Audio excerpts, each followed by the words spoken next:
What's up, guys? Welcome back to the channel. Be sure to like, comment, subscribe, share, all that good stuff. Apologize ahead of time for the voice being a little shot today. I was in Austin for a meetup with some people that you may have seen on Twitter and got back a little late last night, and the voice would just not permit me to do a video yesterday, so today was probably the best time to do it. So yeah, if you can't tell by the thumbnail and by the title, on Friday, Nick Fuentes was invited by Candace Owens to Nashville. Or it was before that, but on Friday they posted the interview of Candace Owens' interview with Nick Fuentes. So I assume everybody's probably watched that at this point. But I want to just watch the whole thing and break it down. Um, where to start with this? So I guess the first thing I'll say, just do a very brief intro. The first thing I want to say, um, if you watched my last video, kind of breaking down Stefan Molyneux's takes being a little outdated, I kind of went out of my way in that video to be charitable to Stefan because I don't think that it was really coming from a malicious place. Um, I still don't believe that. I think he's just a little bit out of touch and he needs to recalibrate some of his talking points. I'm going to be a lot more harsh on this Candace interview. Um, I think that she is coming from a much more sinister place, um, and not a place of good faith. Whereas Stefan, I think, can claim ignorance on some of this stuff. What Candace is doing in this interview is very sinister, and I'm not going to call her an evil person or anything. I don't believe that. She's a Catholic. I'm a Catholic, so we have some kind of on level playing ground there. But as far as her treatment of Nick in this interview, and really the interview as a whole, I think what she's doing is very duplicitous, very dishonest, very sinister. Everything she's doing, and I'll break down why that is. I'm not just going to say that and leave, but. Um, yeah, so I was watching this interview on Friday. I hadn't even planned to do this video, but I was watching it, and as the video progressed, I was taking notes on it, and I realized like a lot of this stuff is perfectly up the alley of what I talk about on this channel.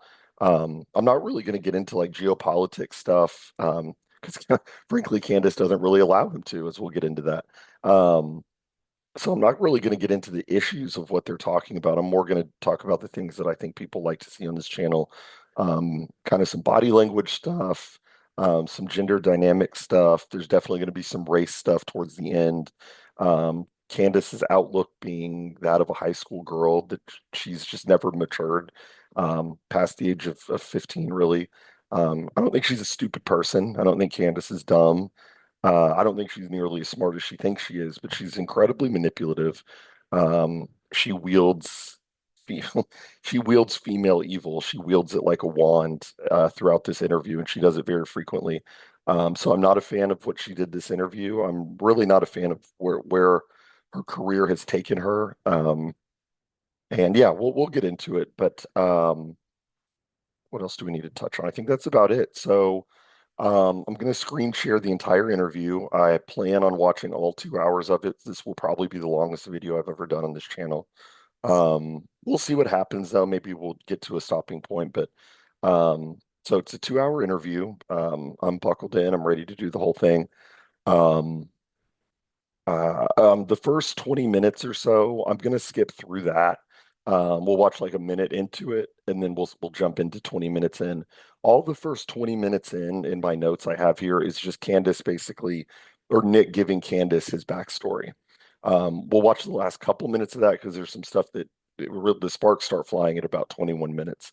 But a lot of that stuff people already know, and I don't think that's it's that interesting, so we can cut that out.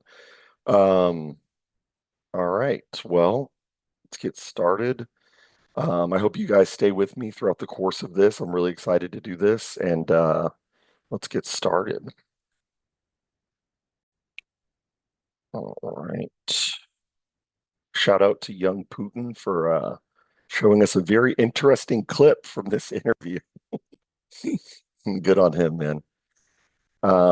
Okay, so let's get started. Nick, Cool. welcome to the Candace Show. Great to be with you. You talk a lot of I do. you absolutely talk a lot of about me included. So I wanted to invite you onto the podcast because a lot of your videos have been going viral. Obviously, it will not surprise you to learn that, according to the media, you might be the most evil person in the world. They say that about me, yes. That's my And, reputation. and definitely anti-Semitic, racist. So just to start off really quickly, I'm not going to pause too much in this first part. So uh, the important background to get here for the context of this interview, right? Nick has told this on his show, so I'm going to repeat it for him. Uh, so this was originally filmed in the aftermath of the Iran Israel situation, or U.S. Iran Israel situation, where we had bombed Fordo in Iran. Israel and Iran were at war. Nick had been predicting this for well over 3 years, 2 or 3 years at this point. So when that was popping off, Candace gave Nick a call and said, "Oh, you got to hurry down to Nashville and you got to get on this interview and we need to knock this interview out, blah, blah, blah." So Nick was under the impression sitting here that this would be a conversation about Iran, about geopolitics, and about the things that he's been predicting. That's why she said, "I've been seeing your videos go viral." It's because Nick was going viral for his predictions about Iran. So Nick's a big boy. He can handle an ambush interview. He's done it dozens of times. But the point is that she kind of lied even about the nature of the interview. So maybe didn't lie, but wasn't as forthcoming about it. So I think she starts off to try to build some goodwill with Nick. She pulls the Tucker Carlson card of they say you're the most evil man in America. And like to build buy-in from Nick. So yeah, let's go. And like I said, I'm going to probably jump into about 20 minutes in when the sparks start flying, and we'll really take it from there.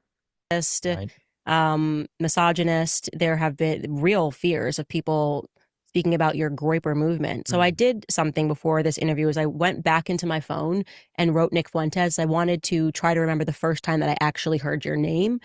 And it was in 2019, a text message that somebody had shared with me that Ashley St. Clair had been kind of fired from Turning Point USA. And this person was speaking about Ashley St. Clair and had mentioned that she got in trouble a while back or whenever it happened because she took a photo with you and that you were this big anti-Semite. And then later that year, I had a conversation about the Groipers. It was something that I had never seen before, who were showing up on college campuses and asking questions about conservatism to various speakers, whether it was Rob Smith, Dave Rubin, and asking, hey, if we're conservatives, why are we promoting gay people? Right. You're the person that is the face of that movement. So Yes. can you just tell me, I guess, a little bit about Nick Fuentes before the Groiper movement? Sure. Well, yeah, that was my big claim to fame. That was Okay. kind of when I came on the map. So what we're going to do is we're going to move on because from here until 21 minutes, he just talks about his background. So it's really not, I mean, it's interesting, but it's not what we're doing in this video. So he basically tells how he got canceled, his start with RSBN, working with Cassie Dillon, Cassie working with the SPLC to get him canceled, the secret recordings of him, all the undermining. And the only thing that I really need to highlight here before we really get into the meat of it is Nick does say throughout the story of his canceling that there was a lot of Jewish influence behind his canceling. And the reason that he was canceled by Con Inc. was because he was asking questions about Israel, why we give them so much money, why do we support them, blah, blah, blah. So that's important to know that the people who were canceling Nick were Jewish. Cassie Dillon has since converted to Judaism. Um, uh, the other people that Nick mentions in this video are Jewish. So that's the point. So he tells that story, and then right around here is where we really get going. And, this is something that maybe is helpful to explain my mindset. I'm waiting for someone to prove me wrong. I'm pushing on all these narratives, the foreign aid, the Iraq war, all of it. And I'm waiting for someone to tell me, here's all the evidence, the obvious evidence that it isn't all just a big thing. Mm-hmm. It's not just a big conspiracy. And I'm asking in good faith, where is that evidence? Cassie, my friend, and all the rest of them. And instead of getting an answer, I'm getting blocked. I'm getting tattled on. I'm getting clipped out of context. They're selling me out to the left. I'm getting called names. And, from the very start, this made me extremely cynical and resentful and furious about the whole thing. And I said, I'm like at war now with the whole conservative establishment, and the same opportunities for advancement that other people are getting. They get their spot on Fox News, or they get to run a Turning Point chapter, you name it. I'm now being closed off because there's this smear campaign now going on behind the scenes of powerful, connected people at Daily Wire, a whisper campaign telling everybody this guy's an anti-Semite. And this went on really for many years, goes on until this day. But that was sort of my origin story. That's how I got started. Okay, so you were 18 years old when that happened. Okay, so here we go. This is where we get started. I have in my notes 2130, which is exactly where we're at. So Nick tells a 20-minute story of his background, how Connie canceled him, how they can't answer his questions about Israel, about the Jews, about the funding, about the role of AIPAC, the role of Jewish influence as a whole, left-wing Jews, right-wing Jews. He tells a whole story and tells his saga in 20 minutes. And what is Candace's response to that? Does she come back and say, "Oh wow, I'm so sorry that happened to you. That was wrong"? No. Let's hear what Candace has to say when he tells his story. Happened. How old are you now? I'm 26. Okay, so that was a long time ago. Yes. And since then, would you say that going through that period of being rejected when you were literally just asking questions from people who were your friends and then kind of sold down the river, did that then make you go, okay, no, actually, I do hate Jews because of what you're doing to me? I'm now responding, and my response is, I hate you all. No. So there we go. That's really where it starts, and that's the gaslighting, and you can see on Nick's face he wasn't expecting that, but he's. I would be frustrated by that. If you explain your story and they go, so you really do hate them all, don't you? And that is the purpose of this interview. Make no mistake. Candace is not interviewing Nick because she wants to show that they get along or that she talks to canceled people. No. The purpose of this interview is to paint Nick as the real anti-Semite and the real racist and draw a dividing line between her and Nick. So don't fall for this. Oh, she's doing this because she'll just talk to anybody. No, she won't. She's been getting a lot of heat about the Zionist stuff, about asking questions about Zionists, and she wants to make a mark in the sand and say, I am not like him. And that's what you're going to get in this interview is, oh, so you do hate the Jews, don't you? Well, no, he doesn't. He's Catholic. He said this a million times. This is what I would say. I don't hate anybody. I think that they're a problem in our government and society, but I'm not some evil person who wants to murder people. I think that's immoral. But we got to be able to talk about these things without saying this very feminine way of thinking. So you just hate them. It's like when you get into an argument with a woman, famously, if you offer mild critique, they say, "So you just hate me, don't you?" I mean, that's what she's doing here. Candace is a woman. Hate Jews because of what you're doing to me. I'm now responding, and my response is, I hate you all. So dishonest. No, I never said I hated all Jews, and I've always had Jewish friends. Laura Loomer actually used to be a friend of mine back in 2018. We did a show together in June 2018. I had a Jewish assistant at one point in 2019 after the Groiper War.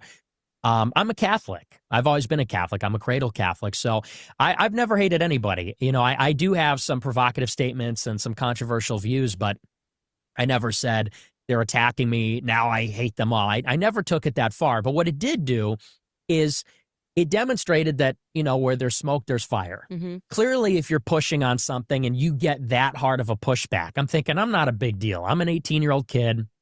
I don't have a big show. What do people care what I have to say?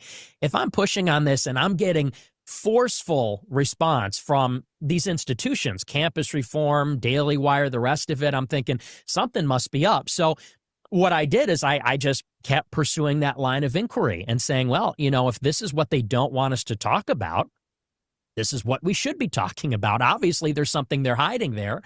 And this led what I would describe it as is like an 8-year inquiry. I've been digging into this subject for 8 years, and it's sort of a difficult subject because since it is so taboo and since it is so censored, there's like this layered deception where the first layer is they make it so that you don't even want to think about it. No one wants to be thinking about the Jews, or Israel.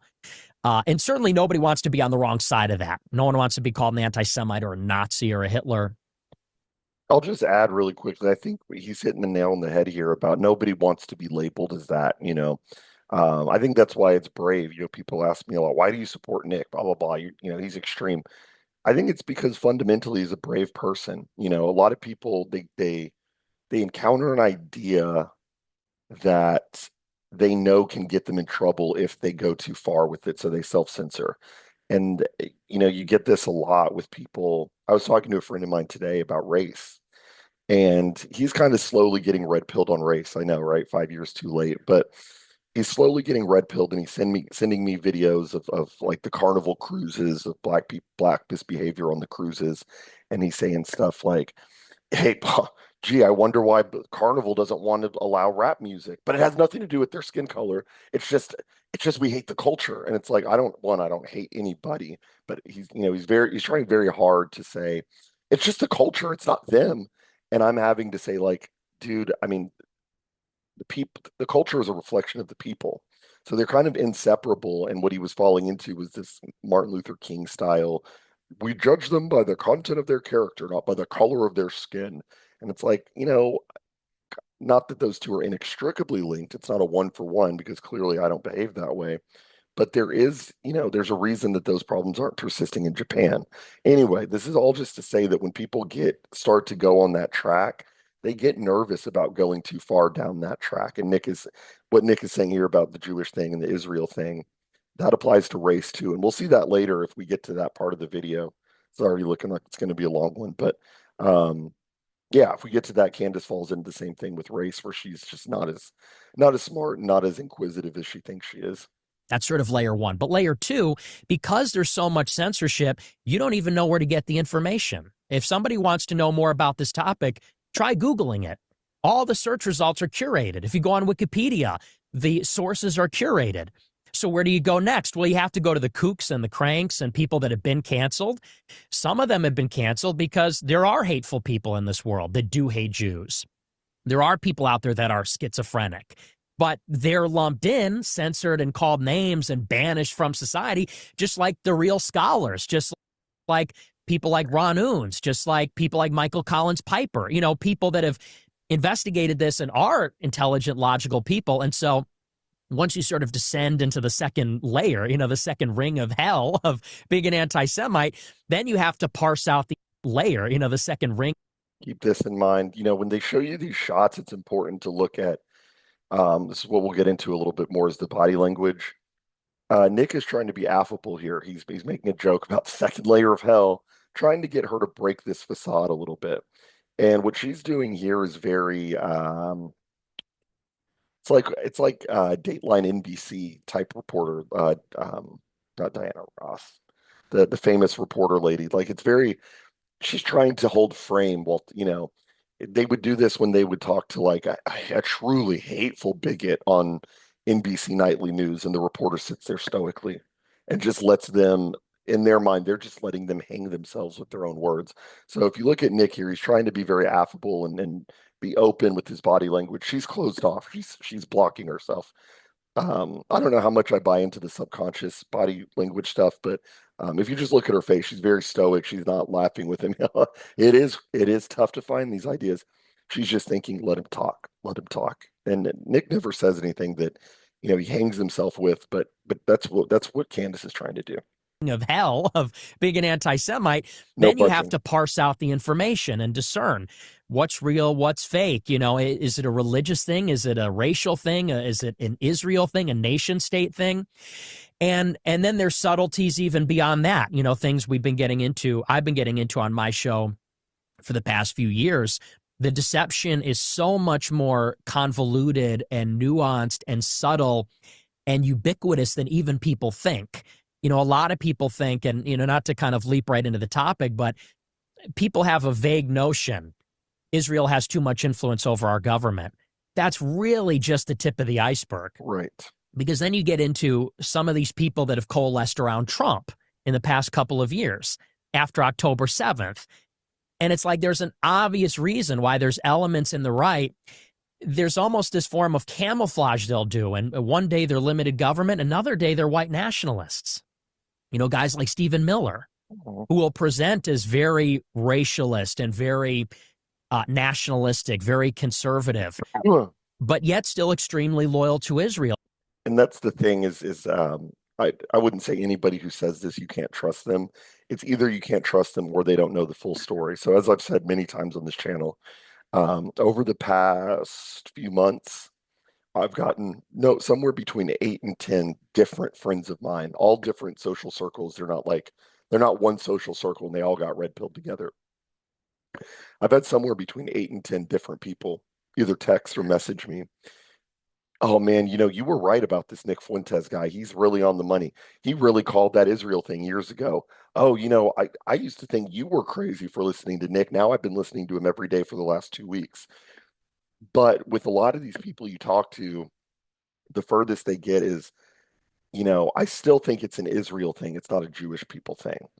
And that's a very common sentiment. They think that it's the left-wing Jews that are the problem. It's Soros and the ADL, but Stephen Miller's he's like based. He's our guy. So that's what Nick is getting into here, and they're going to really get into it. But just keep that in mind. Is That's kind of just like the entry level of just saying no, it's just AIPAC, it's just Netanyahu, it's just the Likud party. No, it goes much deeper than that. And you start to say it's not just that Israel influences the government. It's not just there's some vague thing going on. There is this pervasive penetration of our society by a fifth column.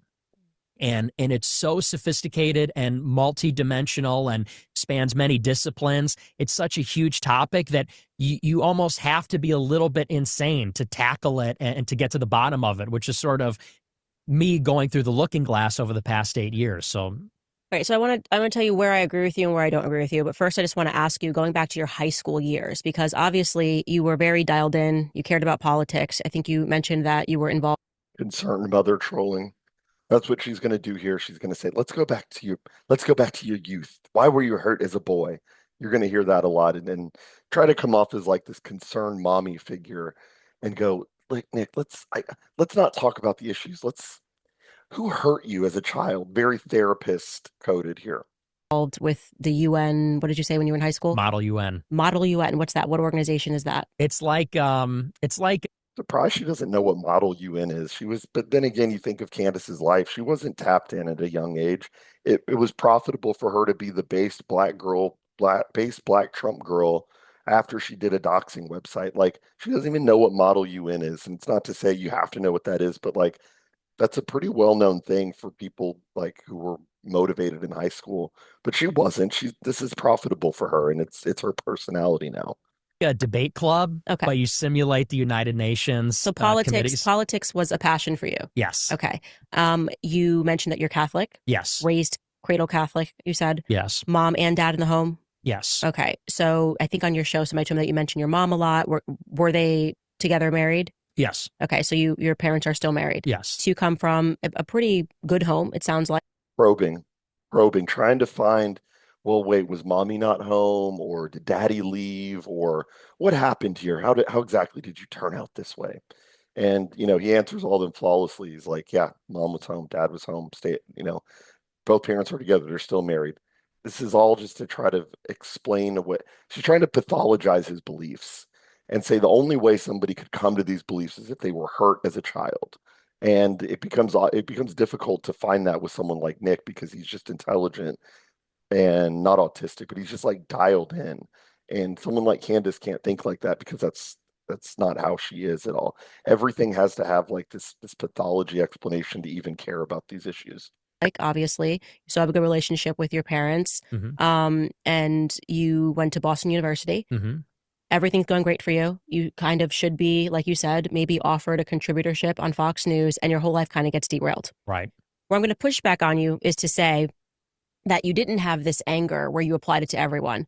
Because and I don't have this clip, but I know that recently, and this was after I was fired from the Daily Wire, you kind of went on the attack about me speaking to Dave Smith, right? And saying, actually, I think we do have that clip. Skylar, I think we do have that clip. And this is a little dishonest too, just pulling the clips on him. And it's not the end of the world because you could say Nick did that to Dinesh D'Souza when he was like, we're going to pull your clips about, what you said about the Iraq war. I would say this came totally unprompted because he never attacked her and she's going to pull clips now. But whatever, that's the nature of the game. But notice she asked no questions. She asked some questions about his upbringing, but she just makes these assertions and just tries to let them stick. She's just punching and going here. But what did she say here? Of the me speaking to Dave Smith. Do you want to run that clip? She has nothing to do with me. She wants nothing to do with me. Doesn't do anything with me. No invitation. Won't bring me on the space. Won't bring me on the show. No acknowledgement. Nothing. But she is going to do a show with Dave Smith, Jew, Aiden Ross. You know, and I like Aiden Ross. I've said that before. I like Aiden Ross. But it's like you get canceled and attacked by Jews, and then you go and give it away to all the Jews, really? And finally, Aiden asks her, so what are your thoughts on Nick Fuentes? And she gives this load of PC response. She goes, well, you know, when he was a kid, he got attacked by them. And I understand why he would be angry and why he would be mad about that. But he needs to grow up and figure out what he wants to do. Oh, really? Oh, really? Bafangul, Candace. Oh, he needs to figure out what he wants to do. I think you need to figure that out. Talk about accusing other people of that which you are guilty. I think he needs to figure out what he wants to do. I think you need to figure out what you want to do because you're full of and everyone knows it. You clearly have no idea what you're doing. So Nick tapped into exactly what I was saying there. She says that like when questioned about Nick by Aiden Ross, you know, her response isn't well, and she actually did this in the interview a little bit earlier. Nick lays out kind of what he's thinking about the Jewish thing and the Israel thing. And instead of responding to his points and saying, she said, this is where I disagree with you. She didn't disagree with him on anything he said. She's just going to pull a clip and say, you sounded mean here or something. And Nick tapped into what I was saying. It's this, I wouldn't even call it PC. It's fundamentally feminine. It's this feminine response of, hey, so what do you think of Nick? And the immediate response is not to say, well, I disagree with him about the Jewish lobby, but because I think that, you know, she's not making a case. She's not saying, well, because this is what you hear from a lot of people on the right. They say, well, we need to work with Israel, even if they don't always, you know, put our interests first or something. At least that's an argument. Candace is asked what she thinks about Nick's stance on Israel or what she thinks about Nick in general. And her response is, he was hurt as a boy. And I understand why he's angry. It's like this mom talking to like a crying child instead of like addressing his points. She's viewing him as a boy. And, you know, he's only 4 years younger than her. You know, the way she talks, and we'll see this later in the interview, the way she talks to him, you would think that she's like a 50-year-old grandma. It's like, no, Candace, you're 31 years old. I'm Jordan B. I'm 31 years old. She only got married 2 years ago. I was married 2 years ago. But it's almost like if I were sitting in front of Candace, she would be like talking to me like a little boy. And Nick is only a few years younger than me. Um, Nick is not a little boy. He's done a lot more with his life than 99% of people alive. He says brave things on his show. He takes the slings and arrows for speaking the truth. And all Candace really has is this petulant, childish schoolgirl, school teacher, therapist. So were your mommy and daddy together? Oh, that's why you're angry, Sonny. No, let's address his points, but she never really gets there. No idea what I am doing. Oh, that's the other thing. She doesn't know what she's doing, actually. In a maybe a calculated how can she extract the most money from this sphere of the internet? Yeah, she does know what she's doing. Um, but as far as her belief, she has no clue what she's doing. 1 second, she's trying to blame Israel and the Jews and calls them the Frankists. She thinks that Stalin was a crypto Jew. She thought that the Russian Revolution began in the 1870s. One day she's saying that Bridget Macron is a man, and that he is Emmanuel Macron's father, and they're having sex. It's just this grab bag of conspiracies. One day she's calling space fake and gay. You know, this is all stuff that was circulated on the right wing 5 years ago. And you know, I was talking with somebody about this in Austin over the weekend. she's really hitting the nail with the stay-at-home Catholic mom crowd, and she's getting a lot of money from them. If you're a stay-at-home mom, you have expendable money probably because you don't have to work, and you're just putting on Candace Owens because she's a sassy black girl and she's Catholic like you, and she's not, she makes some arguments, but she's kind of all over the place, and there's really not anything coherent there. This is a grab bag for kind of slot-brained conspiracy theorist people, a lot of Gen Xers, a lot of stay-at-home moms. I'm not knocking stay-at-home moms. I'm knocking her content and then marketing to them. So yeah, she doesn't know what she's doing. She knows how to make money. She knows how to be manipulative, but she doesn't know what she's doing in terms of a coherent ideology. Not at all. True. What do you mean? Chad. You didn't invite me on the show. But what does that Wants to do, accusing other people of that which you are guilty. I think he needs to figure out. I think you need to. she's speaking You want to do because you're full of and everyone knows it. You clearly have no idea what you're doing. He's right. no idea what I am doing. True. Base. She expects him to go like, no, I got caught up in the heat of the moment, Candace. I'm so sorry. He goes, true, leans back, hands open, very open body language here from Nick. He's open to the debate, and if she's gonna ambush him like this, he's not backing down. He's not, you know, sitting like this, and oh my gosh, I can't believe I said that. Nope, true, own it, totally own it, and now she's smiling. Now she's leaning in because she thinks that she got him with this clip, and she's gonna make him. She's gonna make him apologize for that clip. Nope. What do you mean? You didn't invite me on the show. But what does that? Just let's first go back to the first layer of what you're talking about. She's speaking of Dave Smith. Yeah. What does that have to do with anything? You call out the fact that I spoke to Dave Smith, that I spoke to Aiden Ross. I didn't speak to them because they were Jewish. I also talked to Piers Morgan, all of these shows following me being fired. So you're just looking at the fact that these two, I didn't even know Aiden Ross was Jewish. I just had a PR agent say, do this. I swear I didn't know. He's visibly Jewish. Okay, but just so we're very clear, No, I know. I genuinely had no idea. Your PR person comes, here are the shows. Okay, yes. Dave Smith, we had Well, this is another important point. Somebody had this to say in Austin also. The fact what Candace says there is kind of a tell in and of itself. Your PR person comes to you and gives you a list of names, and you say, do that one, that one. The fact that she has a PR person and like this elaborate set and, people booking her interviews, that is a tell that she is still, I wouldn't go as far as to say she's in Con Inc., but she's still on the periphery of Con Inc. She still has people that will work with her. She still has a team of people, like another person pointed this out over the weekend also. When Nick shows up to these interviews, he shows up alone.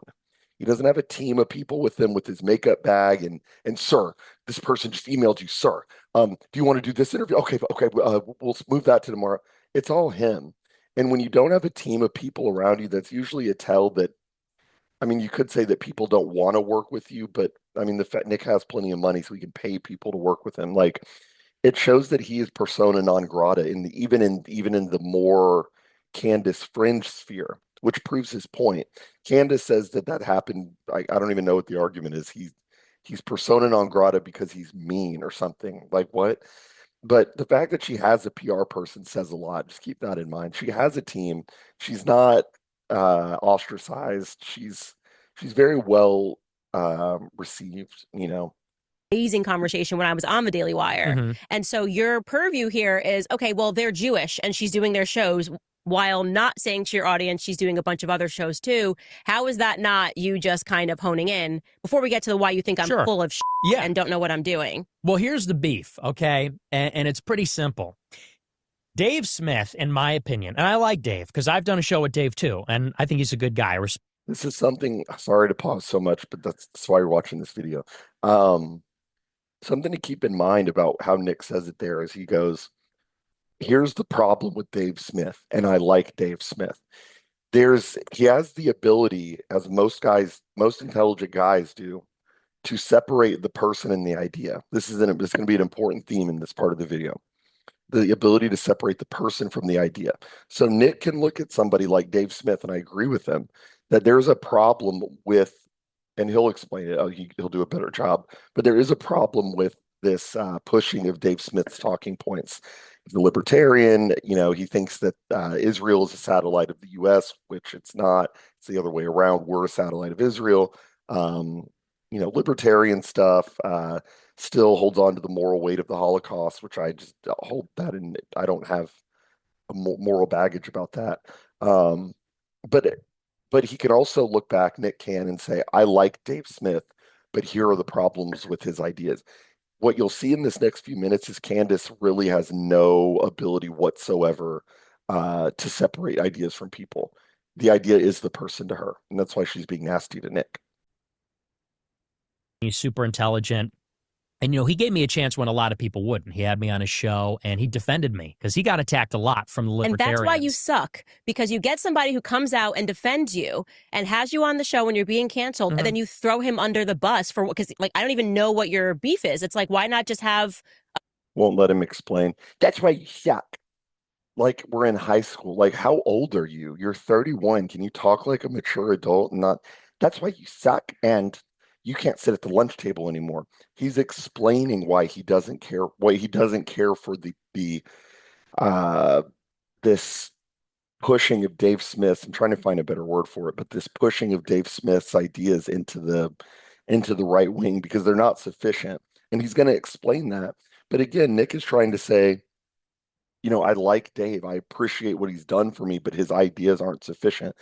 I have friends of mine. You've seen this on Twitter, and I know this in my personal life. I have friends of mine online who I'm not the biggest fan of their ideas. I like, and this doesn't apply to Dave Smith because I don't know him, but there's one specific account that I'm thinking about. One of my best friends, he was in my wedding, but I don't think his ideas are necessarily that productive. I think he spins his wheels on some ideas. I've told him that to his face, and he said the same thing about me to my ideas, to my face. The idea that like I hate him or that I suck because I don't just agree with what he has to say.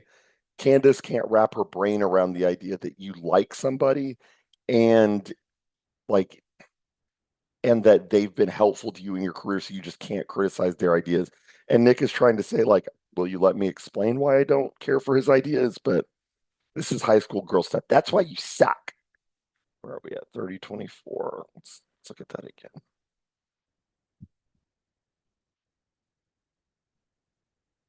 Dave, because I've done a show with Dave too, and I think he's a good guy. I respect him. I think he's super intelligent.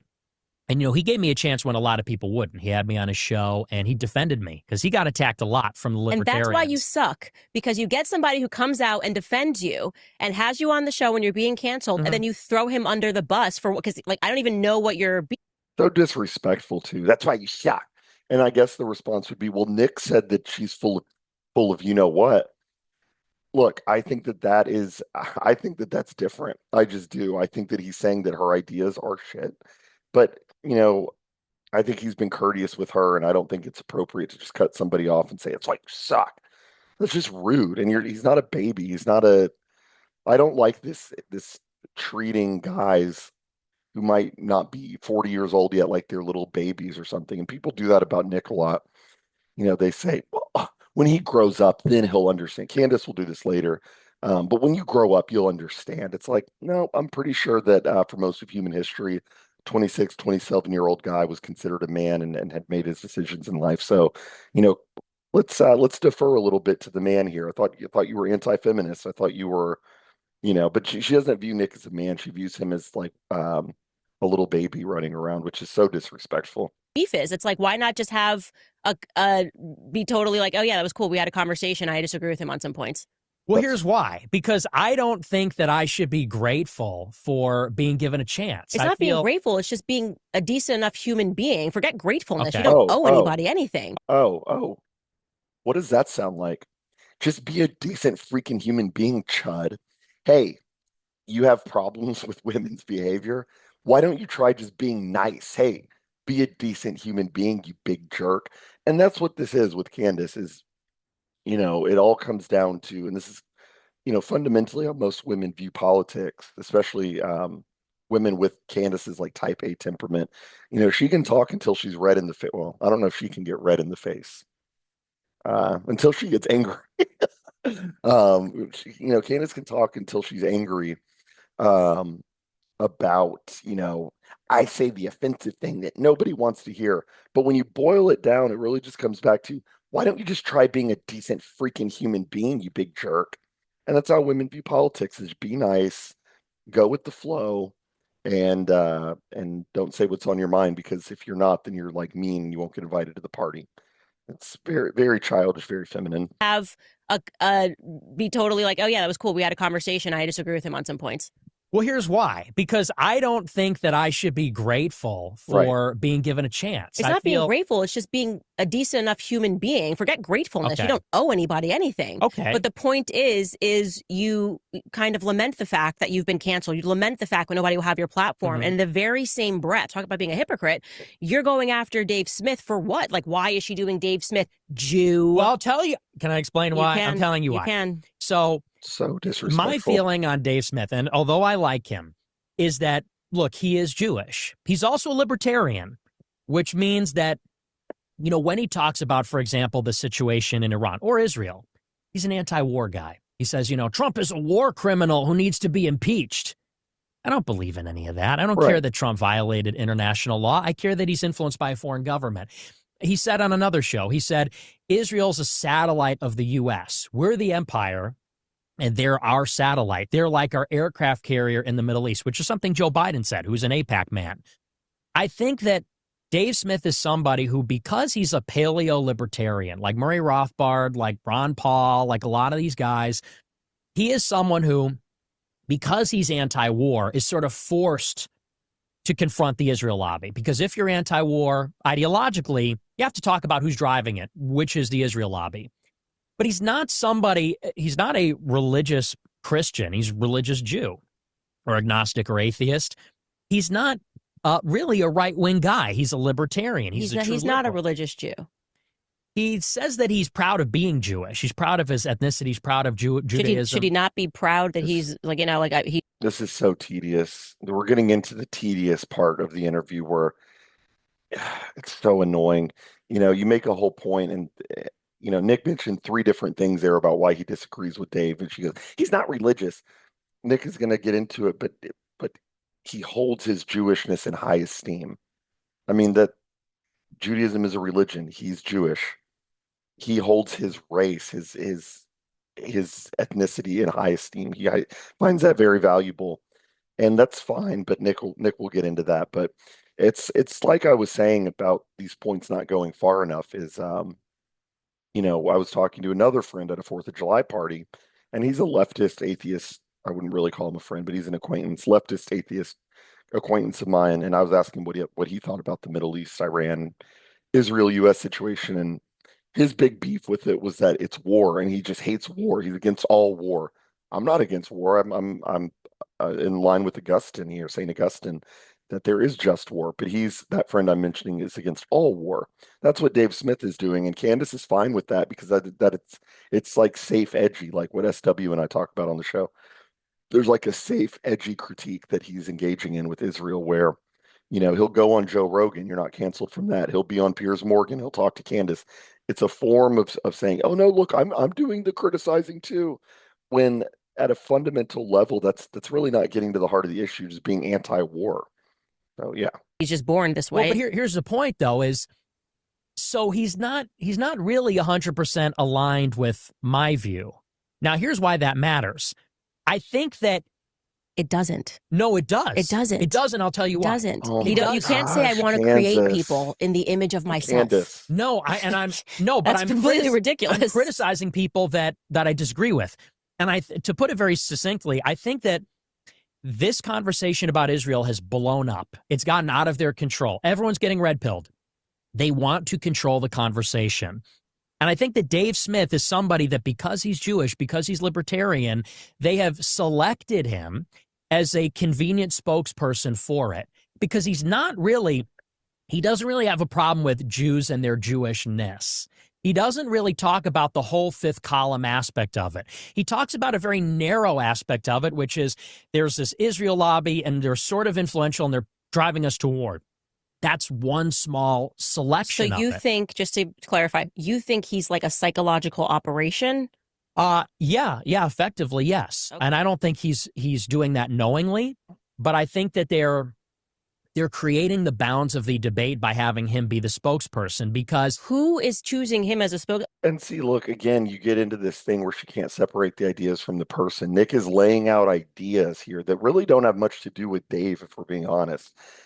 Sure, it does insofar as this convo is happening, but this is like a problem on the right wing where, like I just said, the critique seems to be, oh, I'm against war. I'm just against AIPAC. I'm just against Likud. I'm just against Netanyahu. It's really not getting to the root of the problem. And Nick is pointing all that out. He lays out all the arguments. He lays out why he disagrees. And Candace, all she can do is circle back to, but why don't you like Dave? But what about Dave as a person? Dave's cool. Dave's smart. You're being mean to Dave. High school brain, tedious, never matured past the age of 15. She didn't, not mentally at least. I mean, Joe I Rogan, Piers could not Morgan. disagree with that more. I just want to say that I patently disagree with you on this one. This is crazy. I think that he has moved. That's also what women do in these debates is this is also crazy. It's crazy that you think that. And she's not really going to refute him.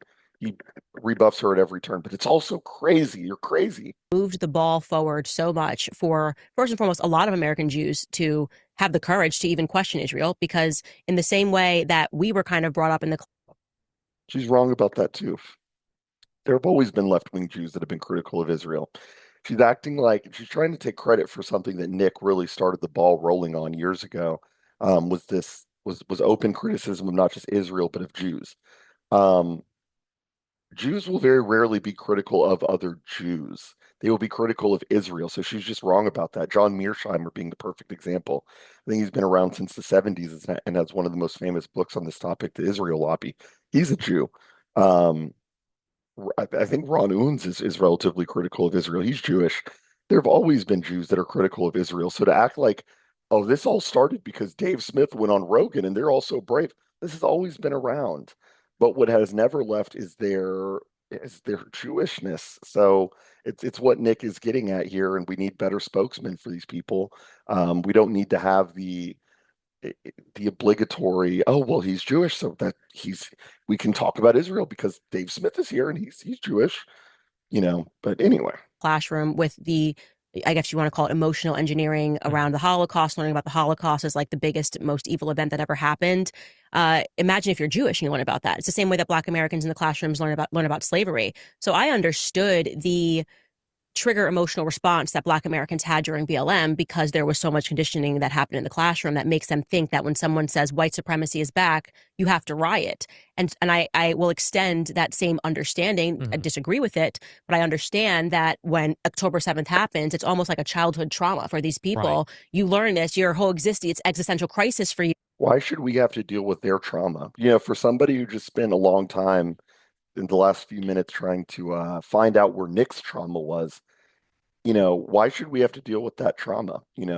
She's saying, well, I understand why they feel that way after October 7th, and that's why we now have to, she's not saying that's why we should have to go to war with Iran, but if we were to follow a lot of these people's trauma and go along with what they're saying, we'd be at war with Iran because they have trauma about October 7th. Why should we have to deal with that? This is not a Jewish country, this is a Christian nation. So yeah, I mean, even she doesn't realize this because she's not as, like I said, not as smart as she thinks she is, but that's an admission right there, like, I understand their trauma. Great. I don't want to have to deal with it. That's not my problem.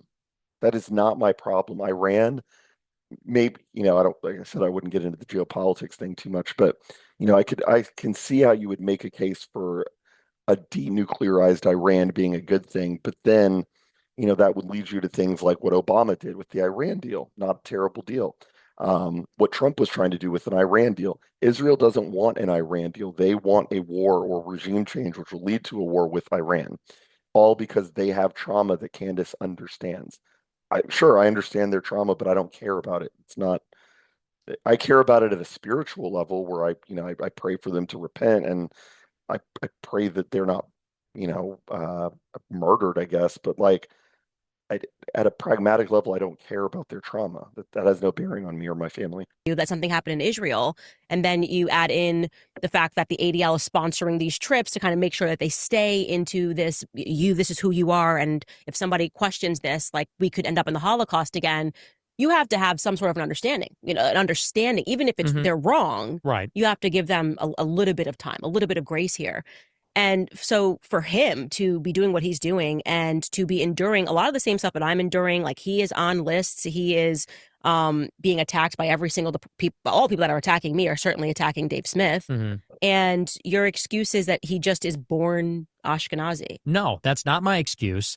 My problem and he's married is to a this. Catholic, by the way. So that Him. that's the part that I am even more confused about, because you said like he's a religious Jew. No, he's not. He's married to a Catholic. What I mean by that is my criticism of Jews comes from a religious place. As a Catholic, we recognize that the Pharisees put Jesus on the cross, and the Talmudic Jews are the descendants of the Pharisees.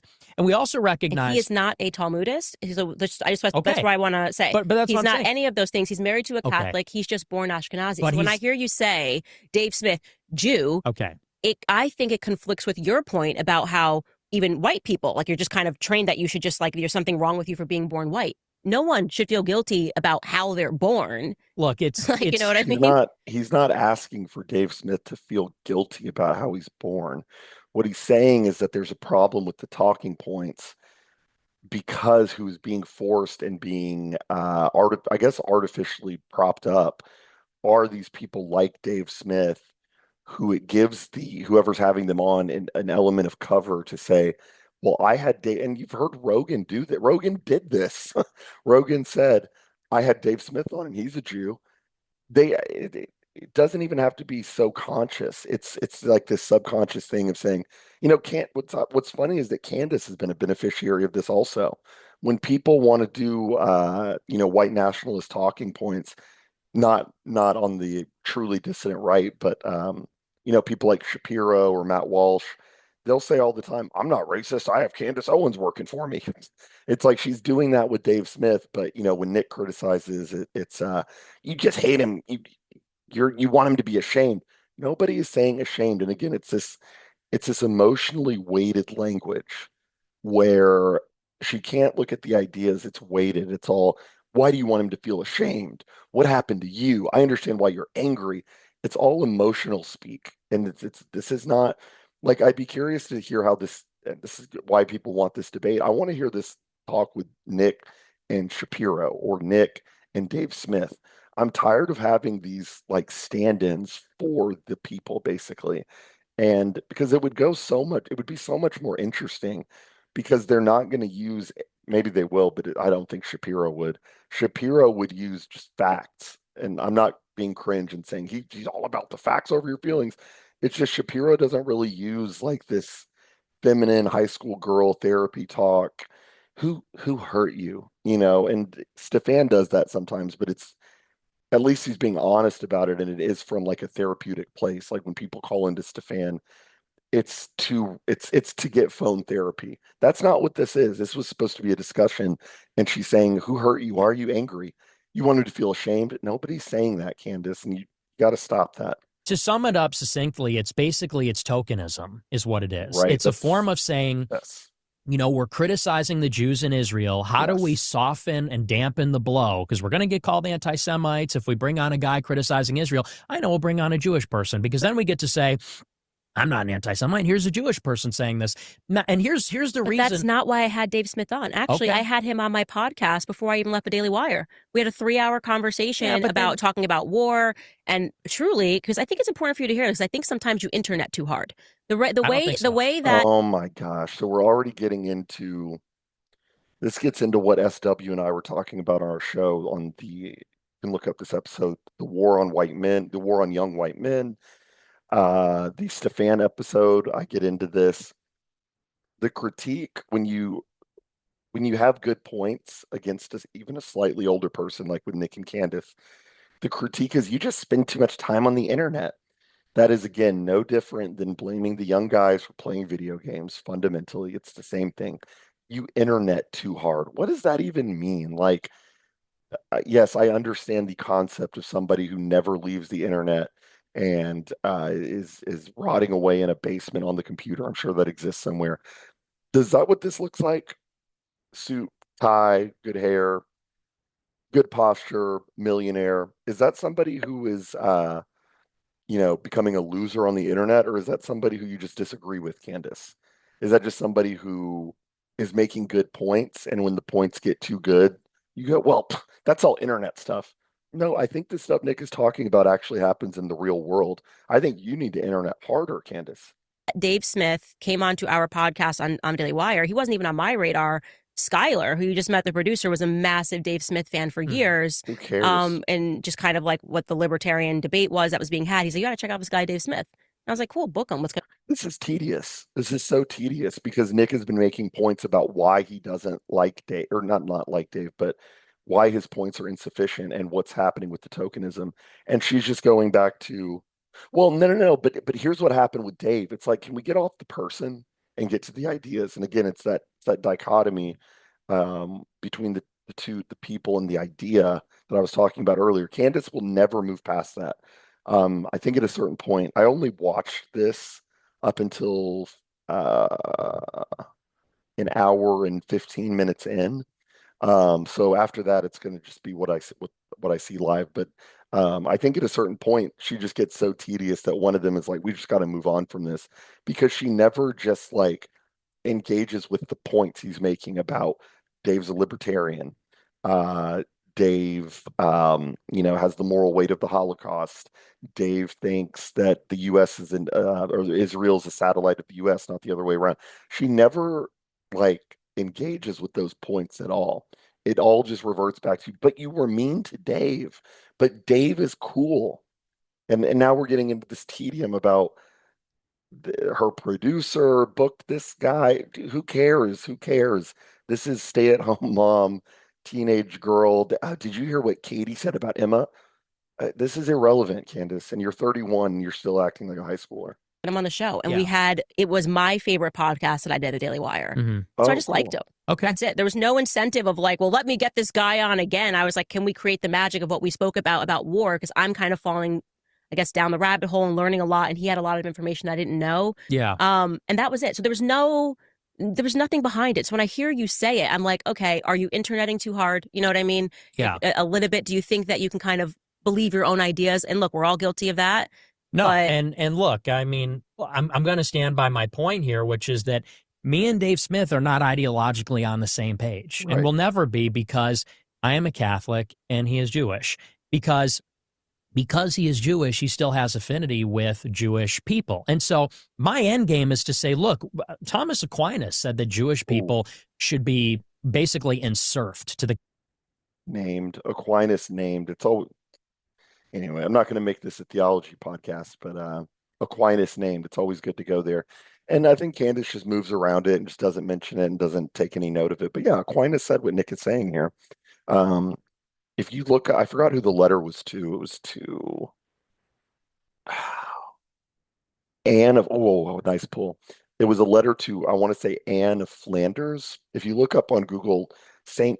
Thomas Aquinas on the Jews, Anne of Flanders, she wrote a letter because Aquinas would frequently not commission letters, but he was written to very frequently at the peak of his intellectual career uh, by like world leaders to either help them provide a Catholic justification or just to get moral guidance. And Anne of Flanders wrote to him and asked what his opinion was or how he would handle like the Jewish merchant problem in Flanders. And Aquinas basically said what Nick is saying is that they needed to not wield any power over the Christian society. They needed to have their property confiscated. Now, again, Nick and I aren't advocating for that, but that's a real letter. And I don't think Candace saying, well, but I like Dave, it overrides that. That shows that that's been a problem. This has been addressed by the church. Aquinas is widely considered, one of the five most intelligent philosophers to ever live. And I don't think you can just skip over that because you like Dave Smith. What grade are we in? Catholic Church. I don't believe that.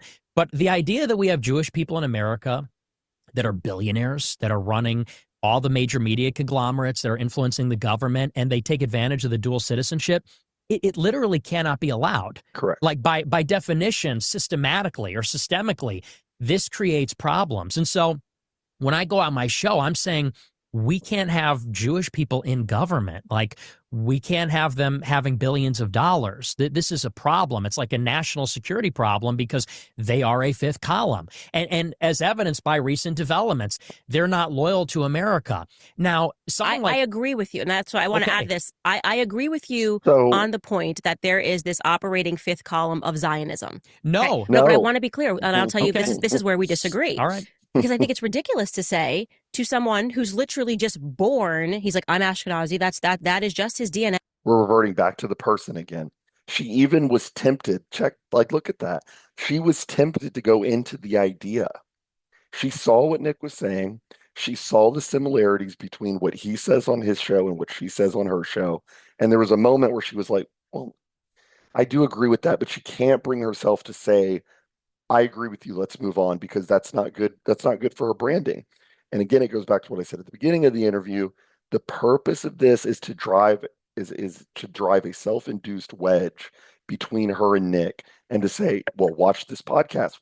We argued the whole time. It wasn't some buddy podcast. I don't like him. I pushed back on him. See. And whether she's doing that consciously or not, it doesn't matter, because that's what it's going to be used to do in the future. Mark my words, bookmark this, clip this. At some point, Candace will be called an anti-Semite, and she will use this discussion as a way to say, no, I'm not. I disagreed with Nick Fuentes for an hour, and I think his views on Jews are despicable. And, she just has no ability to engage with ideas. And, Nick is citing Aquinas. He's making arguments. He's saying, the problem isn't just Zionism. Where are we back to now? Where are we back to? Let's watch how that played out. So Nick is just going to go in on some arguments here. And where do we end up? It's like a national security problem because they are a fifth column. And as evidenced by recent developments, they're not loyal to America. Now, I agree with you. And that's why I want to add this. I agree with you on the point that there is this operating fifth column of Zionism. Okay. No, but I want to be clear. And I'll tell you, this is where we disagree. All right. Because I think it's ridiculous to say to someone who's literally just born, he's like, I'm Ashkenazi. That is just his DNA, who is married to a Catholic. So you cannot call him a religious Jew. He is not a Zionist. He hasn't even been to Israel. So how do you just condemn him? And then also, how is that not toxic to what you're trying to do? So if you're saying that your entire platform is, I want to awaken people to this fifth column. Well, if I'm a Jewish person, okay, and I'm being raised, and maybe I'm worried about Israel because I kind of grew up and was told that I have to care about this because of the Holocaust, whatever it is. And I see this guy who's just going, Jew, guilty. Look where we're at now. We're 30 minutes past when she started talking. She hasn't addressed one of his arguments. She didn't address the Aquinas point. All she said was, I agree with you, but Dave Smith is nice, and it makes me feel bad that you're condemning him. Nick didn't condemn anyone. He's disagreeing with his points. But again, there's zero ability, zero curiosity, zero just mental cognitive ability to deal with the person or to deal with the ideas, rather than just being offended about how she's talking about someone she likes.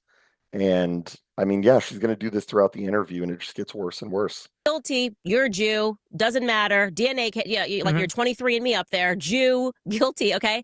And you think that your ideas are going to grow with that perspective? Well, they are. Well, they are, and he's right. That one's going to get clipped at some point. That's going to be one of those edits. I'm worried about Israel because I kind of grew up and was told that I have to care about this because of the Holocaust, whatever it is.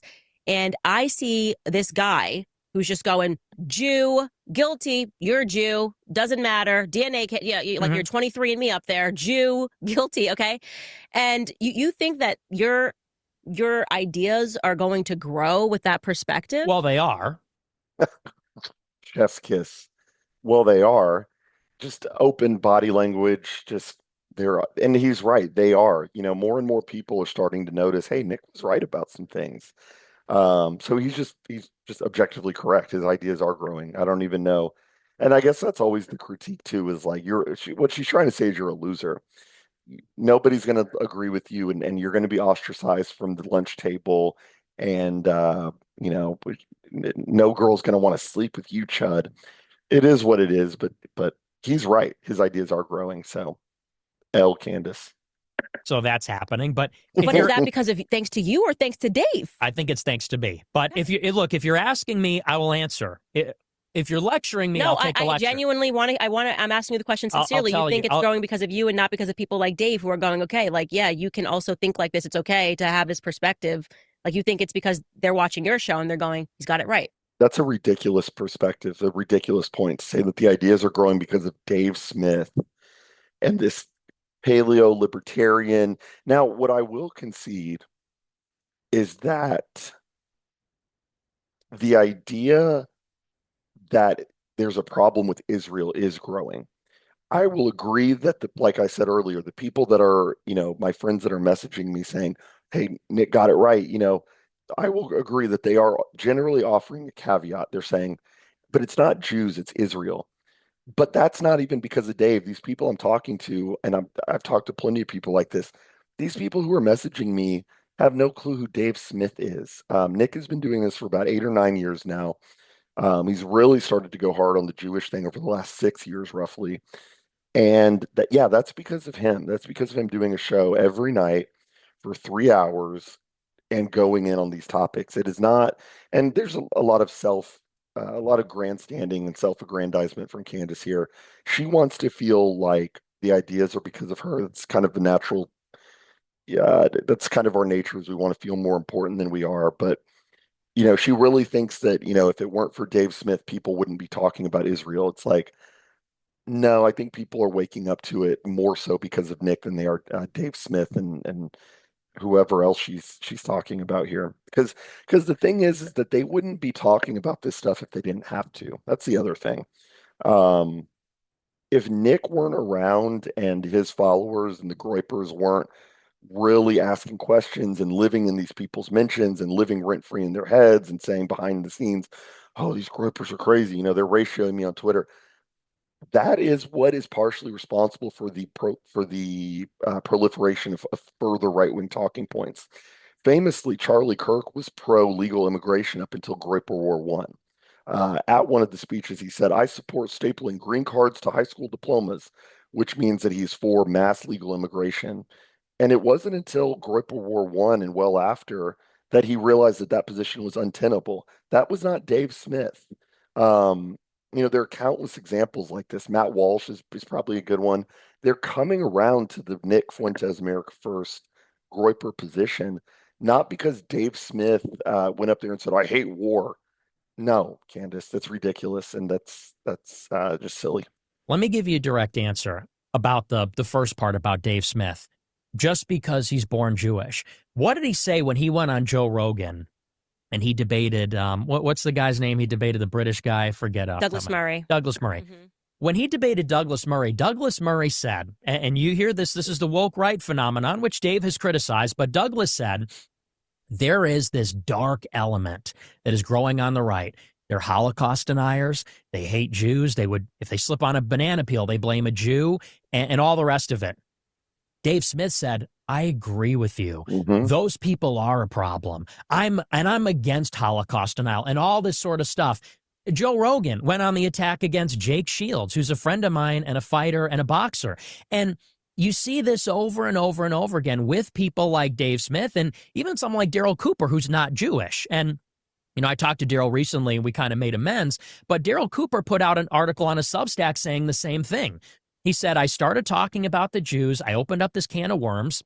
Now that's all people want to hear about." He said, "So I'm done talking about it because, there's people that can't handle it and they're taking it too far." And when I hear that from Daryl Cooper, when I hear that from Dave Smith, when they say Israel's our satellite, our aircraft carrier, I say something's not right here. There's clearly a subtle difference here. And that has a lot to do with, maybe Daryl Cooper not being a complete radical.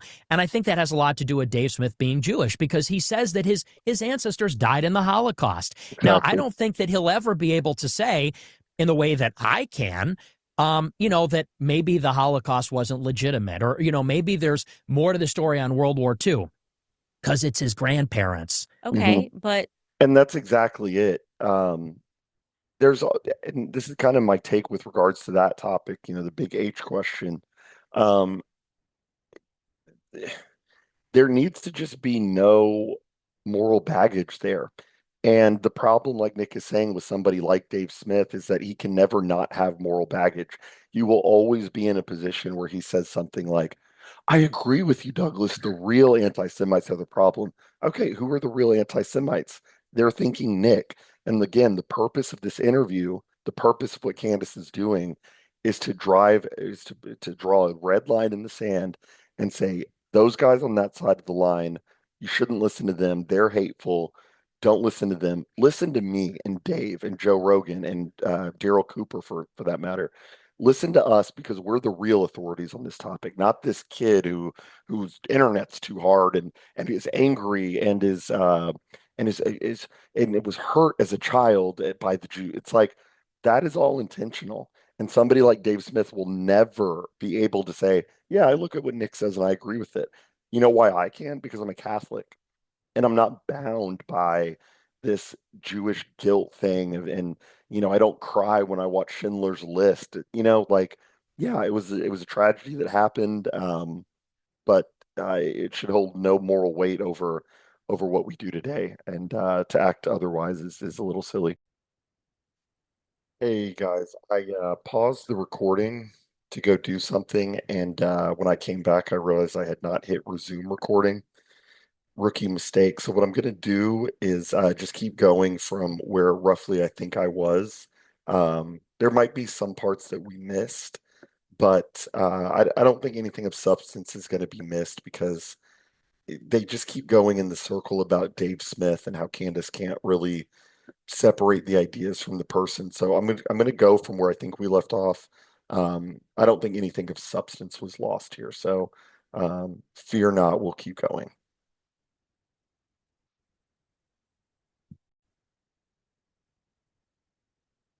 I'm sorry, no, but I'm this is being this no. is this is tone But you policing and just this is said no. concern It's not. trolling. It's not. No, it's It, not. it is It's not tone absolutely policing. Hold up. Let's back it up. It's not tone someday. policing. What I am saying is that you just went through the fact that you were a conservative, you genuinely liked Ben Shapiro, you genuinely thought these things. So that wasn't you would not look back on yourself and say, well, that I was problematic. You just would be like, that makes sense. Right. And I'm saying to you that the majority of people have that perspective. You don't have to assign an evil motive. You get into something because you believe it. That's it. It's just that simple. Okay. And if you're then going to have somebody who's condemning them, what are we learning? If you're just going to say you're this, you're that, it's like you've forgotten yourself. Like some people just aren't there wherever you are. Okay, but I missed the part where I condemned him. I missed the part where I condemned. Right. And I said this earlier, she keeps going back to this condemning, this very emotionally loaded language. It's condemning. It's why are you angry? Who hurt you? And like I said earlier, where did he condemn anyone? He's not a priest. He's not the Pope. He's not Christ. He's not condemning anyone. He has a disagreement. And, he's even said already, I like the guy. I disagree with him on this. But, she can't get beyond you don't like my friend. Very childish. Him. And I talked about the Dave Smith part repeatedly.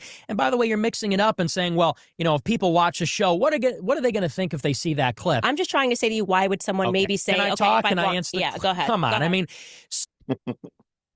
Yeah, I think we missed some of what I was saying while it wasn't recording, but that's okay. So this is around the part where Nick rightfully starts to get a little frustrated.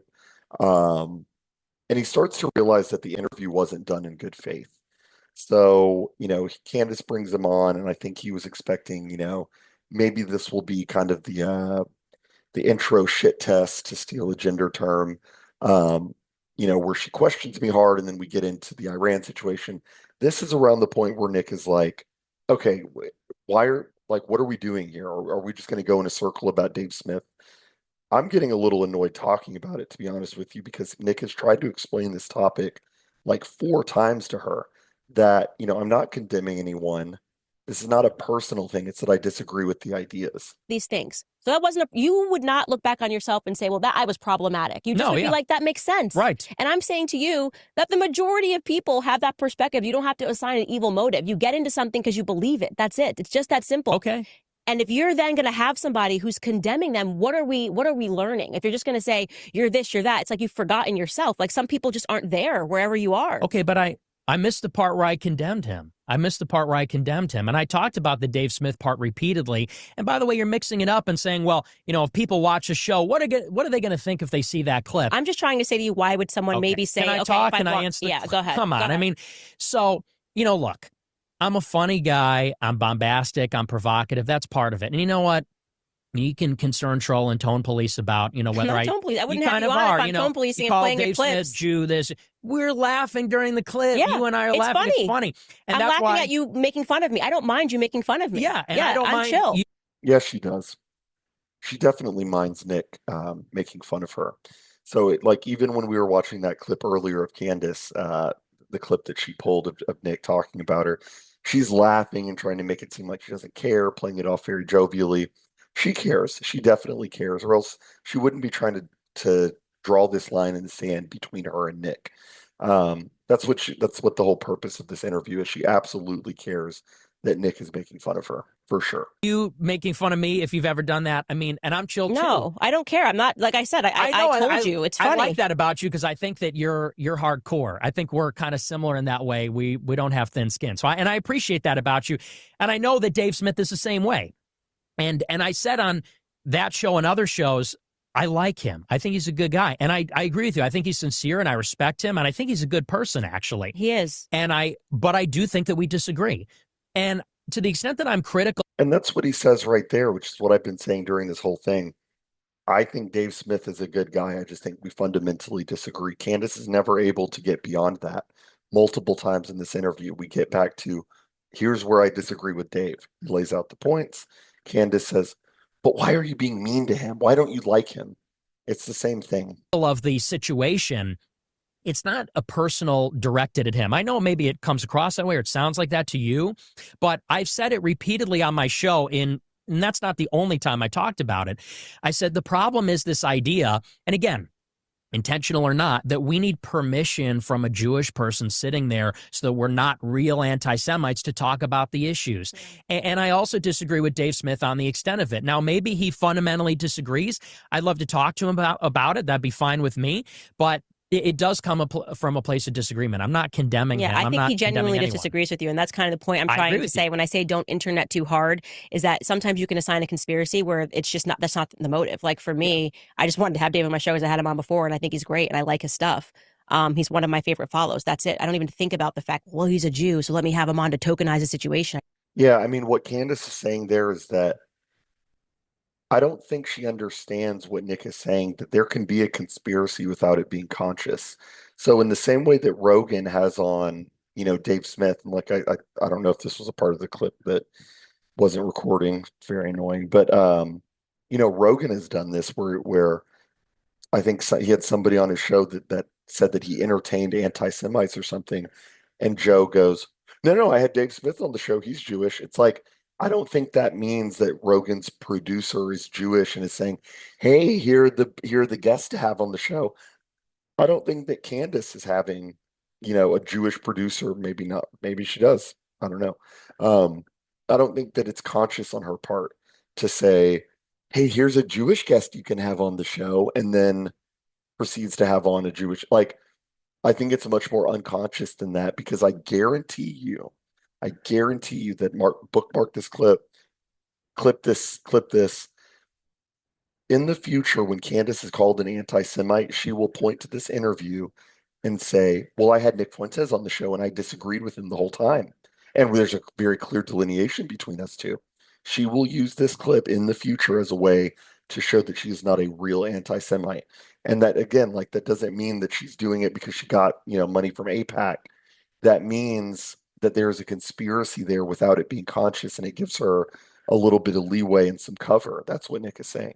I don't care. I just like them, Yeah. And in terms of why I could try to appreciate where if somebody's trying to wake somebody up to something, you could dump, I guess, a bucket of ice on someone when they're sleeping and wake them up. Or you could kind of say, okay, are you starting to, with my sisters, we have this debate right now about me being a Catholic. My sisters are not Catholic. I don't need to be like, you must understand why the Catholic faith is right. And it's like, I got there. They're not there yet. Like, chill. Like, you know what I mean? Yeah. Here's where I was. My sisters were Democrat when I got into politics. And we've always kept a sense of humor about things. So it never became this toxic name calling stuff. Well, it was, but it was like, Toxic again. A lot of the words she's using, I think I've heard her say that one probably 3 or 4 times in this interview. Toxic. It's almost like she's like dumping something toxic into the convo. It's toxic. It's why are you angry? Who hurt you? Are your parents together? Um, why do you hate Dave? It's all these personal, emotionally loaded terms instead of just addressing like the issues of what Nick is talking about. It's really disappointing, but it's not surprising. It's high school girl like therapy speak stuff. It really sucks. with a sense of humor about it. Like my sisters would be like, have fun at your Klansman rally. And I'd be like, cool, because I'd ask her to watch my cat. But the idea that I think that at the moment that I recognize something or at the moment that I become something, everyone else must therefore become that thing. I think that's asinine. I do. Yeah, but I'm not saying that. Look, my show is my platform, and I say what I feel about the situation, and my audience is already there with me. I'm doing a show, and by the way, I don't even do it for the audience. I say what I say. I said it 8 years ago when it really wasn't popular. I said it 5 years ago when it was a little more popular. I'm saying it now, and and that's the difference, I guess, is this is a common critique of me and my audience. People say, well, are you being tactful? Are you being strategic? These kinds of things. I'm not setting plays. I will acknowledge I'm impulsive. I am bombastic. I'm out there. I'm a maniac, but my job is to put the truth out there.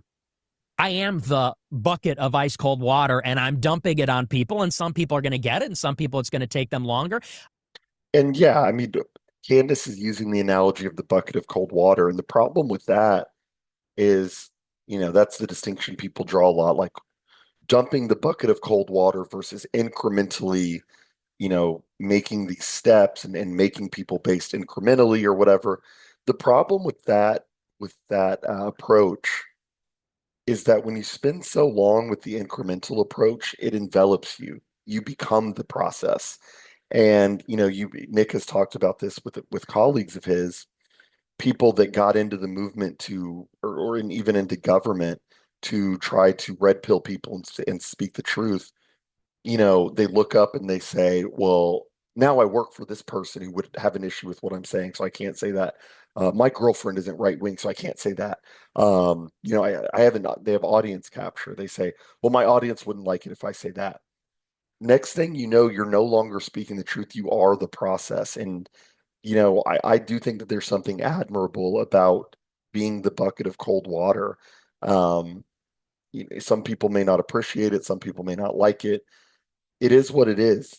People don't always like to hear the truth, but, I think people come in with good intentions. Like even Candace, I'm sure she has more that she wants to say, but how she justifies not speaking about it is by saying, well, I can't just dump a bucket of cold water on people. I have to do it slowly. It's like, at what point are you not telling the truth? I don't think Nick would ever be accused of not telling the truth. Maybe you could say he didn't do it tactfully, but I would rather be accused of not telling the truth tactfully as opposed to not telling the truth at all. And I think that's what Candace is falling into, whether consciously or not. She's made the decision to not tell the truth, like she just said there, and say, well, just do it incrementally. That's code for cowardice a lot of times. I'll let other people set the plays. I'll let other people kind of do the breadcrumbs and do this incremental approach. Me, I kind of figured it out. I was off to the races from the beginning, and I just want to cut to the chase and get to the most fundamental part of the idea. And so, that's why some people don't like me, granted. But I think the big picture is that I have been suppressed for 10 years, because we could sit here all day long and say, were you mean to this one? Were you mean to that one? Was this out of pocket? the fact of the matter is I have been more censored than anybody for 10 years. Yeah. And that's the real reason. So, and but you're not still being censored. I'm just trying to provide feedback. I am though. Provide feedback to what you just said in that clip. Like, why wouldn't they have me on their platform? I'm Right. not tone policing. Go on your show, say Sure. whatever you want. Actually, I would make the argument that you're kind of tone policing our shows by saying, why won't they? Like, whatever. I'm just saying, don't assign evil motive where there just might not.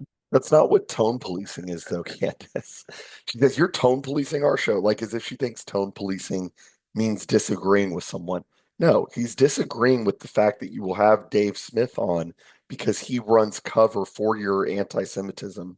I wouldn't call Candace anti-Semitic, but that's not tone policing. Tone policing is what she did with Nick and saying, but don't you just think you come off as a little mean? And I think this is what part of what got clipped out earlier. She said that if I were to have you on my show, do you really think that that would convince people? And what she really means there is that would come off as mean to people. It would come off as mean, and I wouldn't be able to sit at the lunch table anymore. Because again, Candace has a fundamentally feminine brain and cares about social conformity and being able to sit at the table. Now, she would disagree with that. And she would say, well, no, I've been canceled more than you have in your life, and I've sacrificed things. That's all fine and well. But she clearly has an issue with saying too much because she said earlier she agreed with Nick about the fifth column and about the overrepresentation, Jewish influence and all that. But she won't say it on her show because, she wants to do the incremental approach, not the bucket of ice cold water on people's head. That's just code for cowardice at a certain point.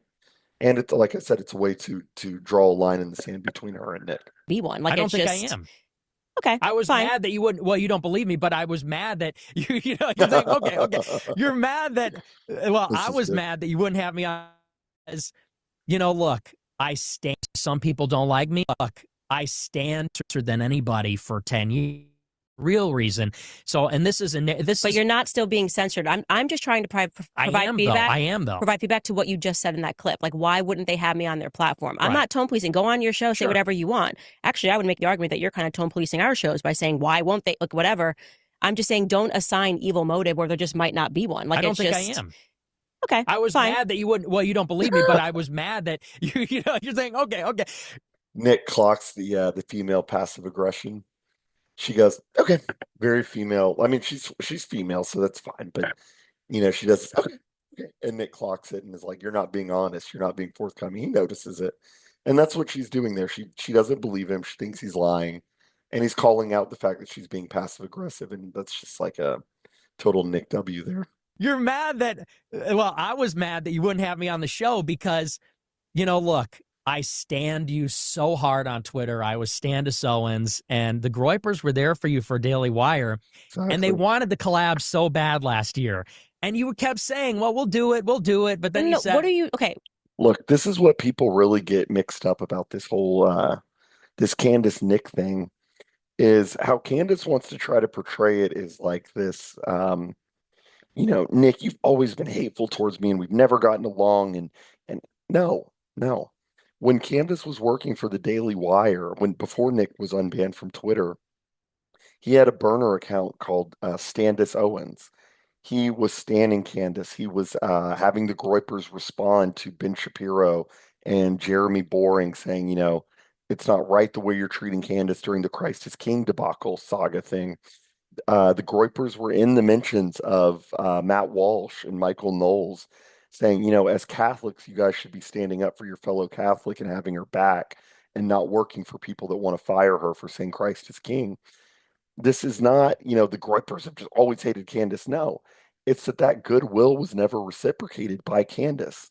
What the hope was after she got off of Daily Wire that she would be a little bit more honest and, maybe have Nick on the show and, maybe even be a little bit gracious for his support, but it never went there because again, Candace values how she's viewed in the room and is she being accepted. Now you could say, well, clearly she doesn't think that way because, she's done a lot of controversial stuff and she's been canceled. Well, clearly befriending Nick is a bridge too far because she's already acknowledged that she agrees with a lot of what he has to say, but still cannot bring herself to to not be passive aggressive, to not ambush him, to not be disrespectful.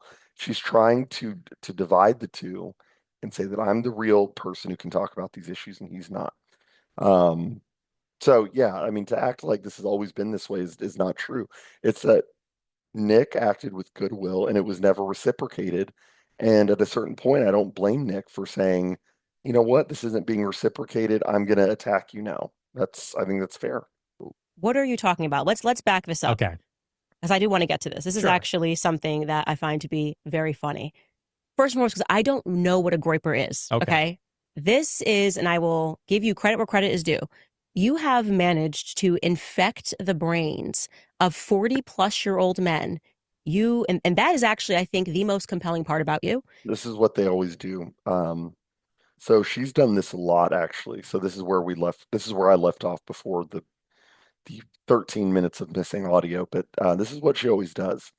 Whenever she's cornered about Nick, I could pull up the tweet. I don't have it. I should have pulled it up. But when she's asked about Nick, she'll either say he's angry and I understand why he's angry, but he needs to grow up. So she either infantilizes or she'll say the reason you're valuable, Nick, is because you just make these neocons go crazy. And she just said it here. You've infected the brains of 40-year-old men, which what she's saying there, who she's talking about is like the neocons. Ben Shapiro, Matt Walsh, Charlie Kirk isn't 40, but he acts like he's 40. What she's saying is that they pay undue attention to you. And she's saying that they shouldn't be paying attention to you. You're just a funny guy. What she said on Twitter before when asked about Nick is, I think Nick and the Groipers are hilarious. And I don't know why these people who work for Con Inc. are so concerned with them. What she's saying is stop looking at them. Stop paying attention to them. Why are you watching them? When the right response would be, I think Nick is correct about X, Y, Z, and maybe even a level deeper. If she wanted to disagree with him about some issues, maybe they could do that. But she doesn't even have the cognitive ability to disagree with Nick about issues. All she can disagree with him about are like how he spoke to a person. Was he mean to a guy, Dave Smith, who she likes? All she can either do is high school brain, infantilize, or like delegitimize by like saying, Nick is a comedian. He's so funny. It's like, yeah, I think Nick is funny too, but I also think he's correct. That's the difference. Is I watched as I was coming up in my career, and I will say I've had 4 kids in the last few years. I don't pay attention to, I think you were on Cozy TV. Yes. You were banned everywhere. I only know that because 40-year-old men were like obsessively asking me to come out and condemn you. I'll name one of them, Seth Dillon of the Babylon Bee. He lives in a Groiper simulation. And I'm just, to me, interested in the idea that the 18-year-old kid who's been banned everywhere, and you have to jump through the hoops to watch him on this obscure cozy.tv, has managed to completely send you mad. That's fascinating. This is like a backhanded compliment. This is a very feminine backhanded compliment. What she's trying to make it seem like, and I think Nick will be gracious and say thank you and lean into it. But what she's trying to say is like all these people pay attention to you, and I don't know why. I don't know why Seth Dillon pays attention to you. I don't know why these 40-year-old conservative guys even notice you. Okay, so let's just take your worldview to its conclusion. Would you like it if they weren't listening to him? Should they not be taking him seriously? Because I listen to Nick's show nightly, and it's very detailed. It's very thorough. It's very um, deep. It's very informative. I wouldn't watch Nick's show and say, I don't know why anyone cares about this guy. I did call. I started watching Nick in 2018, and I've never missed an episode since. I replay some of the time, but never missed an episode. And I knew when he was 18 or maybe 19 at that point, this guy's going to be huge. He's smart. He's got the finger on the pulse. He's talking about the right issues. He's talking about them the correct way. Yeah, I guess by Candace's logic, I should have watched him and said, this guy's silly. I'm not watching him. That's what Candace wants. Candace wants you not watching Nick. Candace thinks it's silly that people watch him. I don't think it's silly that people watch Nick. I think it makes sense. He's the only one with talking about the issues. That's why people say, how can Nick predict the future? It's because he's correct and because he can see what will play out based on his correct presuppositions. But Candace looks at it all and says, "No, you're just funny, and I don't see why people watch you. It's ridiculous." To me, credit where credit is due. The Groipers are truly living in the minds of neocons. There's no question about it. Okay. So for me, genuinely, I didn't watch your content. I gotta tell you, you're not for moms. Like I'm very into like the That's true. anti-vax stuff. Like no one's, I'm not tucking in at night after 5 days a week of a show and 4 kids being like, what's on Cozy TV? What's Nick Fuentes? Well, yeah, because it's not made for Candace, and this is all just a way. And she's getting this is where Candace's manipulation kind of comes in. I think Nick is aware of all this, and he's a good sport. Basically, he's not going to sit there and be like, "What do you mean by that?" But this is Candace manipulating him. She's giving a compliment by saying, I don't watch your stuff. I've never watched your stuff. What is cozy TV?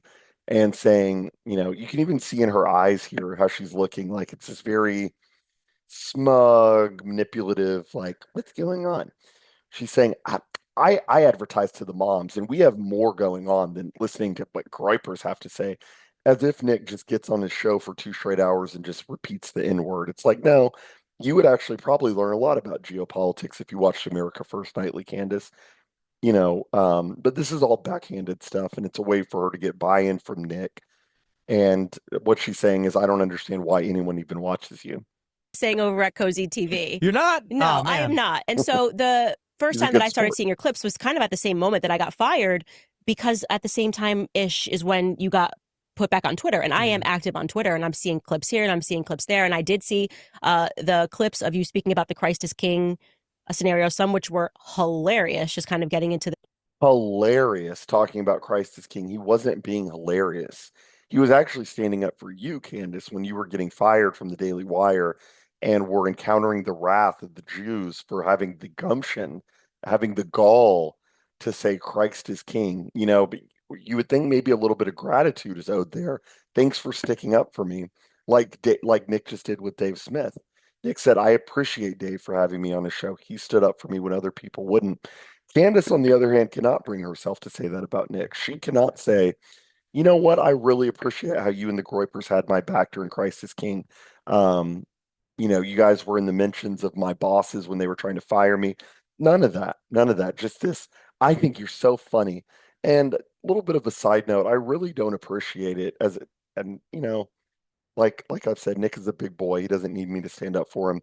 But on Nick's behalf, I really don't appreciate it when people say, yeah, I watch Nick. I think he's hilarious. Nick is funny, but I feel like you're getting lost in the sauce there. Yeah, Nick is funny in the super chats when he goes off about Portillo's or about McDonald's. When Nick is talking about his show, or not about his show, when he's on his show talking about Iran, talking about Hezbollah, when he's talking about the Russia-Ukraine conflict, Azerbaijan versus Armenia, about illegal immigration. I'm not laughing my ass off while Nick is talking about that. I'm watching intently and I'm learning a lot. So this whole Nick is just a comedian with a show. Either you're stupid or you're trying to water down his message, which is what Candace is doing. And I value Nick being a good sport there and kind of rolling with the punches, but she is doing something very intentional here. This is a way to infantilize. This is a way to, be aware of that. This is a side note. I might talk about this with SW tomorrow. Be aware of that. When you try to make a good point about something, or you're known for being a little bit mercurial and being a little bit argumentative, or maybe you like to debate or you have strong beliefs, beware of people that say, oh, I don't listen to him. I think it's funny.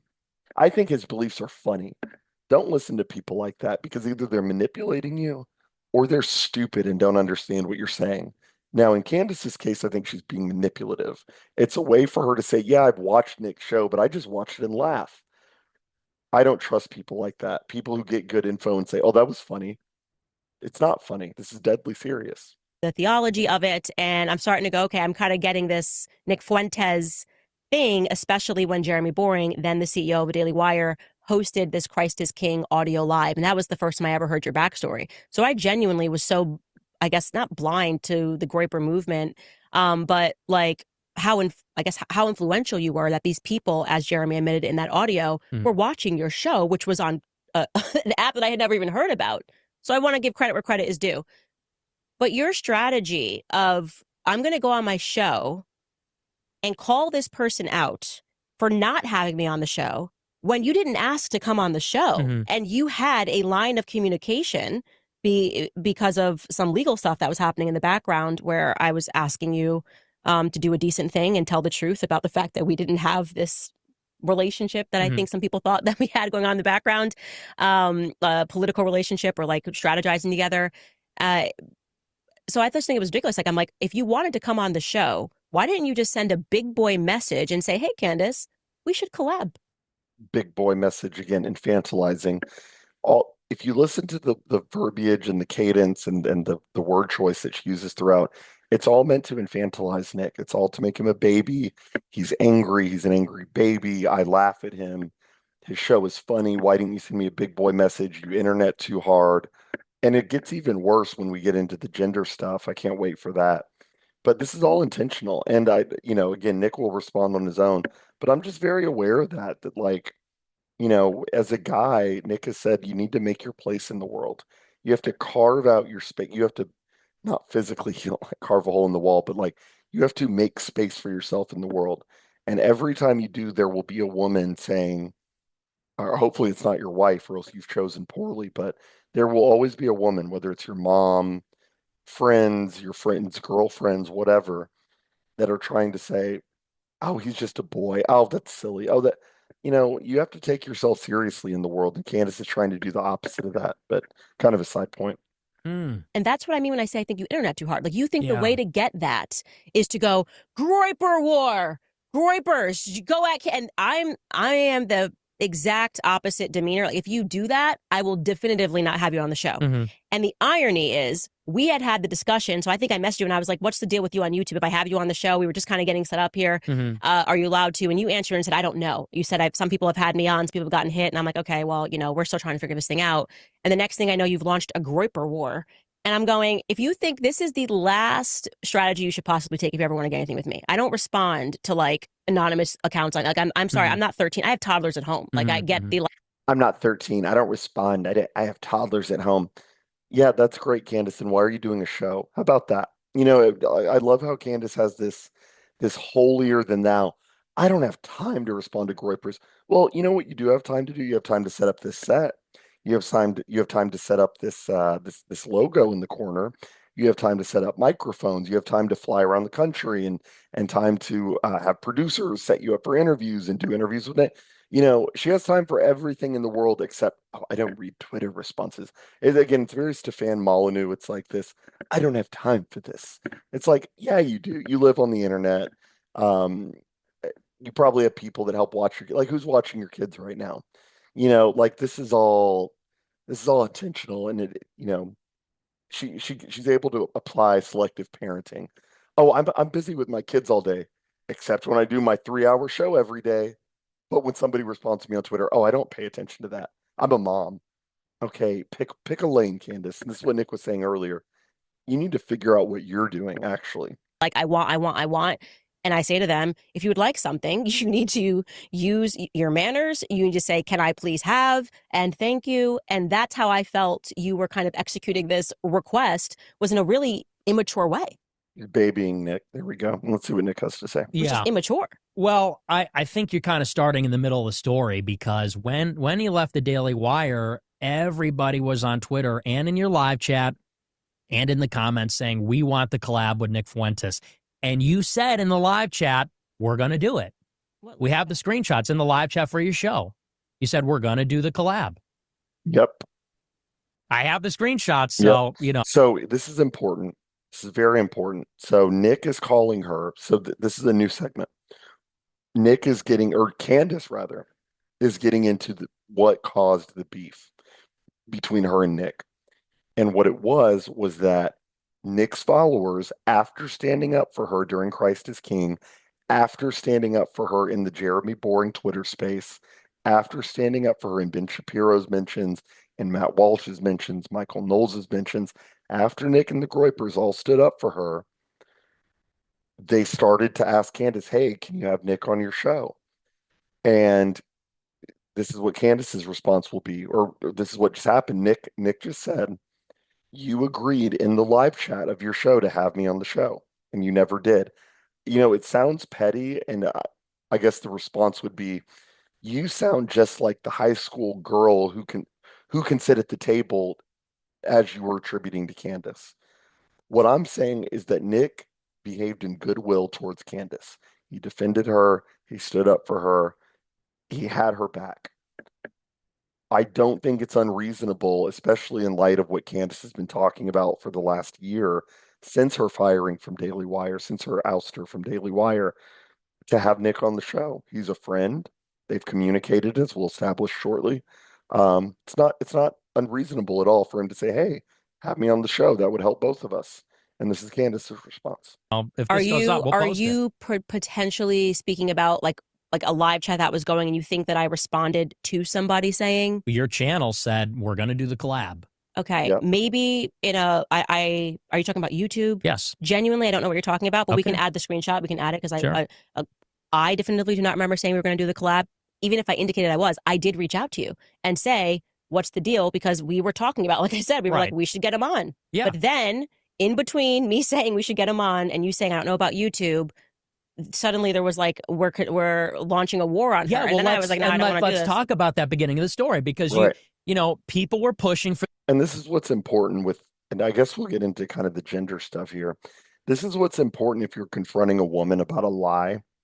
You have to get into the nitty-gritty because what Candace will do throughout this, I have a feeling, is that she's going to lean on I don't remember, or she already said that. I genuinely don't remember. Usually when people say genuinely, that's a tell that they're lying. Not all the time, but usually. Because why would you throw in genuinely in there? It's like I genuinely do not remember. That's an adverb that's a completely unnecessary adverb. If you don't remember, you don't remember. You don't need to say I don't remember and I am seriously telling the truth about this. She said I genuinely don't remember that message. I doubt that, but let's get into it. The collab and there's a screenshot where you say, yeah, we'll do the collab. And this was like a period of many months. Okay, fact checking Nick Fuentes again here. So he sent us 2 screenshots where he says that I said, we'll do the collab. And I do not believe these screenshots say that. So these are the ones that he sent us. Here's number 1. He doesn't show us what I was responding to, but we can guess. How is this not saying that? I don't understand that. That's what I don't get. She says that the screenshot does not show what it purports to show. She says, yes, I would talk to Nick. Why not? That is like, are her viewers like stupid? Like, I think they can read. Yes, I would talk to Nick. Why not? Because I said, yes, I would talk to Nick. Why not? So that makes me believe that the person probably said, would you ever have Nick on the show? Or would you ever speak to Nick Fuentes? And I said, yes, I would talk to him. Why not? I never said we were collabing. And then this is the second screenshot that What an absolutely tedious, childish way of viewing it. She says, I never said I would talk to Nick. I never said we were going to collab. I said, yes, I would talk to Nick. I'm being serious. I don't understand how those two statements are different. And she can smile and she can put flowery language and she can do a cut in and say, fact checking Nick Fuentes. But you said in the thing, yes, I would talk to Nick Fuentes. Why not?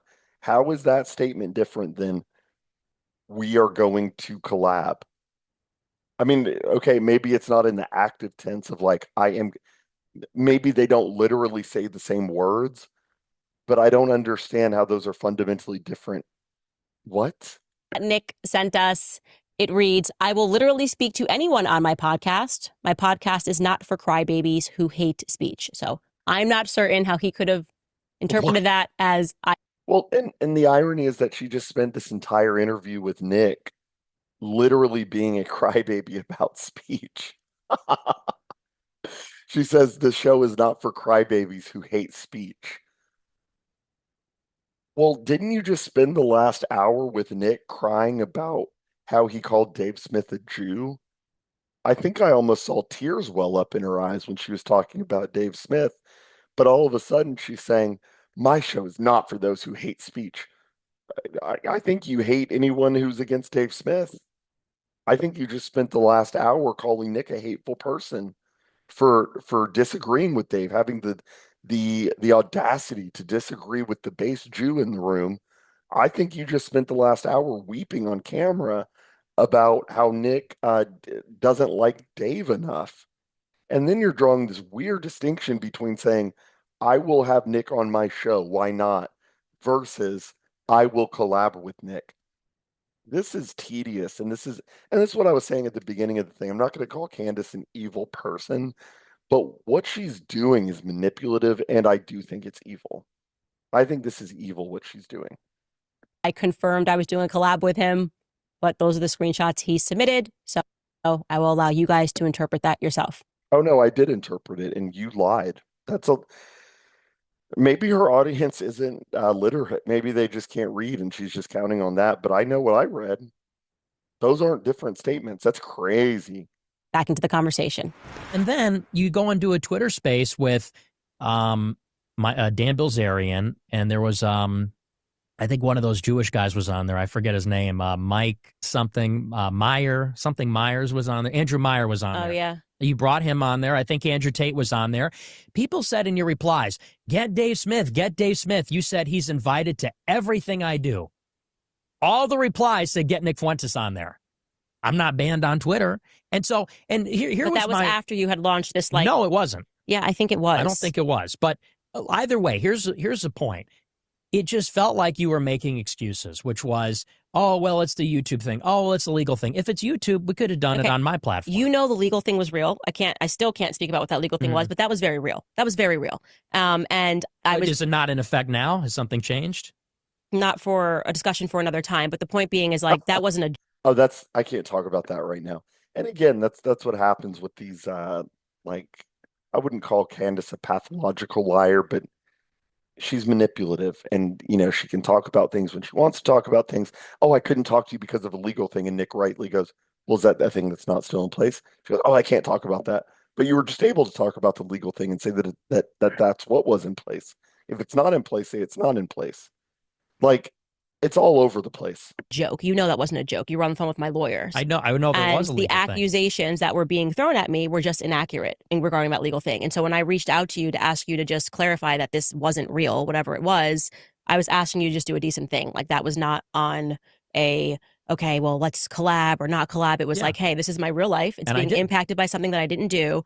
But then you kind of, in a really crappy manner, spoke about that on your show, something that I was privately going through that is still lasting. Okay. I have a lot of stuff going on in the background. And I was just like, what kind of person is this? Like, like, I'm fighting for my life. I'm being attacked by Zionists. I've just gotten fired. I have kids at home. I mean, at no point you just go, I have kids at home. Keep that in mind. Like, and then you knew that I had some legal stuff, drama going on in the background. At no point you just go, like, maybe she genuinely just, like, or I'm just going to reach out to her and say, hey, we're already talking. Do you want to maybe collab down the future? Like, that's the adult thing to do.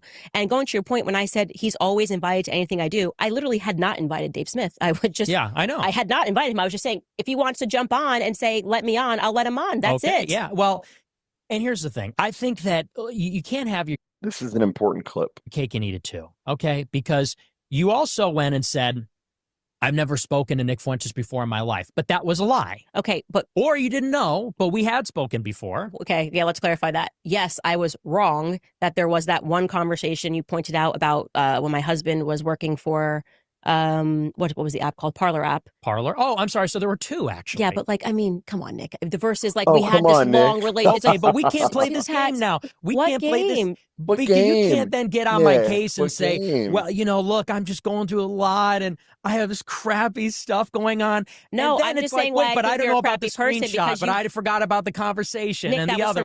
Just look, what else do you call this other than being a liar? If we're just being honest, I mean, look at what this is. Nick is calling her out. Nick is directly calling her out and saying, you said that we've never spoken before. But this is an important clip. That's why I'm running it back this far.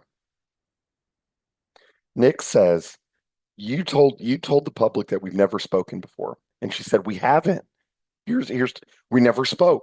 And Nick goes, well, what about the convo on Parler or about Parler And she goes, well, yeah, there was the parlor thing. And he goes, no, no, oh, well, there were two conversations. And then she goes, well, but come on, Nick. Did you guys speak or did you not? And that's what I'm talking about, the female lie. It's like, it's this, well, I did lie, but come on. She literally says, but come on. What I- Either it did happen or it didn't happen. If if I asked a friend of mine, hey, have you been over to my place before? And he said no, and I showed him two pictures of when he was at my apartment, and he said, well, come on, man, those don't really count. I was only there for 10 minutes each. You were there though. What are you talking about, man?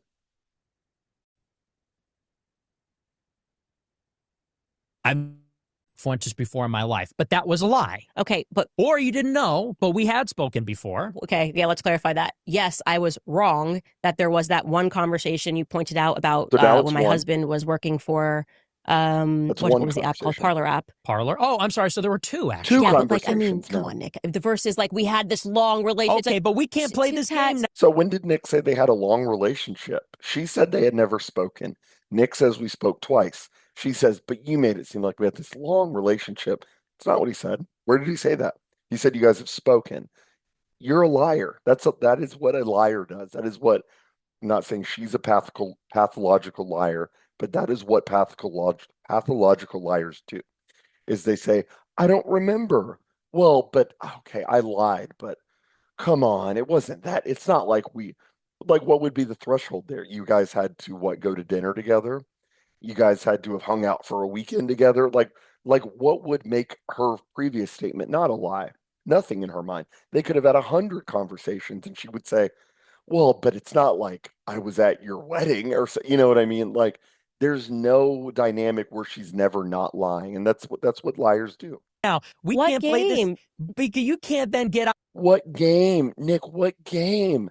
The pleading, the female pleading. Nick, no, what game? It is a game, and you're a liar, and you are actively lying. And Nick sees it, and it's good on him for calling it out. On my case and say, well, look, I'm just going through a lot and I have this crappy stuff going on. No, And then I'm it's just like, saying wait, why I but I think don't you're a know about the crappy person screenshot, because but you, I forgot about the conversation Nick, and that the was other from one. years ago. I mean, okay, yes, okay, you're right. At first, I Yes, okay, you're right. Trying to make it sound like he's like abusing her, and Nick has the right face, like, oh yeah.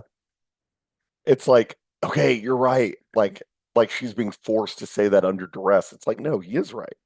He is right. You spoke. Did you not speak? No, we did speak. Oh, it was once. No, it was twice. Oh, so you lied when you said you never spoke. This whole this is these are female lies. This is, I'm not to say men don't do this, but it's a very specific form of lying where you don't outright say that they're lying. Where like Candace would never say Nick is lying. She's just saying like, okay, we spoke, but it's not like we had a relationship. When did he say you had a relationship? He said you spoke, and you said you never spoke. You're a liar. there was a conversation that you can read it It's live. convenient. Well, we should throw it up. Let's throw it up and post so people can read what you're okay. Like about That's the other thing is that's kind of the other thing girls do nowadays. This is more of a modern women thing. Is they think the act of like posting screenshots automatically makes them correct. So this is like the third time she's done this. Is she'll say, okay, well, just throw it up on the screen, as if that proves that she wasn't lying. It's exactly like the other one where she said, I will do a collab. Yes, I will do a collab with Nick. Why not? And that is somehow different than saying, I will interview Nick. All because she does this like faux journalism thing, like, well, I have the screenshots, throw them up. The screenshots prove you wrong, Candace. Like, just like this whole conversation is doing, you're looking like the liar.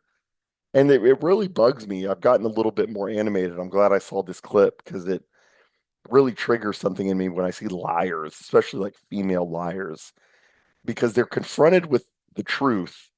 They're confronted with how they lie, and then they like cope with it and they go, like, it's that one makes me the most mad. She says, come on, Nick. It's not like we had a relationship. Who said you had a relationship? You're the one who said you didn't speak. You did speak. And there are chat logs, there are texts, but if the thing that's kind of scary to realize is if Nick wasn't as eloquent and didn't have the receipts, she would continue that lie for the rest of her life and say, "We never spoke before then. We never spoke before then." You almost have to be this tedious to call these type of women out on their lies. It's very scary. It's an insight into the manipulative female brain. Back in 2019, what is it, 1819, there was a communication. And then in 2022, during the Kanye thing, Yes, and Very legal, very legalese speak. There was a communication. What do you work for the Department of Justice? Run the Candace Owens show. I thought everything goes. There was a communication. Are you under oath right now? It's fine, Candace, but then you realize that like with stuff like this, she knows she's lying and she has to speak in this like lawyer speak of like there was a communication. I feel like I'm reading like the WikiLeaks or something like we had a communication. It's ridiculous. This is not an honest person. This is a liar. I've always been honest. I've talked about that many times. That was the first time I remembered us having a conversation was the Kanye stuff. First time I remember us I'm gonna have to run this back. I'm gonna spend a lot of time on this one because this is really like female evil here. She says that's the first time I remember us having a conversation. And that's always how it's framed with these kind of lies. When you catch these type of women in a lie, it's never, oh, well, that was our first convo. That was the first time I remember. That way, if you pull up something from older, they can say, "Oh, well, I said I didn't remember." It's like how people in Congress lie. Parlor. Oh, I'm sorry. So there. Yeah, but like, I mean, come on, Nick. The verse is like, we had this long relationship. Okay, but we can't play this game now. We what can't game? play this. Because you can't then get on my case and say, well, look, I'm just going through a lot and I have this crappy stuff going on. No, and then I'm it's just like, saying wait, why but I don't know about the screenshot, but you, I forgot about the conversation Nick, and that the was other from one. years ago. I mean, okay, yes, okay, you're right. At first, there was a conversation that you can read it It's live. Convenient. Well, we should throw it up. Let's throw it up and post so people can read what you're okay. Like back in 2019, what is it, 1819, there was a communication. And then in 2022, during the Kanye thing. Yes, and I've always been honest. I've talked about that many times. That was the first time I remembered us having a conversation. First Was the time I Kanye stuff. remember. So when I was saying the first time I spoke to him was over the Kanye thing, and I've been very honest about that. You said that after, because first you said we had never spoken. And then I insinuated, no, maybe that's not true. And then you said, oh, we talked during I can legitimately tell you that that's factually you're very wrong because I had to confront that because of some legal stuff that was going on. And I was very open about the fact that I had a conversation with you when you were hanging out with Ye. You could talk about that openly right now. I couldn't care less. But the point is that what was the difference in what you could talk about that openly right now. I couldn't care less. That means she does care. She deeply cares. And what's funny is it goes from, the first time I remember us speaking was during Ye, which I think was November of 22, I want to say, November 22. The convos go back to 2018, 2019 with them. But because she said, well, legitimately, the first time I remember, what does that mean? The times you don't remember were older? Like those adverbs add in a layer of plausible deniability, and she's speaking like she's on the stand, facing like a perjury charge. These were we had one communication. This is all I remember. This is how people talk when they're being interviewed by the feds, by the way. we're talking about is a communication about a certain situation versus like Candace and Nick had some like background relationship and we're coordinating. That's just not relationship. Who's talking about a relationship? Yeah, she keeps going back to this. It's a way to frame her lie. She can say, well, we may have spoken, but we didn't have a relationship. And we may have spoken, but this is the first one I genuinely remember. This is all obfuscation. This is all like a smoke bomb to confuse the viewer, which, the people who are watching Candace daily are very easily confused. They hear things, they go, whoa, whoa. I'm not confused. I hear what Nick is saying. Nick is saying we spoke multiple times. You said we never spoke. Here is proof that not only did we speak multiple times, and that you've admitted to at least twice, there's also proof that you said you would get me on your show and then you didn't.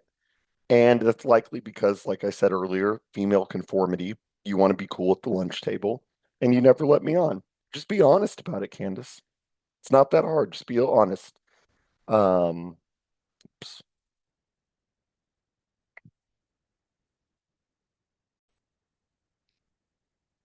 All right.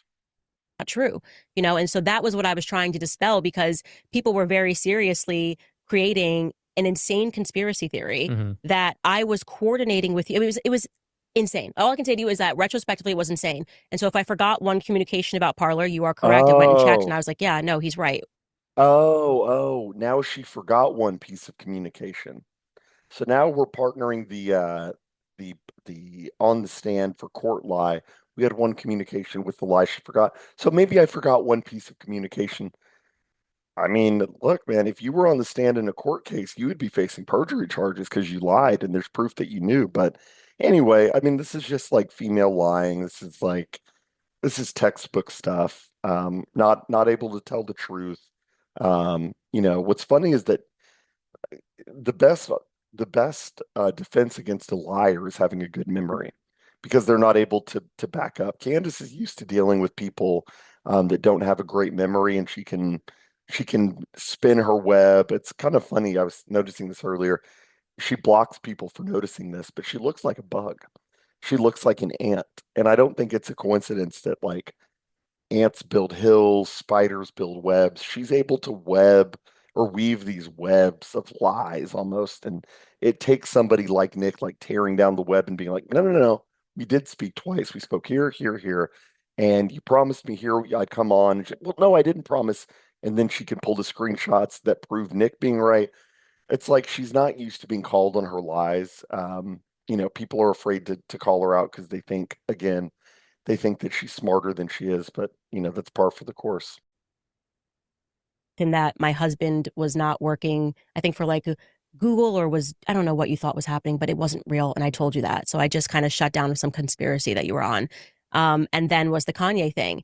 And there were other people who genuinely believed that you and I were like in this communicative Right. relationship, coordinating, like I'm working with the Groipers. And it was just, I don't know what to say other than it was really loony. These were coming from older men. And I realized that you were kind of very effectively getting to people. That's true. But yeah, I mean, look, and it was a long time ago now, it was a year ago. I didn't prepare So this is the stage in the interview where I don't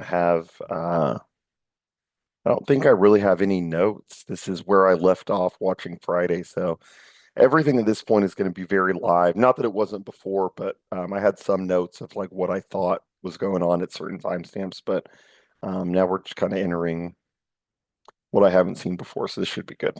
timeline in advance. But the way that I recall, you said we had never talked before. Then you said, well, we talked once during Yay. No, we believe that was the case, but maybe I'm wrong about that. Like I said, I don't have it in front of me, but it felt like that's true. I felt like you weren't being completely forthcoming about it. Please be forthcoming. I'm the most honest person in my audience, so nothing is off record. You can say whatever you want right now. Be forthcoming. What did I? She's not the most honest with her audience, as we've already established. She's not. You can say you're honest all you want. I'm the most honest. That's what Trump does. If you want me to be honest, I know if you're a MAGA person listening to this will really grind your gears, but Trump is not the most honest person. It's the fact that he tells so many lies, honestly, and being so much freewheeling with the truth that it's like you don't know where the lies start and the truth begins. That's what Candace is doing here. I'm the most honest. No, you're not. We just proved that you lied multiple times in the last 10 minutes, Candace. Lie about. I did forget the Parlor communication. You said we had never talked before. We had actually talked a couple of times before. Yeah, but about the same situation. You get my point. We were dealing with something with Yay. This was not like Candace reaching out like, hey, Nick, but that's what's not what that you said. Groiper music? You didn't say we talked about unrelated things and we've talked before. Okay. You said we've never talked before. I don't know anything about him. I don't know him. I didn't know anything about you. That's the point. I knew that Yay was hanging. Look at the eyebrows, too. When people are lying like that, they go, but I did. Eyebrow. Oh, but I didn't know anything. If you're telling the truth, you go, I don't know what you're talking about. But I did it. Those are lying eyes. Out with you. Why'd you say I was okay to Yay? I said to Yay, the point being is that I said to Yay, based on my own assessment of things, like I thought that there was a bigger risk because somebody was getting involved with his campaign, and I had known to be open about blackmailing people. I obviously, as a friend of Yay, was going that was going on, I was concerned. And I expressed that to you. And I said, you're in proximity to him. He's mad at me for this, and that, because Ye was mad at me for a couple of days. And I said, please just tell him this. That was it. So our communication. We talked about Milo, and then you Yeah. vouched for me with Ye. Yeah. And Milo and I now have you since, follow Milo on Twitter. yeah, which is Milo and I since have talked about it, you know, Yeah. because, and he respects Yeah. the fact. That's why I said, I'm very honest. So you're not. Yeah. So now we've gone from I never spoke to you to we had conversations in 2018 and 2019, but those don't count for some reason because we didn't have a relationship, whatever that even means. Like I think having a conversation with somebody is forming a relationship, but I guess they didn't meet the threshold of hanging out long enough for it to qualify as such. Whatever. And now Nick is saying, "Well, why did you vouch for me to vouch for me to Yay?" I mean, why would you vouch for somebody you have no relationship with? And what Nick is getting into, I think he's being nicer than I would here. He's saying, now you follow Milo, who is Nick's like sworn enemy and has lied about him in really nasty, I would say truly sinful ways. Like true, I would attribute the evil label to Milo. I think truly evil ways. Um, and now Candace is friends with him, and Nick is like, oh yeah, now you're friends with him. Let's just know how that plays out.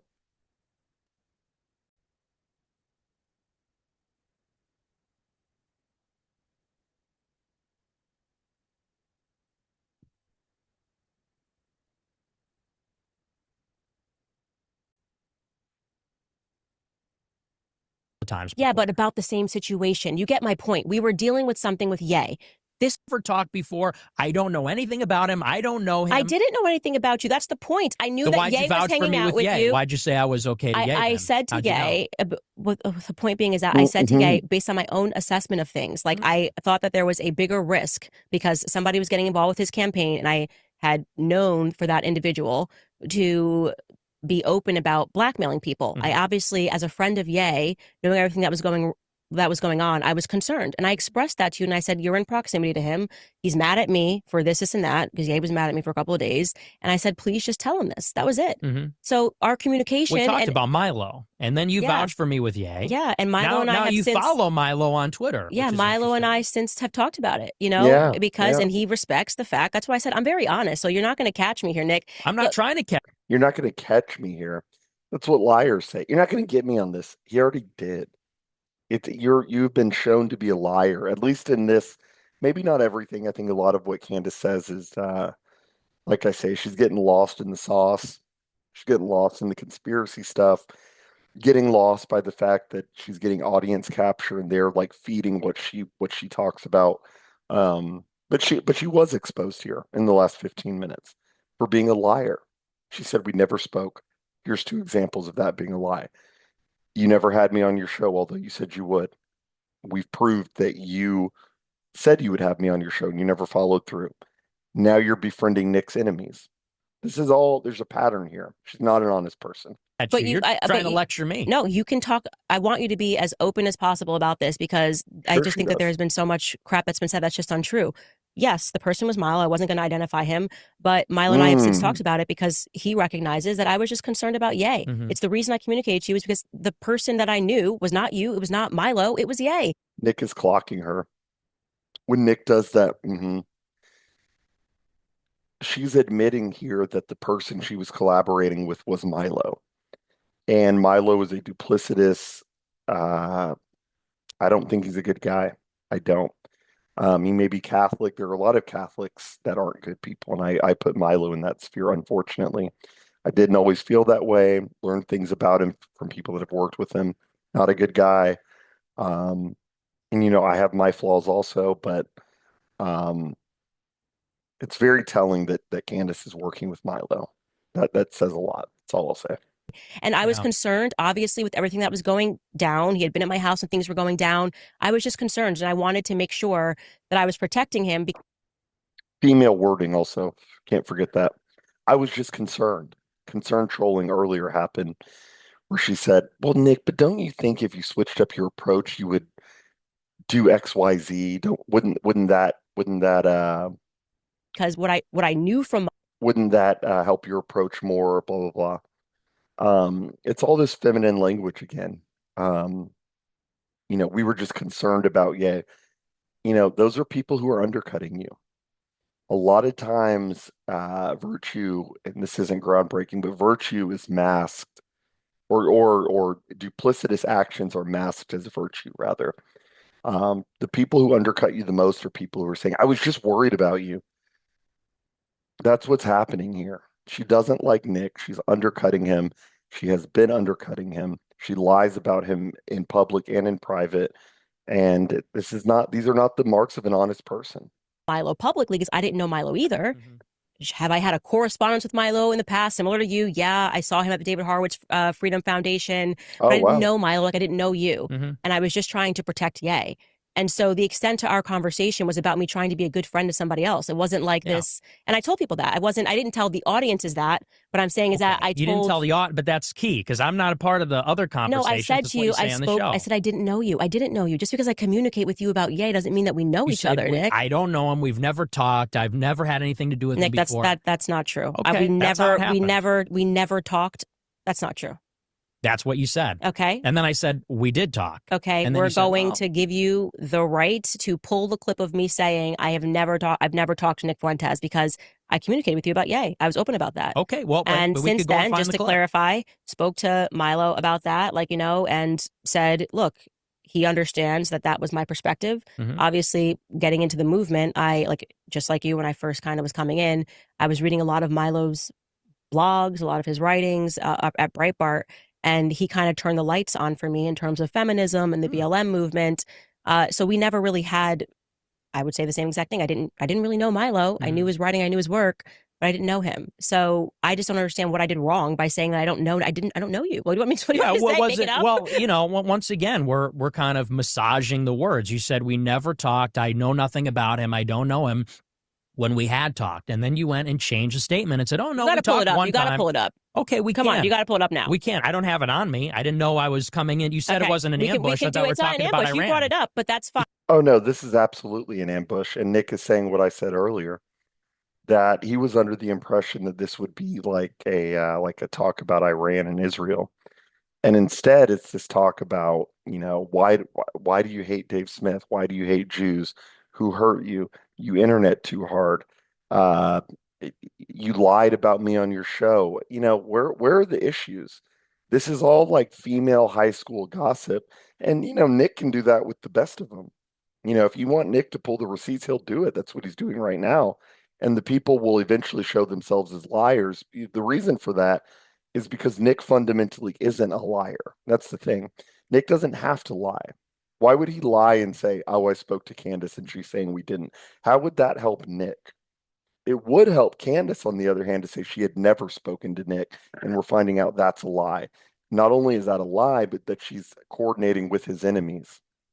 This is textbook female lies. You brought it up. You wanted to litigate the beef. I'm happy to do it. I don't have the receipts prepared, but we could do it. There we go. Perfect. I do not know Nick Fuentes. I don't know you. But you already know that. What I do know is that everyone can see what you guys are doing to me. Your pattern is well established. There were other and the world. Hold on. Tweet. And then, let's even analyze this statement. Okay, let's go in. I do not know Nick Fuentes, but you already know that. Okay, I do not know Nick Fuentes. So let's say this. Let's go hypothetical here. Let's say that there's somebody who. How do we do this? Let's say you're in high school, right? You're in high school. And your principal calls you to the office. And there's another high school down the street. And there's a bad kid. There's a kid who's selling drugs. And he sells guns. And he's partying on the weekends and whatever. But like just a bad hombre. And your principal calls you into the office and says, there's this kid, and I'm not saying this is Nick. He's not doing anything illegal. It's just an analogy. The principal calls you into the office and says, sit down. Do you know this kid? Have you ever spoken to him? He is selling drugs and guns, and he is saying horrible things online. Do you know him? And you said, no, I don't know him. And they're like, that's it, right? You don't know him. You don't know him, right? And then somehow it comes out that you've had two relatively long convos with, not even long, but you've had the text come out, and you've had two convos with him, and one of them you've said, how's everything going with your mom or something, and it's like four texts, and that's it. And then a year later, there's another text exchange that says, have you read the book that I sent you? Whatever. Would you say you don't know that person? Would you say you don't know that person? Or would you say we've contacted and we've been in contact limited in a limited way, but I mean I know him, but I don't know him. That would be a more honest way of saying it. Like Candace could rephrase this and say, I mean I've spoken to Nick, but I mean I don't I haven't been to his house for dinner. That's what she's implying. She's implying that unless you've eaten three meals with somebody, you don't know them. So that's first sentence. What I do know, sentence two, is that what I do know is that everyone can see what you guys are doing to me. So she's responding to the ADL, and what she's saying is what you guys, and she's trying to do this dog whistle thing where she says you guys, and everybody who watches her is supposed to go, oh, she's talking about the Jews. Whoa. And but even at the end of that sentence, what she's saying is what you guys are doing to me. So everybody's always attacking you. It's always what you're doing to me. You know, you talked with Nick, it's not the end of the world. Your pattern is well established. The world is waking up to it. My crime is having, yeah, you're such a saint, Candace. You're such a saint. And we can't even enter your realm of sainthood. You're so perfect. Everybody's always hurting you, and you've done no wrong, and you've never lied to anyone. It's so like self-aggrandizing. It's like this self-flagellation thing. It's but that's her brand. It's kind of gross. Uh, uh, and the world is waking up to it. My crime is having stood up for myself against your network of smears. I'm responding to the ADL Woe is and saying I don't Candace. know you. I didn't know you. But that's not the only statement. You said stuff Okay, on your was show, it on and there were other Twitter? tweets. It was on my show. I don't have it on me. Okay, If you well, want to come back and we could we do can a come debate back. Yeah, about no, a we year don't. We're not ago, going to do a I'll debate have about all it. the I'm just receipts saying, prepared for like, you. just so everyone can. This is pre-recorded, so I'm just going to say, if you do go home and find the clip of me saying something that you believe was lying, then I'm happy to share it because Yeah. I don't lie to people. It's just not Okay. something that's like in my DNA. Yes, she does. She does lie to people. She just spent the last however long doing it.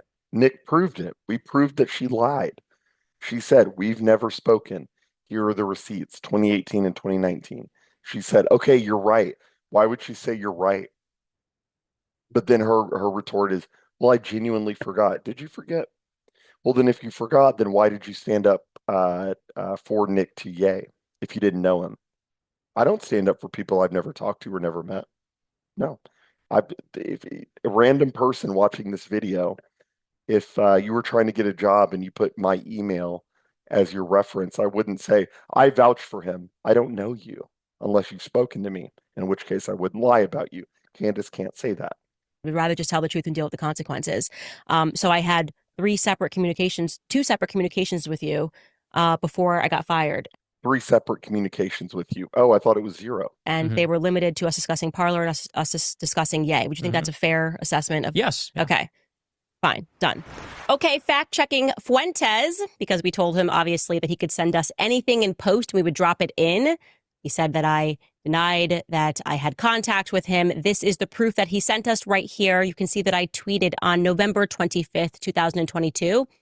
I tweeted, I have never in my life been in contact with Milo Yiannopoulos or Nick Fuentes. This is not a personal shot at either of them. There we go. That is simply the truth. I met Milo twice, both times at the David Horowitz Freedom Center, where we were both invited as speakers years ago.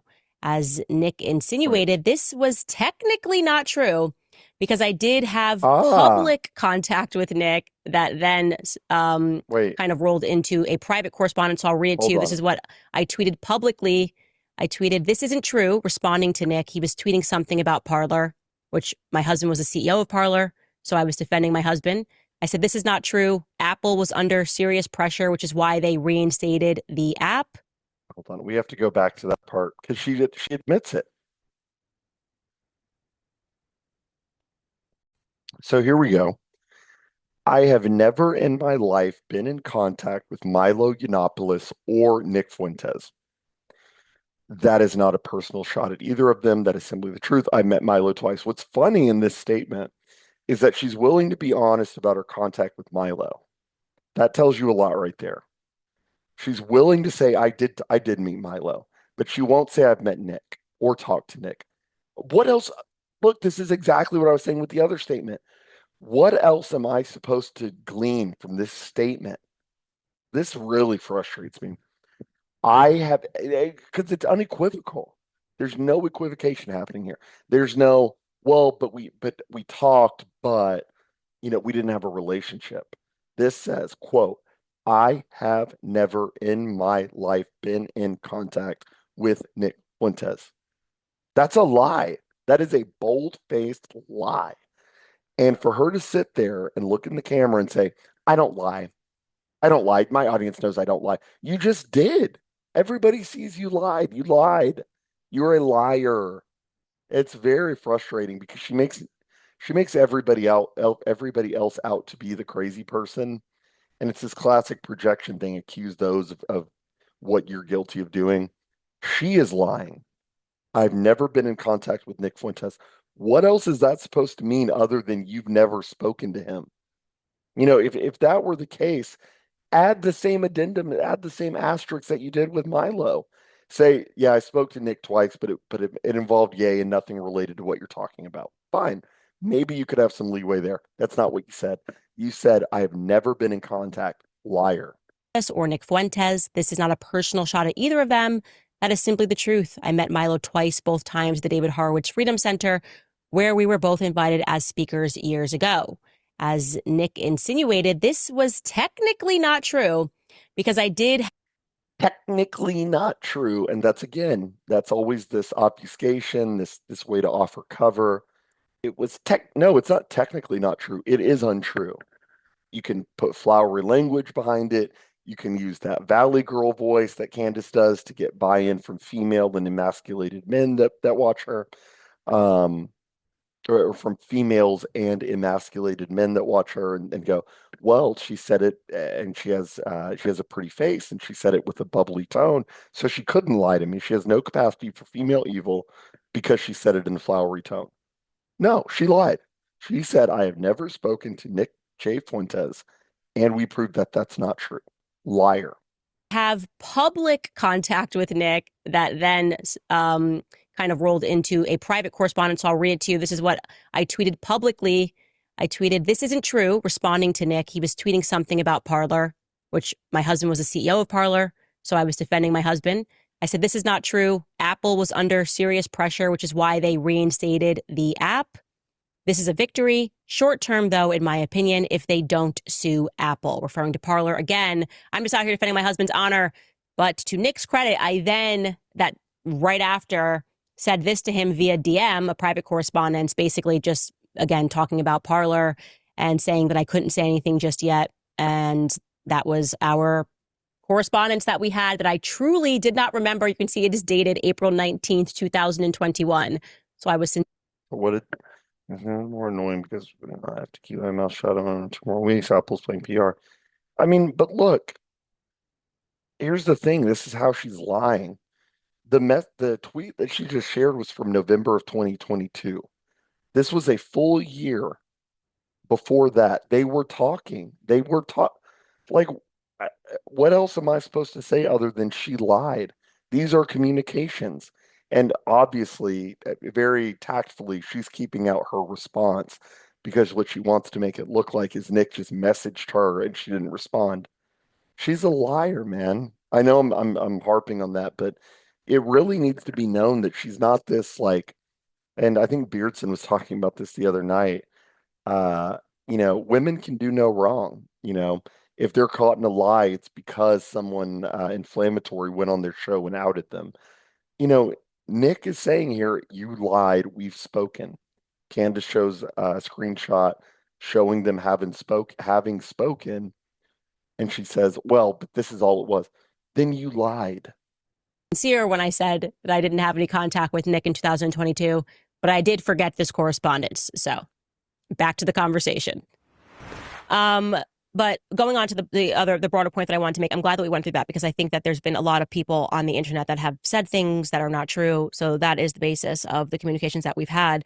And the whole and I was very aware of obviously like all of the Groipers tweeting when I got fired. Genuinely didn't know what the Groiper movement was outside of seeing you guys kind of pop up on college campuses and begin to ask some questions that I actually thought were very fair and questions that I hadn't considered. You know, why was I, when I was working at Turning Point USA, touring with Dave Rubin, who is a homosexual married man? Can you talk about, first and foremost, what a Groiper is and how the movement got started? Well, it got started in 2019 when Charlie Kirk was doing. And honestly, what I will say is like kudos to Nick for, I'll say this, he's a better man than me in this sense. I don't know that I would be able to move past that kind of stuff that quickly. Like somebody does an ambush interview with me, they lie about me. They lie about me on the internet, and then they lie about the extent to which we know each other. It's all very dishonest. And it's not to say I would like walk off the set, throw off my microphone. But Nick is a good sport. He's trying to salvage this interview. So Candace gets called out for lying in the last segment. And now she just wants to move on and say, anyway, what's a Groiper? First, I even think that's a little dishonest. She knows what a Groiper is. You know what a Groiper is, Candace? A Groiper is somebody that was defending you when you got fired from Daily Wire. A Groiper is somebody that was in the Twitter space with Jeremy Boring, explaining to him the role of Jewish influence and explaining that Christ is king. We're not screaming that because we want to do another Holocaust. We're screaming that because we think Christ is king. That's what a Groiper is, Candace. So maybe she needed a little refresher, but yeah, that's what a Groiper is. It's somebody who had your back recently.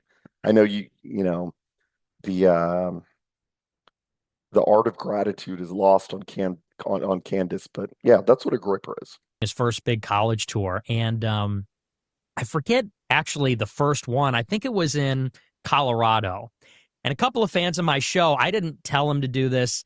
Actually, people had asked me before, should we do this? Is this a good idea? And I said, no, I don't think so.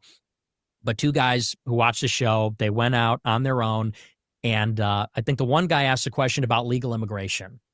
You're against illegal, but you're for legal immigration. How's that conservative? And then another guy came up and he said something about Israel. You seem to be Israel first. What about America? And the two clips blew up on Twitter, and I promoted them on my show. I said, that was unbelievable. That was really awesome. I said, because, if we show up in MAGA hats and rosaries, who we are, which is pro-Trump Catholics, and we present as the real right wing, this is unignorable, and people will start to ask these questions. So the following day, he did another event, I think, in Iowa. Once again, there were a couple of Groipers asking these types of questions. Then the third day in New Hampshire, same story.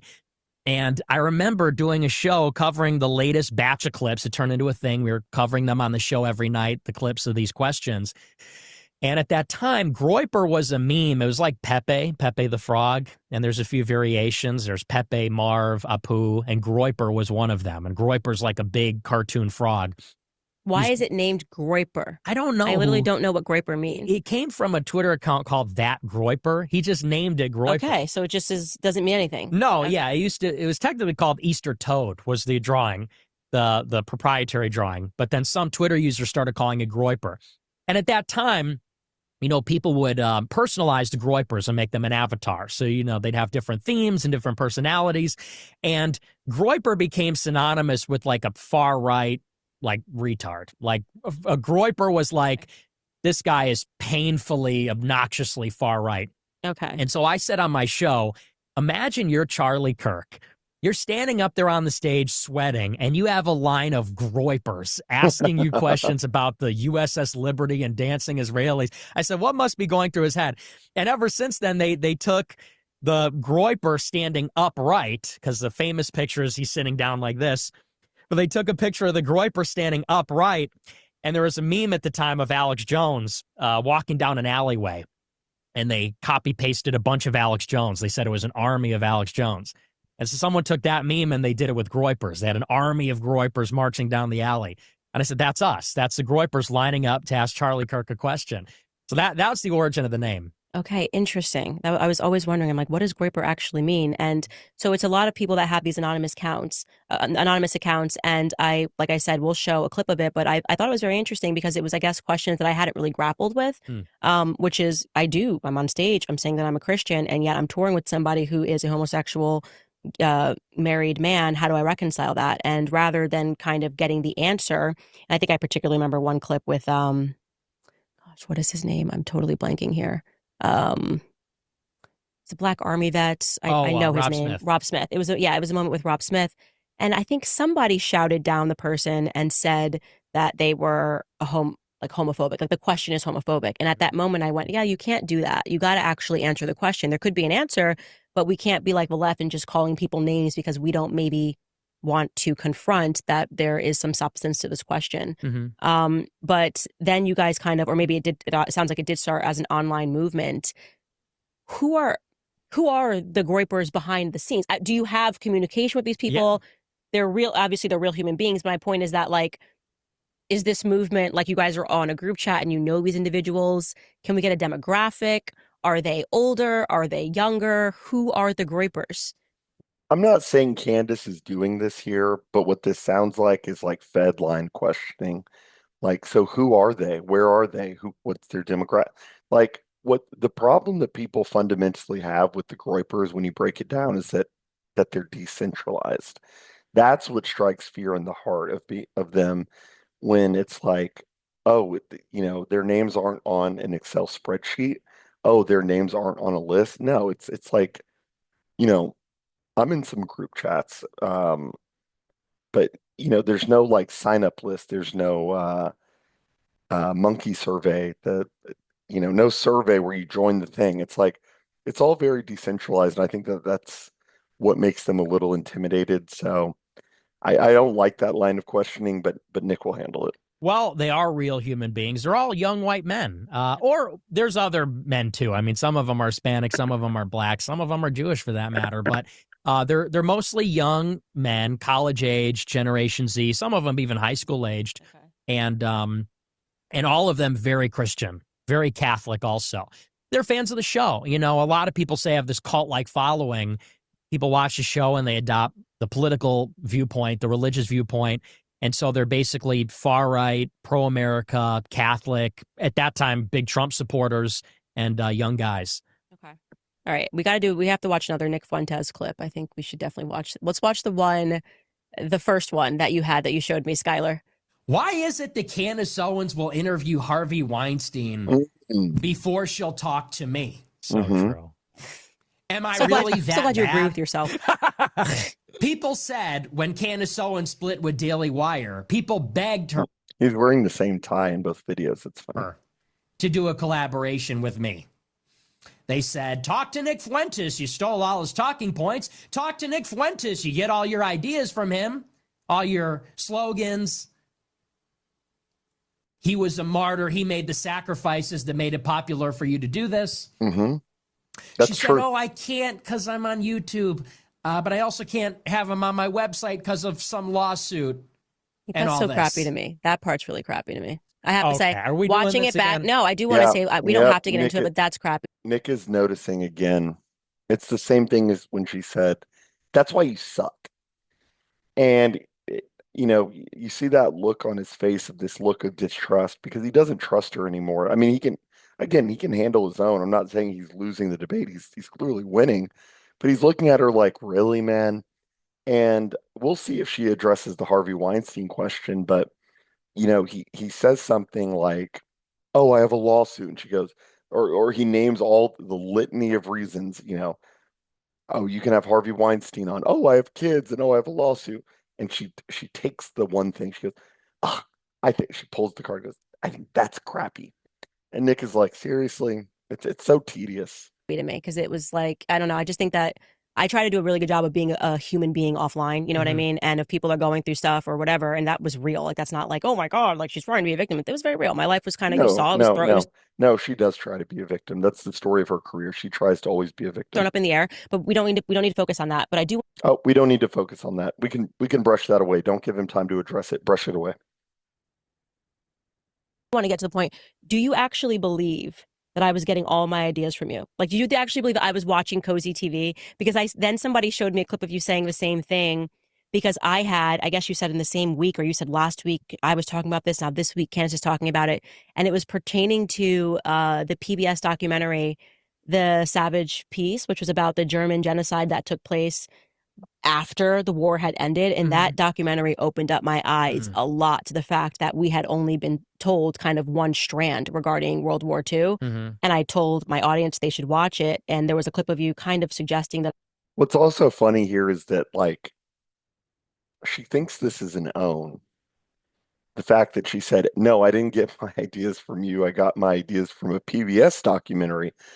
So Candace it would actually be more admirable if Candace like just said like, yeah, I do like I watched your show a couple times and I thought you made some good points about World War II and the Holocaust. But no, she can't say that. She says, and I'm not saying she's lying. I just think it's even more pathetic. No, I actually got all my talking points from PBS. Wow.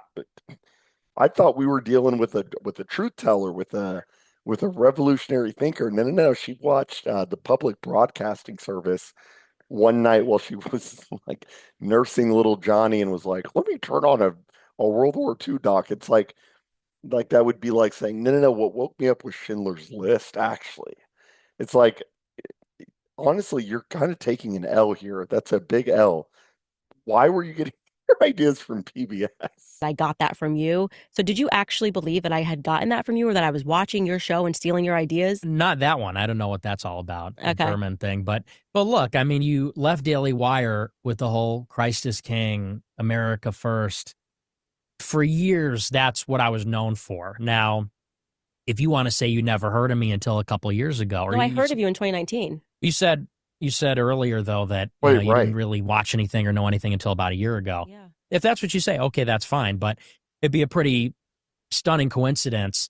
And I will say I heard from other people. I'm not going to say who, but I heard from a mutual friend. He watched my show back in 2020. Maybe that person's lying. I don't know that, but I'd heard that from multiple people. So. You can name the person because I'm telling No, you. So, why and would I'll he ask do you this that? question again. So you said Christ is king. So that's very interesting. Mm-hmm. So you think that any person that says Christ is king? Oh no, my I didn't say that. Okay, gosh. I So tedious. actually do want to understand this. I'm genuinely pushing back No, here it's because an interesting I was very confused by this. No, she's not pushing back. She's genuinely pushing back, guys. I'm like, Ye just named his whole album Jesus is King, Mhm. right? Or 2 albums ago was Yeah. Jesus is King. It was definitely a moment, a cultural zeitgeist that had this rapper to come out and start singing about Christ like he did early on when he did the Jesus Walk stuff. And I was just like, does Nick actually believe? Like, I genuinely was not watching your show. It's the only thing I can tell you. Okay. I have friends that were, I will definitely say, male men between the ages of like 30 and 40 are watching your show. Yeah. And I would say 40 and beyond, like I just said, are watching your show. No, it's actually not true. What she's trying to do there is what I said earlier. She's trying to infantilize him. So it's the same thing as earlier when she said, "You have infected the minds of 40-year-olds." What she's saying there is something very specific. She's not saying you're reaching the youth, which is what I said earlier. I said that guys around 30 to 32 and younger, so I've even had this with like 25-year-old guys who have messaged me and said, "Hey, dude, you were right about Nick. He makes some great points. I think I was wrong about him being extreme. I've been watching him for the last month." That's not what she's saying. She's trying to mesh the two ideas together. What she's saying here is that you have the minds of the 40-year-old guys. No, he doesn't. That's actually the problem, is that the boomers are not waking up. The Gen Xers are not waking up. What she's saying specifically is that 40-year-old neocons who work for National Review are obsessed with Groipers criticizing them. And they just need to ignore them because you guys are just an online movement of a bunch of funny trolls and you're just a comedian. That's what she's saying. She is not trying to be complimentary. She's trying to be demeaning and she's trying to undercut him with that. It's very specific, very calculated. I would imagine you have a very male internet savvy audience. I am terrible at the internet. Like, I mean, it is embarrassing. I'm basically a grandma when it comes to the internet. My husband thinks he's like, how are you a person that people watch the internet? You don't even know how to use the internet. I just don't love tech. Tech is not really my thing. I like to communicate. Tucker Carlson. Tucker does the same thing too. I think it's Candace, for all she has been spouting, blabbermouthing for the last hour about, I don't know anything about tech. I don't have time to respond to Twitter comments. I don't know what a Groiper is. I don't know what Cozy TV is. She sounds a lot like Tucker Carlson here saying, I don't even know what the heck an internet is. I don't even use technology. I'm just a guy who takes Zen and goes fishing. Yeah, dude, your dad was with the CIA, and Candace's husband is a decamillionaire, and I don't really even know what he does. He's involved with tech. Uh, People have made I'm not going to go there, but people have speculated about him. We won't go there. But it sounds a lot like Tucker's talking points. I'm not even on the internet. I'm so busy. I'm such a good parent that I don't even look at Twitter. It's like, yeah, you clearly do, Candace. You clearly do. You know what's going on, and you're playing dumb. And this is manipulation. Woman, I like to speak, but I don't really like to figure out how all this stuff works. And so once you got banned, I just didn't see. And the reason she's saying that is because that appeals to single mom, or not single moms, stay-at-home moms. To be fair to Candace, single moms don't listen to Candace. She's saying that for the stay-at-home moms who truly are not internet savvy. She's saying that so that the stay-at-home moms can say, "Yeah, she's just like me. She just does." And it's like they have to have some level of cognitive dissonance where they're like, I would hope that or I would think they would be like, how does she do a 3 hour show or whatever her schedule is, but is raising her kid? That would be my question. But those stay-at-home moms are like, no, she's just like me. I don't understand the internet either. This is intentional. I wouldn't have seen your stuff. But then as soon as you were back on Twitter, I started seeing your clips all the time because you started trending. Like you were trending the day that you got let back onto X, you were trending. And I was like, okay, Nick is trending. Clips recently just were trending about you. So I think if you had been on X that whole time and you said, I mean, you were like, you've never seen my stuff, that would be a little ridiculous. But genuinely, like when you're starting a family and like as soon as I am done with the podcast, it got to be like straight back into mommy mode. I just don't think that many women are watching you. Is that fair? Yeah, like I said, if that's what you're saying, then yeah, I believe you. 100% the truth. Genuinely didn't get any of my ideas from you, and then was being accused of getting all of my ideas from you. So obviously there must have been naturally something that was happening where what I was saying or what I was noticing, people were going, oh, Nick Fuentes has spoken about this already. Yeah. Well, I mean, those were like things that I was known for when we would disrupt Turning Point, which is where you worked at, or Daily Wire. I saw the Groiper stuff. Which you also worked there. They would go in chanting Christ is King, and they were the Groipers. And if you were aware of the Groiper War and Ye24 and me on Twitter last year, I saw the literal clips of them asking questions that were going viral. Okay. They weren't chanting Christ is King. They were just the literal clips of them. And I thought it was smart. I think it made me challenge some of my ideas. So I will give you credit where credit is due, or the students that were. I'd be curious why Christ is King challenged some of her ideas. Like, what about chanting Christ is King made you say, oh, that's a new idea? Chanting Christ is King never was like a revolutionary idea to me. I mean, you maybe using it at a Charlie Kirk rally as a way to like show like we're Catholics and we're not like neo-Nazis. I guess that's a good point. But like, what about Christ is King made you like look in the mirror and say, wow, I'd never thought of it that way? Like, anyway, that's just a kind of a side point. We're asking those questions, credit where credit is due. Yeah. I think a lot of times conservatives, we say things and we say them because everyone else is doing it. Same thing with the reason I think both of us started as being pro-Israel. It just was everybody else is doing it. It feels good. You are kind of young and excited about the ideas. And then you kind of go, oh, wait, something's wrong. And both of us kind of dealt with this punch in the face. Right. Yeah, well, I was 18. You know what I'm saying? I was 18. So, I was, I don't know that I was doing it because everybody else was doing it. I was doing it because that was just the first thing I read, because that was the stuff that was out there. Well, and then you realize very quickly that Candace hasn't read anything. It seems like a small point, but it's actually not. What Nick is saying there is, it seems small, but what he's saying is, I think he'll get to this in a second, but he says, that actually doesn't apply to me. I didn't just do it because everybody else was doing it. falls back into the social conformity thing that women fall into. Nick wasn't pro-Israel for what 2 years of his political awakening. Nick is 26. I guess from the age of 15 to 18, uh, when your brain is still forming, maybe he was pro-Israel. Okay, fine. But he started, the first books he read but were, like he said, Murray Rothbard. Um, uh, I'm forgetting the name of the Jewish capitalist, but he read the Jewish capitalist books, and the Zionist books, and he's admitted very young in his career, he was saying, Israel has a right to defend itself and all the talking points. Candace isn't saying that. What she said is, well, everybody was doing it. So, you know, she's 31. I would have less of an excuse if I said, well, I woke up 3 years ago.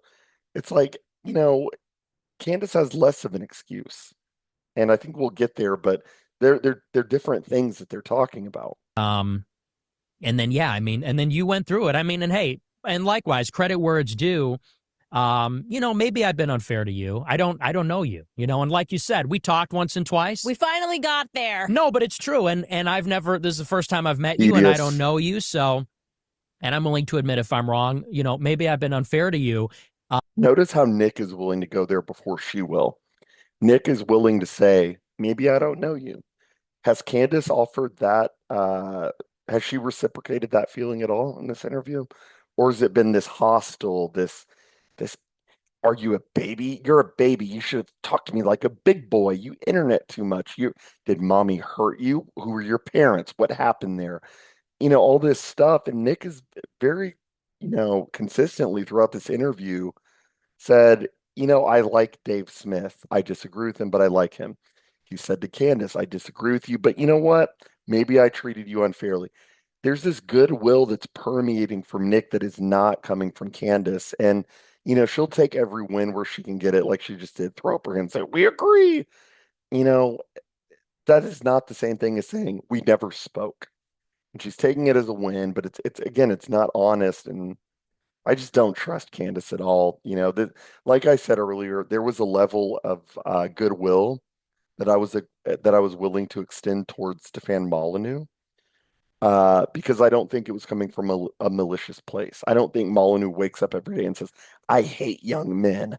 Time to screw young men over. I think Molyneux just doesn't understand. There is something much more calculated and malicious about what Candace is doing, and I really don't like it. But for what it's worth, they did put you through the ringer, and I don't even need to tell you that. You know it, and everyone knows it, and it sucks. I actually thought you were a Fed at one point. I know. Yeah. Yeah, because I'm sitting here going, this makes no sense. I literally just am being punched in the face 1,000 times. Everyone's coming after me. What did I do? I tweeted the hashtag Christ is King and like my whole life is over. And now I kind of understand that it was because people were watching your show and they were. Right. And truly, people can just be ignorant. It's just, like I said, it's not female content. I would not describe you as like all the moms are lining up to watch Nick Fuentes. Yeah, that's a good thing. Yes. Some moms love me. Some moms love you, There's I'm some sure. Moms that but love as the a show. rule, I Yes. don't think I that we're watching your show. And so I think it was kind of this thing that they definitively believe that there was some sort of coordination going on between you and I. No, but there wasn't. It was it sucked. I'm not gonna lie. It was not an easy year last year. And so when on top of that, you start telling people to attack me. I didn't really tell people to attack you. Okay, fair. I might be misquoting there, but like they got the idea that they should start attacking me. I was like, okay, this guy must be working with the ADL because the ADL had just attacked me. And then it was like 2 weeks later, you're attacking me and people that watch your show are attacking me. And I'm just going, what the heck is going on in my life right now? Again, when you're in the moment. What the heck is going on in my life right now? High school girl speech. You can kind of believe something to be true, but I definitely thought that you maybe were like a total Fed. Yeah, I heard that you heard that from Tucker. Is that true? No? Mm-mm. Yeah, because I heard that, and that was another thing. I think a lot of people, by the way, have asked that question, like, is he a Fed? But I did not hear from Tucker, like, Nick Fuentes is definitely a Fed. Well, Tucker is pushing that around. It's like a whisper campaign. He said that to Alex Jones. He said that to a lot of people, so. Well, I thought I said it to people because I was definitely saying, like, he's got to be a Fed because what is he doing? That was part of why I was, in particular, a little upset towards the middle of the beef. Okay, last fair, year. fair. But I really did believe it because Yeah. I was just, it didn't make sense to me. I'm like, what am I doing that everybody everywhere is upset with me? Well, and I think suffice to say, It's also like a female brain thing. Like, why is everybody so upset with me? Like, I don't feel like Nick's brain operates that way, like looking around and being like, why is everybody mad at me? It's very female brained, and she's doing that throughout this. Why don't you like Dave? Who's upset with me? Everybody's mad at me. I didn't do Nick, come on. It's like you're not seeing any of that from Nick. And, you know, I guess the retort to that would be like, well, she's a woman. Why are you surprised that she's behaving as such? The reason I'm surprised at that is because she's an anti-feminist who goes on and on about saying women need to know their place, but she's doing a 3 hour show berating one of the only truth tellers on the right wing today. And I don't consider Candace a truth teller. She's trying to knock down the truth teller and make everybody go to her. And she's playing nice right now. The convo is at a point where it's going a lot more it's a lot more of a friendly convo. It's much more harmonious and stuff, but never forget she can pull those claws out, man. She can pull those claws out like a bug, like a spider, like her physiognomy tells you she looks like a bug. And she'll do that and she'll lie easily. She has no problem lying. And she'll lie to herself about her lies. She'll say, well, I didn't know. And I genuinely don't remember. And oh, come on, Nick, all this stuff, man. Just don't get lost in Candace's lies and her it's a web. She's a spider. She weaves these tales. unfortunately, in this space, there is a lot of distrust, I think, on both sides because there's so much deception and so much intimidation and bullying and these shady tactics that, when you don't know everybody, you really don't know what to make of everybody else. I'm an unknown quantity to you. I come from a different world. I'm a young man. I'm on the political outside. I'm on Cozy TV. You're an unknown to me. You're in the belly of the beast at Turning Point and Daily Wire. And I don't mean that to cast aspersions, but just to say we're coming at each other from completely different worlds. And I've always been in my world. You're sort of leaving that world and coming to these views. And I think there's sort of a mutual distrust and maybe misunderstanding, which is why it's good to sit down and chat. Yeah. Well, and by the way, you can say whatever you want on your show, but I would just encourage you to maybe sometimes think people are just not where you're at sometimes. And I have to check myself at times. And I think no one's having the exercise. I'm in the future. Okay. You're with Yay in the future. Yay somewhere in the future. I'm 5 years ahead. So let me ask you some of these questions. So you do have ideas that there shouldn't be interracial marriage. Mm-hmm. I've seen those clips. Can you explain why that is? Yeah. All right, let's get into race. Here we go. I think this will be good. I haven't seen this yet. Again, I'll try to do some predictive stuff here. I think if Candace is going along the line of thinking, this is going to probably be where I have the most to offer, this in the gender content, and I think we're going to get into both. I think we're going to get into both of those. If I had to guess, I think what Candace will probably do is try to, even though she may agree with a lot of what Nick is saying, I think she will try to draw a stark line between her and him, and she'll lean on exceptions like herself. She'll probably throw in stuff like, you think every black person is low IQ. You've mentioned average 85 IQ on your show, and therefore you think every black person is stupid, but you're sitting in a room with me and I'm smart and stuff like that. And yeah, I think that's where she'll go with the race stuff. So I'm curious to see if that's what she does. I think that's what she'll do. Let's see. That I don't think there should be interracial marriage. I'm Catholic, so as you know, it's not a sin to be in an interracial marriage or relationship. But I am racist, I would say. I believe in the races. I believe there are white people and black people and Hispanics and Asians, and I think that it's a core part of our identity. It's who we are. And there's this conservative reflex to say, we're colorblind. Race doesn't mean anything. And, Pat Buchanan said this. He said, it's not everything, but it isn't nothing. And I definitely lean more towards the latter, which is it really is a core part of who we are. Our culture, our heritage, our ancestors, our customs, all of it. It's not that I don't think that two people can fall in love from different races. Of course they can. And they have throughout history. And the races have mixed throughout history and assimilated. But for someone like myself, I always say on my show, it's just my value. I want to marry someone that looks like me, that comes from a similar background, because I want my kids to look like me. I want my grandkids to look like me. But are you I mean, how I don't understand how that's not a common sense take. And what people, the retort is always, Nick hit the nail on the head there, is that nobody is saying that you're damned to hell if you race mix. Um, I mean, some people say that it's very small contingent. I disagree with it. I fall in line with the Catholic Church's view on race, and my parents are mixed. My dad is black, my mom is white. I don't think they committed a sin creating me. Um, but every race, like Nick said, they want their progeny to look like them. And I remember getting into a really heated debate with my dad about this. My dad is a conservative, and I had him listen to the Nick interview with the Hodge twins. And the Hodge twins asked him how he felt about interracial marriage and interracial breeding and stuff. And Nick said he disagreed with it. And my dad shut it off. My dad turned off the interview and texted me, "Oh man, I was listening to that Nick thing and I was with him up until he said that stuff about mixed race. He's just wrong." And I said, "Dad, calm down. Calm down. Um, let me make sure I'm still good here. Am I still good? Yeah, okay. I said, Dad, you I said, Dad, calm down a little bit. The beliefs that Nick just espoused are the same beliefs that Malcolm X espoused, or not Martin Luther King, Muhammad Ali espoused. Even black people today say things like, man, I don't want my son dating a white girl. My dad said, and I'll offer some transparency here and a little insight into my life. My dad said that about himself when I told him that we were having our daughter in the next room. He said, "Oh man, she probably going to look more white than me." And I'm like, "Yeah, but I thought you said that you thought Nick was evil for saying the same thing that you're saying now."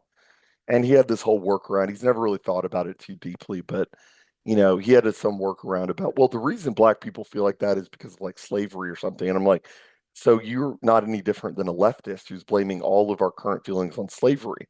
So yeah, people try to ambush Nick on this point a lot. It's not controversial. I think everybody wants their kids to look like them. And look, are there exceptions to the rule? Yes. There are also exceptions to the rule that Asians aren't short and Yao Ming exists. We all know who Yao Ming is. Just because Yao Ming was 7'6" doesn't mean that every Asian is 7 foot. It's like so ridiculous that we even have to have this conversation. But I think Candace will probably take issue with this because she's in an interracial marriage. And I would say the difference between someone like Candace and myself is that I don't have this weird attachment. I, I don't sacrifice my beliefs because some of my personal may intertwine with that. So what I'm saying is that, Candace may in theory agree with what Nick just said about interracial marriage, but she'll just lean on, but what about my kids, Nick? And it's like it's very low tier and it's just very low IQ stuff. Not that Candace is low IQ, but you get what I'm saying. From a similar background, because I want my kids to look like me. I want my grandkids to look like me. but are you when you sorry, I just want to make sure, did you say I'm a racialist or I'm a racist? You know, for a long time, I would say I'm racialist. That is a fair distinction, to be fair. The racialist thing has been used as a way. I forgot who coined that term. I feel like that came from the 20s, maybe Madison Grant, uh, Lothrop Stoddard, who I'm reading right now. I feel like a lot of that came from the 20s, and they said racialist, but they're going to call you racist anyway, so just lean in, I would say. So yeah, I mean, the Catholic Church has never said, you can't intermarry or anything. What the Catholic Church has said, and it's not in the Catechism, but different popes. I think it was either Pope Leo the 13th or Pope Pius back in the 10s or 20s. Um, Said that race is an important part of identity, and that it's salient, and that overlooking race comes with its own detriment. So Yeah, this is not new stuff here that Nick is saying. It's actually very consistent and logical with Catholic thinking.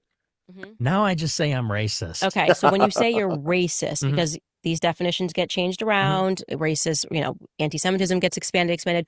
What do you mean when you say I'm a racist? Because I think most people watching this would go, if you are a That's racist that's actually a fair question by Candace, to be fair. It's not all negative. I think she's actually being inquisitive here for what it's worth. Right. in the traditional sense of the term, why are you on this podcast, right? Wouldn't you just go, you know what, Candace, Didn't I just say that? I said that earlier, and I right hand to the Bible. I said I have not seen this part yet. I said earlier, less than 5 minutes ago, I said, my guess is that Candace will say something like, well, you say you're a racist, but you're talking to me and you're on my show. That's always what it is. It's like there's no ability. It's kind of the same thing with the Jewish thing. There's no ability to separate the person from the idea. I've met Nick. I consider myself friends with Nick. We've taken pictures together. We've communicated before, not in a Candace way. I'm not saying well, I've never spoken to him, but we had one like, yeah, we've spoken before. I would consider us acquaintances. Nick would never be like, get out of my DMs, you N word. Like, no, like there are clearly exceptions to the rule. That doesn't prove the rule. That doesn't disprove the rule. That actually proves the rule. If you can find one tall Asian guy out of 1,000,000 5'5" and shorter Asian guys, the 7'6" guy actually proves the rule that there are exceptions. I don't know why this is so hard for some people to grasp. It might just be like willful ignorance, but you are a racist Right. in the traditional sense of the term, why are you on this podcast, right? Wouldn't you just go, you know what, Candace is black and she's therefore I don't want to speak to her. Right. Certainly not going onto your show and saying, why won't Candace have me on? That doesn't really seem to line up with Right. the traditional sense of the idea racist. So Yeah, and I'm being a little tongue in cheek. I mean, for the purpose of understanding, I'd say my views are I'm a racialist. But I do think that we need to deconstruct this idea of racism in the sense that, look, you're black, I'm white. It is what it is. For my entire life, people have been walking around in eggshells about the subject of race, about white people being racist. Can I say this? Can I say that? Can I have this opinion? And me, yes. I'm sort of, Gavin McInnes said it like this. He said, you're kind of post-racist. You're sort of after this craze where everything was racist. It's sort of this recognition that we live in a heavily racial world. And, look, sometimes we have racist feelings. Racist feelings like, I want to live in a white neighborhood. I don't want to live in a black neighborhood. If they were all like you, obviously it'd be a different story. But when we think of a black neighborhood, we know what that means and why the property value but is that's cheap. black American. So this is why I want to understand. Wrong. Wrong. Okay, I can tell I'm going to spend a little bit on this topic. Okay, let's go. So I've touched on this on my channel before with Jose Nino. You can go back to my videos where we talk about, I think the video is entitled The Black Question or The Black Issue. The idea that you only don't want to live in a black neighborhood because it's black Americans, it's absolutely ridiculous. Is there anywhere in Africa that you want to live? North Africa, South Africa, maybe there's a good city. I, I struggle to even think of one. Lagos, Nigeria is heavily populated. It's not a nice city. You want to live in Mozambique? You want to live in Central African Republic? This is a very easy topic for Nick to tackle, and I think he'll do so flawlessly. But Candace is just a clown here, and this is supposed to be who the based black is, and this isn't based. Well, you say you don't want to live in a black neighborhood, but that's black Americans. And this is kind of where the intentional drawing of the line in the sand is, because I think she's going to end up saying, if I had to guess, she's going to end up saying things that she doesn't even agree with in order to show a difference between her and Nick. So let's see. Neighborhood, we know what that means and why the property value But is that's cheap. black American. So this is why I want to understand this idea better because, and this is kind of something my cousin has said, which I guess you could say is a racist statement, but she says that white people in America are the white trash of white people in the world, meaning that like there's a special category of uniquely that you don't see when you're dealing with like white Americans here, that if you went across to just, I mean, like Switzerland, you wouldn't see this version of a white person necessarily, or this, you maybe went to the continent of Africa, you don't see this version of a black person either. Like even if you went to like to the tribes out in Africa. So let me give a quick retort to that. I've actually never heard that before. That's an interesting point. The idea that white people in America are the white trash of whites in the world.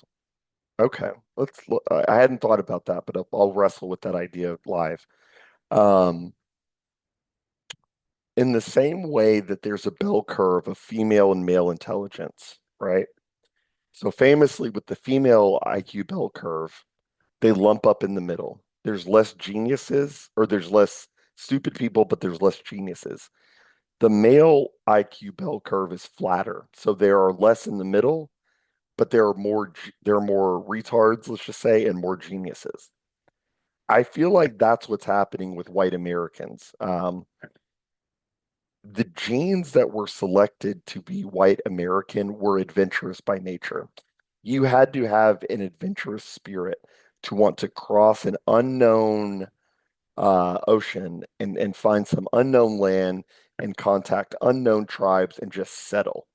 Um, I would expect, and I think this actually bears out now that I'm thinking about it, the genes that were selected for that stayed in Europe would be kind of that more feminine bell curve. They group up in the middle. You're not going to see crazy things like West Virginia, but you'll also see less crazy things like Beverly Hills, or in Dallas, let's say Highland Park, or in New York, I guess it's like the Upper East Side, or I don't know what it is in Chicago, but in America there are these like extravagant shows of affluence where it's like something you would never see in Europe. So I think classic woman moment, they can't see the whole picture. They just see, well, there are poor whites in West Virginia. How do you account for that? Well, there are also shows of white wealth that you would never see in Europe. I mean, I'm sure there is a Beverly Hills in Europe, but Beverly Hills is known across the world for a region or for a reason. So I would say that it's probably like this, more stupid people, but more geniuses. And, for what it's worth, you can sit there and say, well, white people in America are the white trash of the world. Well, they also built America. Like they also built, I'm not some America shill, but they also did build like the most powerful empire the world's ever seen. You know, these people that they're crapping on who live in Appalachia, their ancestors did build New York, and they built Philadelphia, and they built St. Louis, and they built Baltimore. You know, what did those last two cities have in common, Baltimore and St. Louis? They've been ruined by the 1964 Civil Rights Act. I'm not just blaming it on that. I'm saying they've been ruined by integration and by this idea that we're all the same, which is what Candace is pushing. That still Mm. exist, they would be a far cry from a Black American living in a neighborhood in Compton, right? Hmm.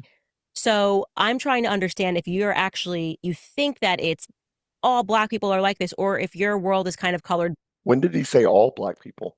He never said all black people. by this is what's going on in America.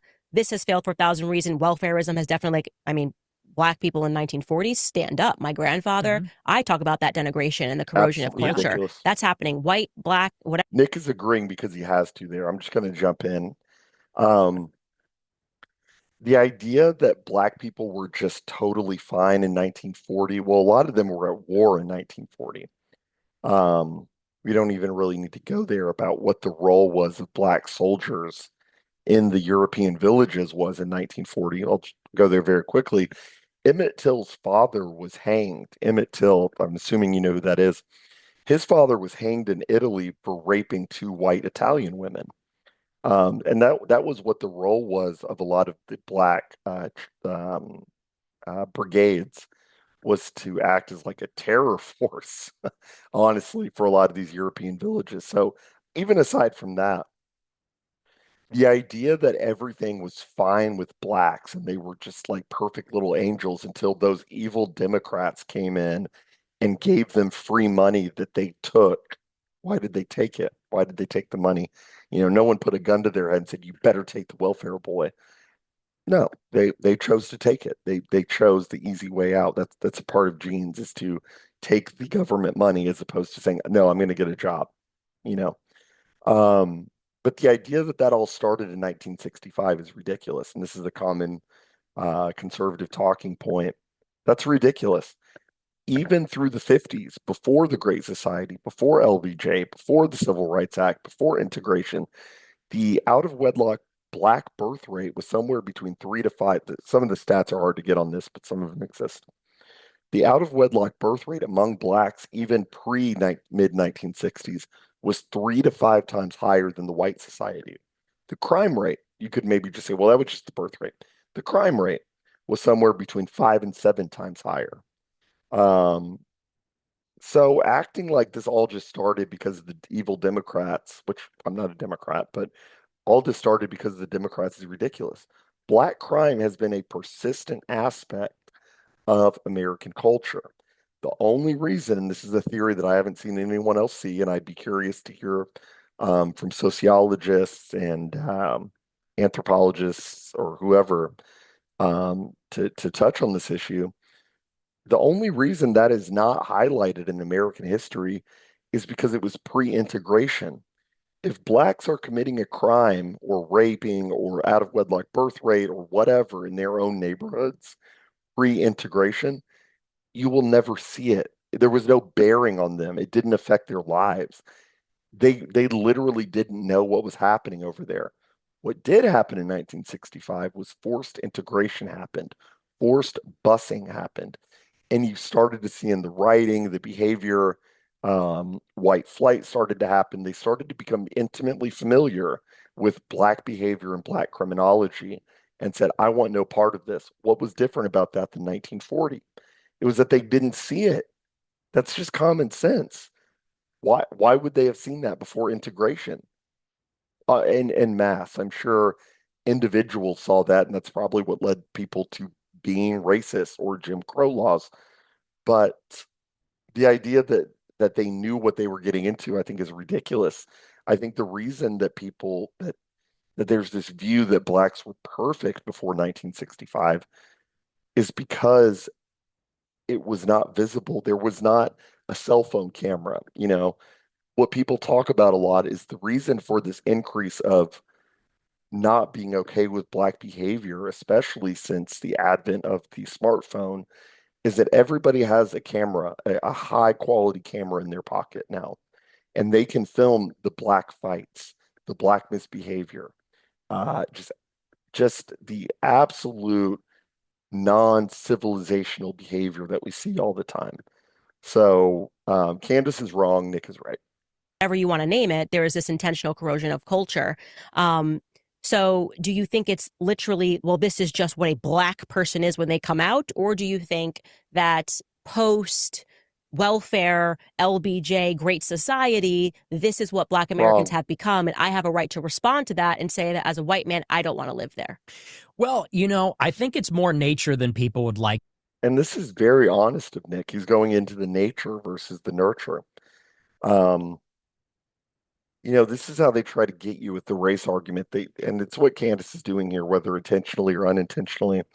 What she's trying to get him to say is that black people come out of the womb violent. And, if you want to boil it down that way, I would probably lean more that way than, it was just that all that rap music in the hood that made them violent. There have been studies of twins done in Minnesota in the early 80s.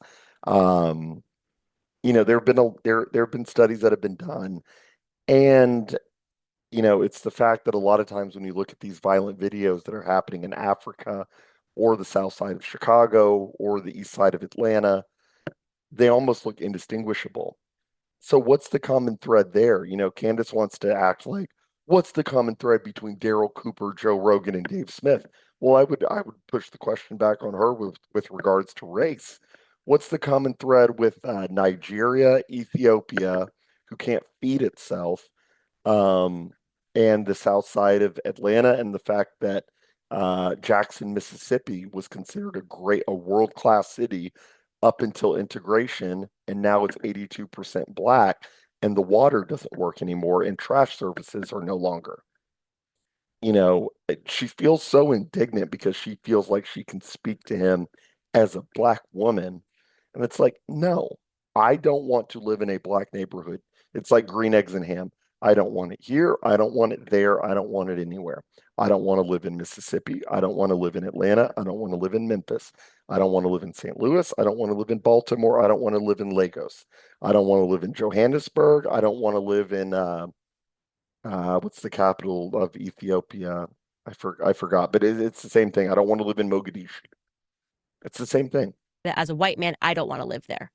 Well, I think it's more nature than people would like to believe. There's this classic tension of, is it nature, is it nurture, is it cultural, or is it intrinsic, is it racial?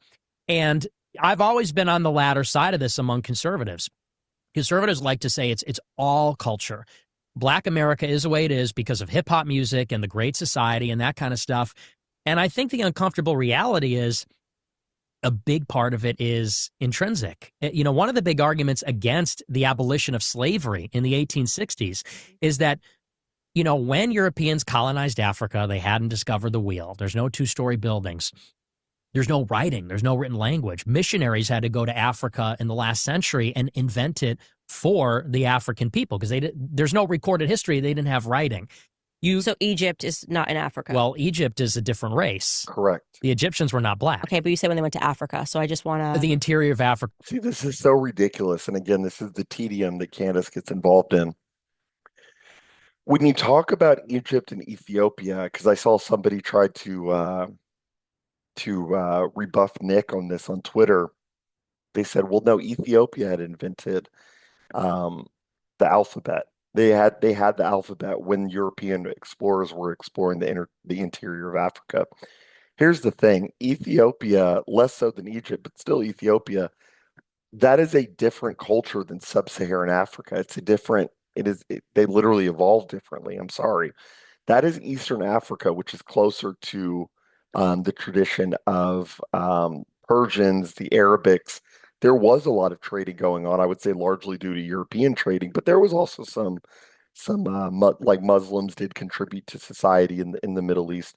What we're talking about is sub-Saharan Africa. It would be like saying, how can you say Africa isn't developed when Saint Augustine of Hippo, he's one of the two saints that I respect the most alongside Saint Thomas Aquinas.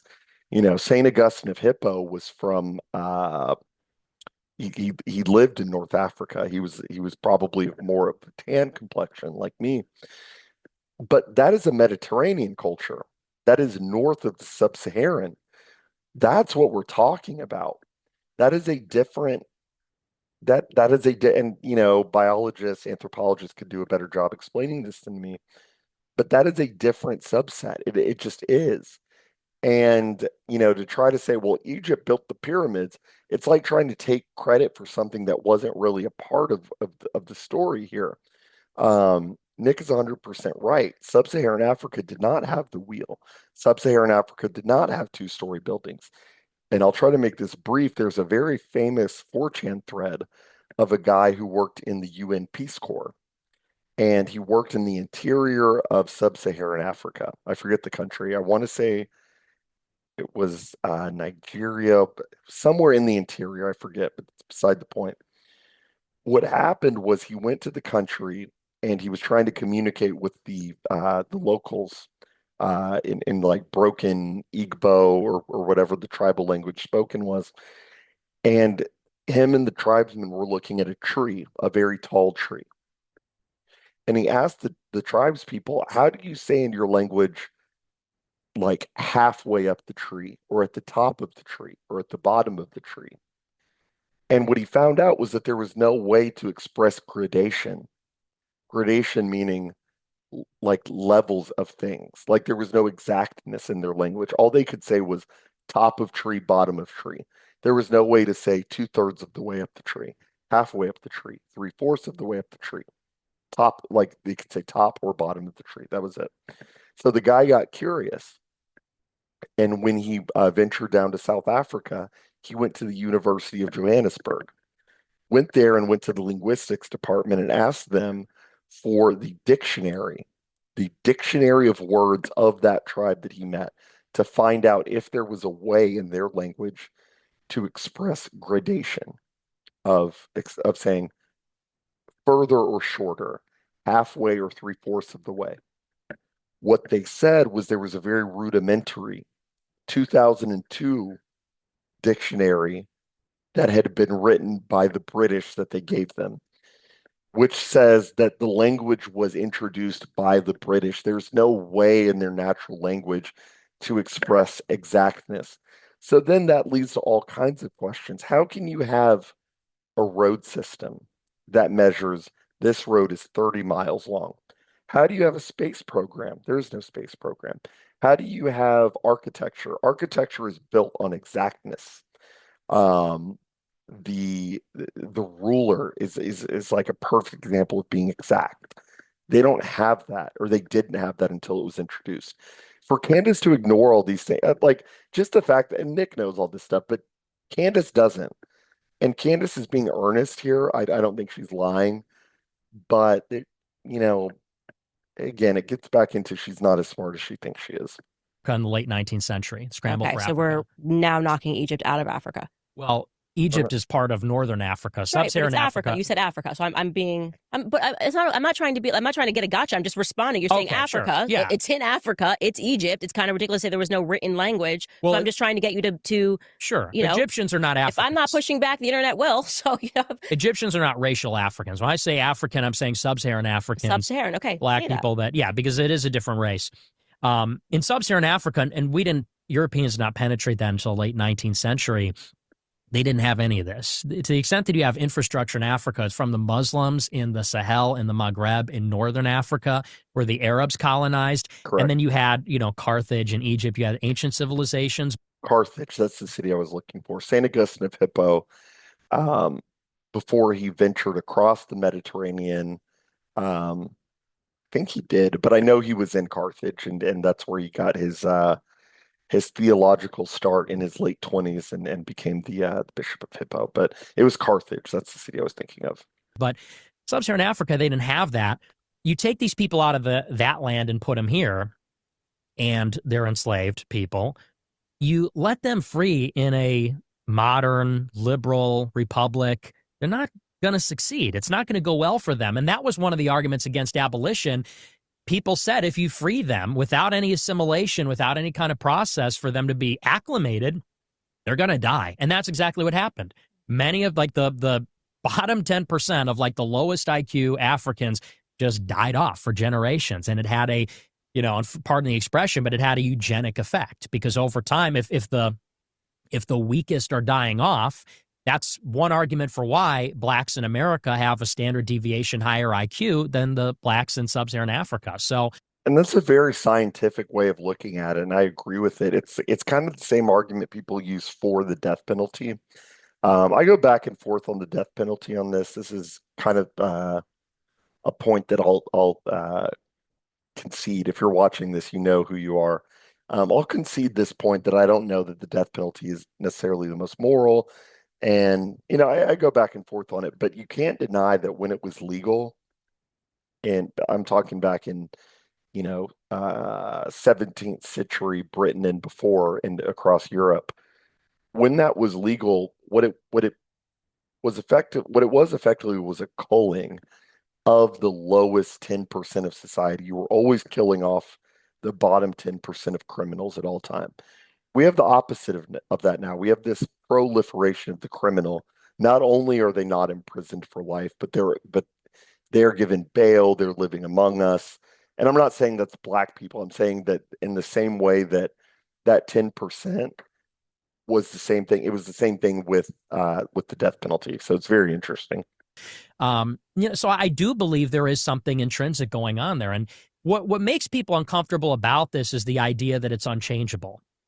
There's something about, and this is why I'm a Catholic, we do have an inherent desire for universalism. We do believe that there's a common humanity and a common human community and all of that.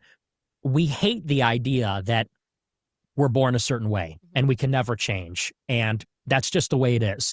And we even think about this in terms of, it's become not so popular these days to tell children, you can be whatever you want to be. Because we know that's not the case. Some people are tall, some people are short, some people are smart, some dumb, some ugly, some handsome. That's why, by the way, Inceldom is a big part of this also. So you believe these are immutable characteristics that are assigned at birth? I think that, yes. For the most part. Things like race, all those attributes are immutable and unchangeable, and but they have to changed. Just factually speaking, they have changed. They change over time, over the generations. Okay, so then you don't think it's immutable, because if this was an immutable characteristic, individual person. Okay, so you're saying that if you are born at this space and time as a Black person in America, here is the cards that you're dealt with, and you can't change that over time. Something like IQ does not change. Doesn't change wildly. It only changes genetically over. IQ is a big one, and that changes. That's a genetic trait, and so that can change over the generations, but not. You can't take an individual that's 75 IQ, which is the average in West Africa, and take them to 100. So two dumb people can't produce a smart person. I believe they can, actually. Yeah. But yeah, I mean, it's the same thing as two short people making a tall person. It's not impossible, it's just unlikely. It's not the craziest thing, and Candace is trying to write this like it's a ridiculous take. It's actually not. But yeah, I mean, I think the most ridiculous thing Candace is implying here is that everything was fine before 1965, and then all of a sudden Blacks became violent. It's like, no, I think things look a lot more like Africa and Atlanta and St. Louis and Baltimore than they do Wakanda. Does that kind of debunk your? No, because it's rare that happens, but IQ is. But again, it's Candace getting into this, like she just said. So you're saying it can happen. Yeah, also a 7'6" Chinese guy can happen. That doesn't mean that it's likely to happen. I don't know how she doesn't understand this kind of stuff. It's a heritable trait, so it's unlikely that happens. Okay. And do you not recognize that there's group differences in IQ? Or? I think that there's group differences, but Okay. I wouldn't say, and the reason why I'm pushing back on this is because those perspectives that you hold, Thomas Sowell did a really good job debunking that. And No, I he think didn't. the book is.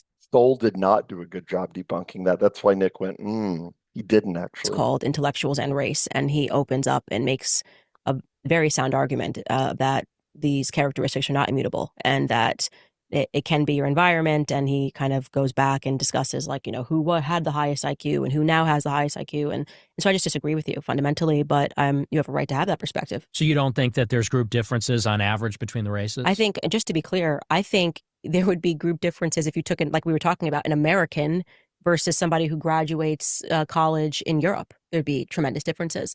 Not truly, tremendous, but yeah, there would would be be slight differences. Yeah. But you. What a ridiculous statement. So Nick is saying, do you think there are group average differences in IQ? And she says, well, but I think, and this is actually what liberals do, is they try to say that because differences exist within a population, differences don't exist outside of the population. So what she's saying is, because the average IQ in West Virginia, and it's kind of funny because the average IQ in West Virginia, people think it's like 60. No, the average IQ in West Virginia is like 97. And the average IQ among whites in like California, sorry, burp, it's actually like 101. So it's actually not a huge difference. She said huge. Nick is pushing back on that. But she's saying that because those exist, we're not allowed to look at the difference between the 70 IQ average in Haiti and the 100 average IQ among whites in America, the 76 average IQ in India, and the 100 average IQ among whites in America. It's ridiculous. And look, that's the thing. She sounds like a liberal here. That's a liberal talking point. Because because within group differences exist, out of group differences are minimal. It's not true. There'd be tremendous differences. Not tremendous, but yeah, there would be slight differences. Yeah. But you don't think that racially there's differences between races? I think, yeah, because we have huge differences culturally. So going to your point of saying, That's I don't not want to true. live in a Black neighborhood, well, neither does LeBron James when he gets money, right? Right. And there's a reason for that, Mhm. because there is something that's happening culturally in Black America that's been going on for a very long time. But that thing, I would argue, didn't exist in. What about in Africa and Haiti? I mean, they're killing and eating each other in Africa and Haiti. Everywhere where they are, you have these problems. Yeah, I'd like to look into, and I'm pleading ignorant, but I've heard some things about what happened in Haiti and what the Clinton Foundation did there. So I think I'd have to look more into the history Mhm. of As if the 60 or 70 IQ in Haiti has to do with like the Clinton Foundation in '08. Like, does evolution work on that small of a scale where what is that, 17 years ago, the Clintons trafficked kids, so that's why they're dumb? Like, what? What does that even mean? And that's a very good own right there. Like, so what's going on in Haiti? Well, the Clintons, and it's like it's this like conservative brain rot of like, everything I can't explain is the Democrats. It was the Democrats who made Haiti dumb. Well, what about Somalia? It was Clinton went to war in Somalia. So, but what about Ethiopia, who's never been conquered by a Western nation and has never been colonized? Well, here's the thing about Ethiopia. The Democrats actually destabilized Somalia. Like, what? Come on, Candace. Come on. what happened in Haiti and what the Clinton Foundation did there. So I think I'd have to look more into the history Mm. of Haiti to be able to push back on that at all. I don't think I agree with that. What about all of Africa then? There's not one country in sub-Saharan Africa that's successful. Not one. They're all least developed countries. And here's the thing, if you follow that line of logic, what Nick is asking right now, so you're saying, what about sub-Saharan Africa? What Candace will be forced to lean on, even right-wing people are forced to fall on this, is you would have to say that it was because of colonization. You would have to say that the white people made them dumber, which is not true. They introduced the alphabet, they introduced language, they introduced two-story buildings, they introduced the wheel. Did that make them dumber? So then you're in this leftist circular logic where you're like, no, actually, it was colonization that made, even when they brought the university system, which Europeans did, to sub-Saharan Africa, you would have to argue that that made them dumber. They're all Yeah, failed states. this kind of reminds me, and we could kind of flesh out this conversation together, and I'm not Oh, perhaps so ready to. she's just not going to engage. Classic. Doesn't address his point. Same thing as the Jewish thing. Won't engage. Says, well, we can have this at a later date. Have it fully, but I do remember going back to Dave Smith where he was conceding a point on, well, all of these other Middle Eastern countries, no, you wouldn't want to live there. You'd want to live in Israel. Now, in my mind, I'm going, well, because you just keep bombing the crap out of them if they ever try to get ahead. I remember watching this clip of him saying that, going, why don't these countries get ahead? And kind of going back in my mind to the Gaddafi speech where he was speaking essentially about, here's what we got to do in Libya to get ahead. Here's what we're going to do with the dollar, and we're going to be progressive and this and that. And they killed him. And then what happened to those Libyan refugees? Suddenly they're now pouring into, just like he said was going to happen, that they're now pouring into the European continent, and Europeans are complaining, who are these people? And so the question is, are we allowing, because I'm like, Africa's a pretty rich country. Like, why aren't Yeah. Africans controlling the diamond trade? Who's taking all of the diamonds so that they can't control the diamond trade? And how long have these people been doing that, being essentially culture vultures? That's kind of the journey that I've been on now in terms of really trying to go back and look into history to see what's happened. Mm-hmm. And I never trust myself when I have a perspective now, because I realize how much of my opinions and beliefs were shaped by the public school system. Mm-hmm. And so I don't think you're right. I think that there has been a very You see how it's always this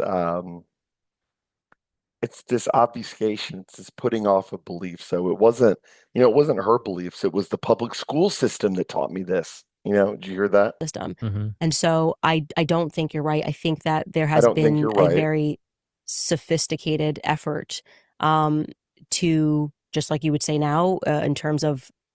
because I realize how much of my opinions and beliefs were shaped by the public school system. Mm-hmm. It's not the public school system, Candace. It's that you're not as smart as you think you are. You know, it's almost a little embarrassing for her. My beliefs were shaped by the public school system. That's the same thing as saying your beliefs were shaped by PBS. It's embarrassing. And so I don't think you're right. I think that there has been a very sophisticated effort to, just like you would say now, in terms of people that are intentionally attacking Anglo-Saxons. I'm just learning about that there were these books that were written to, we must genocide the Anglo-Saxons, that were going on for a lot longer than I realized. History didn't begin with World War II, but I think it would take a lot of time to kind of unpack that. Yeah. Like, are we stopping people from getting ahead just because, I don't know. That just sound, I mean, being honest with you, that just sounds to me like a left-wing argument when they say, Exactly. That's what I just that's what I just got done saying. This all sounds like left-wing mishmush. Just, well, what about the public schools? What about the PBS? What about, it's just it's silly. It's all silly stuff. being honest with you, that just sounds to me like a left-wing argument when they say, why don't these countries get ahead? Colonialism. You're a colonizer. It's like, okay, but when we got there, they had no development. When we got to Africa, they had no technological development. So you no think recorded that history. even if we weren't at war, and sure, you could say that you think that's a leftist argument. I would only push back on that because I've learned so much about just like recent history that I didn't know. But you think that the Middle Yeah, there's a lot Candace didn't know. East, like if we had done nothing in terms of the Middle East. Wait, why are we moving to the Middle East? She got proven wrong about Africa and said, well, what about the Middle East? He wins on he wins on sub-Saharan Africa. Now we're talking about like the Persian Gulf. Like what? See, this is dishonest. That they would just be savages and just be like, America didn't do anything it doesn't set anything backwards, and you're just like bombing a place. Yeah, kind of. I think that we did set them back because when they don't have political order, it prevents development and investment and things like that. But, again, when you look at the antecedents of all these, the history didn't start, like you said, with World War II in the 20th century. There's a reason that European civilization created this enormous gap between them and everybody else. And I don't think it was that it was white supremacy or it was unfair or something like that. I think it's because Europeans are smarter. I think that on average, Europeans So are to use smarter. your argument against you, that could be said about Ashkenazis. So if you're sitting here saying, I believe in some conspiracy and that it's a coordinated effort. Yeah, this is a common argument they use. They say, if you believe in average IQ, then isn't it a proof of superior Jewish genetics that they're ruling over you? My response to that would be, do you, if a black guy steals your wallet, right, would you claim that he is like racially superior to you? No, you would just say that he stole from you. Now, there is some debate about the average Ashkenazi IQ. I think it's funny that the average IQ in Israel is around 90, but the Ashkenazi IQ is like 115. It's like it feels like a little bit of a cop out, but okay, let's just go with that. The difference with the African and the Jewish thing is that there's not an entire lobby saying that Africans should be running my institutions and have a right to run media and have a right to APAC and not register under FARA and have a right to use the Rwandan genocide as a moral bludgeon against the host population. I think that's the difference, Candace. And blah, blah, blah. They could look at you and say, that's a leftist argument. We're just smarter. I think they are smart. They are smarter. The smartest. Well, I would say this. I would say they're probably as smart as the smartest white race, but the difference between the Jews and the white people is that they work as a team. Right. And so if you look at, for example, things like transportation, white people invented every mode of transportation, railroad, cars, airplanes, all of it. When you look at fields of knowledge, white people invented all that, chemistry, anthropology, all that stuff.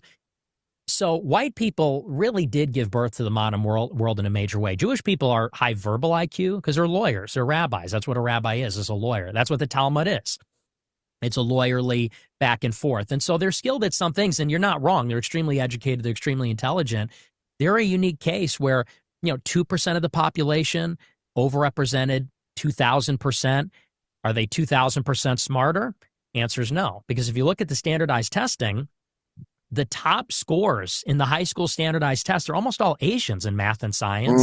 Asians aren't overrepresented in power. Right. It's Jewish people. So Jewish people are not, proportionally as more intelligent as they are more overrepresented. And that goes to their real superpower, which is they're an organized minority. An organized minority will be the disorganized majority. As far as Africa is concerned, they didn't have the wheel. We got there, they didn't have the wheel. And it's unfortunate. It's not anything that people are happy about. I don't believe that makes Africans inferior. But I do think that explains their relative level of development that has been persistent over centuries, millennia. Yeah, I'd probably just disagree with that point altogether. Okay, so I would just probably disagree with that point altogether. What do you disagree with? He laid out like 5 different points there. You weren't able to touch on one of them that you could pull a little thread on and say, well, here's why you're wrong. No, he's just right. And all Candace has is this kind of snarky. It works for women. It works for older people to just say she owned him because she said. I think you're just wrong about that altogether. That's not an argument. Not to pull a Stefan, but what I will say after doing this video, we're coming to the end here, is that doing this video made me realize that I do have much more of an appreciation for Molyneux than I do for Candace, because at least Molyneux, there's a little bit of like ignorance there. He's just not caught up. Candace is she's just a liar, man. That's my takeaway from this. She's a manipulative liar, and when she doesn't know something, she acts like a high school girl and says, well, anyway. I really don't appreciate that. do, so then at least you are agreeing that Jewish people are just born smarter. Yeah, they're very high IQ. I don't know that they're smarter than white people, but they're. No, you have to. That's what the results say.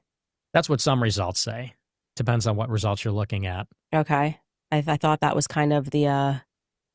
Maybe I'm just reading it in one term, but I'm pretty sure that I read somewhere that like Ashkenazis have the highest IQs. They like to embellish that, and there's different kinds of IQ. I think Chinese people probably have the highest IQ, Chinese or Japanese. But how do you pick and choose what you believe and what you don't believe, and then form a basis? Like, well, I definitely believe that Black people are dumb, but I totally don't. Oh, come on. Well, here's how you do that, Candace, and I have a feeling this is where Nick will go. You look at results. This is very simple. Let's re-listen to Candace's question here. Well, I definitely believe, and then. But how do you pick and choose what you believe and what you don't believe, and then form a basis? Like, well, I definitely believe that Black people are dumb, but I totally don't necessarily. So the way you judge that is based on results. This is not super high IQ stuff here. I can look at Africa and tell that the people that built those societies are not very intelligent. You look at the city layouts, you look at the structure of the buildings, you look at how the people behave. I actually don't even have to go as far as Africa. I could look at St. Louis, I can look at Baltimore, I can look at Memphis, I can look at especially Jackson, Mississippi. That's like the prime example. I can look at these cities and tell that the people who are running these cities are not very intelligent. Now, if you go to Asians, on the other hand, if I go to Seoul, South Korea, I can tell that the people that built those cities are orderly. They don't like crime. They don't like disorder. They don't like dysfunction. They like order, which is what I value more than freedom, order. They have maglev trains. Their public transport is cleaner and more efficient than ours. The trains run on time. There aren't rats in the thing. Respect for cleanliness is linked to IQ, because not liking disorder is linked to high IQ. If you don't like disorder, and I know that there's a famous image of Hitler, or not Hitler, a Freudian slip. There's a famous image of Einstein's desk where he has all these strewn about papers, and people have this image of the genius is always being disorganized. Sure, that exists for the 1 in a million genius, but Asians are very orderly. And yeah, I have no problems admitting Asians are high IQ. The way that I can tell Jews are high IQ is because they're good storytellers. They're able to manipulate with their words. Yeah, I mean it's actually not that complicated. You can look at the fruits of what a race has done in order to tell what their cognitive ability is. So yeah, I actually don't think it's that complicated. Believe I'm obviously being a little bit hyperbolic here, but I totally don't necessarily believe that Ashkenazis are the smartest. Like, how do you? Well, I said they're probably among the smartest races. As to who's the smartest, It's tough to say. And I think that Jewish people do embellish that for obvious reasons. Now, there are some studies that say that Ashkenazi Jews do have the highest average IQ, and that does exist. Yeah, but so then for me, the reason why I'm skeptical of it all, to be honest with you, is because I'm skeptical of history, full stop. Right? So when you're like, well, this is what we did. What do you mean, all of history, or?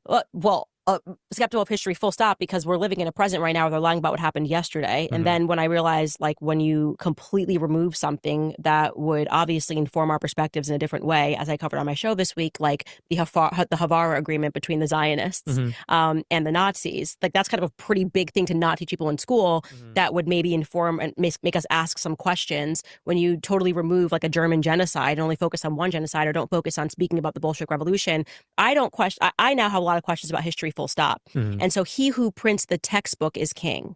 Agreed. And so if you are coming up with a concept like, well, this is an immutable trait, and I know because I read or I learned this at school, or this textbook, or I read this book, he who prints the textbook is king. And I'm kind of learning that right now in terms of Hollywood Babylon, the relationship. How is she just now learning this, that like you get lied to throughout history? Like, again, it's like this. I learned through PBS. I learned through watching what did she say earlier? I forgot what it was, but she learned about something through like a stupid way of learning it. Like, I question all of history. I don't even know if the Earth is round anymore. I don't even know if the Ukraine war is real. You're easily influenced, and that's why she has trouble, coming against. It's like a wave coming against like a rock wall. And it's like, yeah, Nick knows what he believes. You don't even know if your shirt is real. Like these are just silly people. Candace is silly. That the deep state has had with publishing agencies for a reason. You know this, I know this. You can't even get your book published. Right. If you want to get your book published because they're controlling the press, that's kind of been a running theme. Certainly was the reason why the Russian Tsar, they were pamphleteers at that time, but like certainly was the reason that he got overthrown, was that they realized the power of the press. And so when people have perspectives like you and they're base it on like historical knowledge, this person invented the wheel, I'm like, I don't really know what's up and what's down, to be honest with you. I don't even believe in the moon landing. Tartaria. So, there you go. There's another one. There's something there. That's very funny. That would. Not kidding. But the point being is that, yeah. So the more that she doesn't know what he meant by that, by the way. I learn, the one thing that I learn is that we know very little. And so I would never make a sweeping conclusion like that confidently. It could be that some groups are more evil. They're willing to do stuff that you wouldn't do. They're willing to take your entire culture, your ideas, and purport that it was theirs. And that's something that we're kind of tackling in my book club right now, because we're realizing that the elites very much believed in this sort of Kabbalistic sexual ritual magic, but actually they stole it from Egyptians. And like Sigmund Freud was obsessed with the Egyptians, and we talked about Aleister Crowley. And so the more I learn about what they were obsessed with, I'm like, okay, so you're supposed to be like the brightest people in the world and you've had wealth forever. But I think you're willing to do more that most people that just have like a discerning, I don't know, just have the Holy Spirit, like, just wouldn't do. And so does the most evil person get to the top? And then they get to say, well, we're just like what's going to happen, for example, bring it back to what we've been discussing. And I will give a specific example. I won't even mince words here. It shocked me to learn that Armand Hammer, you know Armand Hammer, the actor? Yeah. He is racially Jewish. I know sometimes it's race, sometimes it's ethnicity, sometimes it's religion, who knows? But Armie Hammer's family backstory is that his however many great grandfathers named Armand Hammer was named Arm and Hammer, literally, okay? Because he was considered Stalin and Vladimir Lenin's favorite Jew, okay? Fascinating. And so what he would do is he would go between Russia and America. He would set up like all of these. His father was Julius Hammer, and he established the Diamond District. So you're telling me that when Christians were being mass murdered and their belongings were being taken, you got these guys going back and forth. What she's trying to do here is show that she's just as based as Nick. So she takes, and I don't even think what Nick had there was like considered esoteric knowledge. I think it's like common sense about the races, IQ, each race's ability. She takes that common knowledge and says, well, what about this thing you didn't know?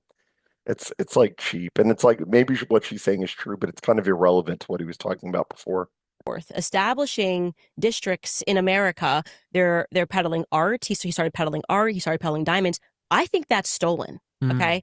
So if our American history is going to teach us that, like, oh, like the reason they established Arm and Hammer's fortune is like they are opened all these art galleries, it's stolen. You stole this from Christians that were being murdered and had all their stuff taken. We can apply that logic to what's happening in Palestine. Everyone thinks about, okay, it's very clearly what's happening is an ethnic cleansing.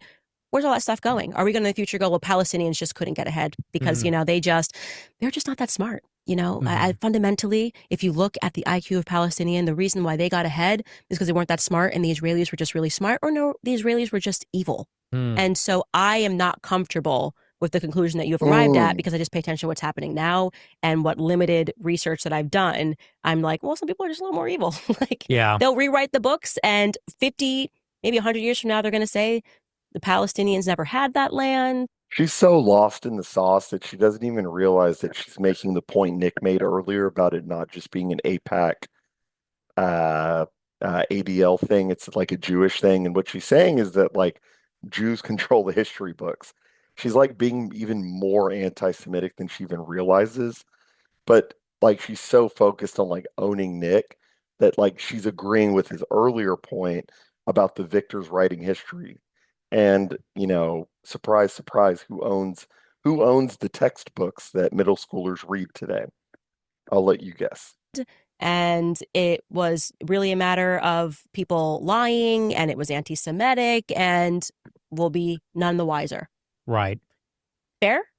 I disagree. I just fundamentally disagree. I think that, it's such a one-sided, it's unfortunate, but it's so one-sided, just a chronic lack of development and persistent underclass status and lack of contributions to mankind. I mean, certainly in the arts and in athletics, but no inventions, no philosophers, no true great masterpieces, anything like that, in terms of fine art, really.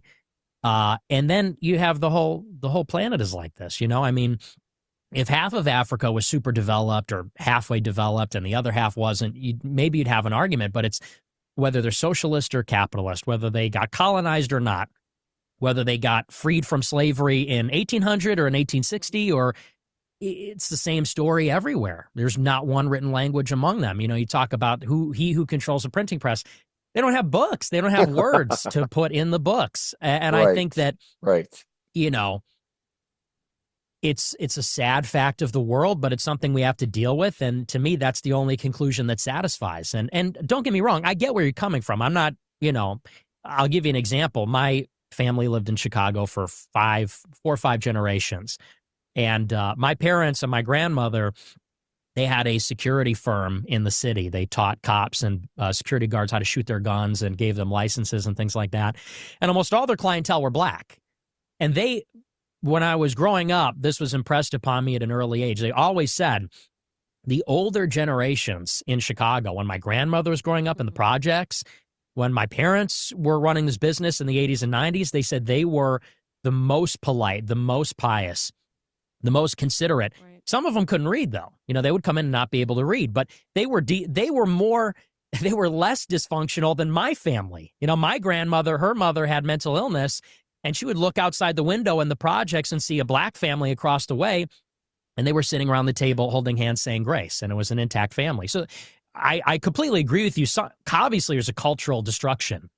Obviously, there's a cultural decline. But I think that was constant, even though the older generation was more genteel. I think that, honestly, that came from oppression. That came from a society where they were the minority. There was racism. There was abuse. There was segregation. And I think that made black people meek. And if you look, the out-of-wedlock birth rate started to blow up, not after Great Society in the late 60s, but in the 50s during the Civil Rights era. And I think that was sort of a regression to the mean.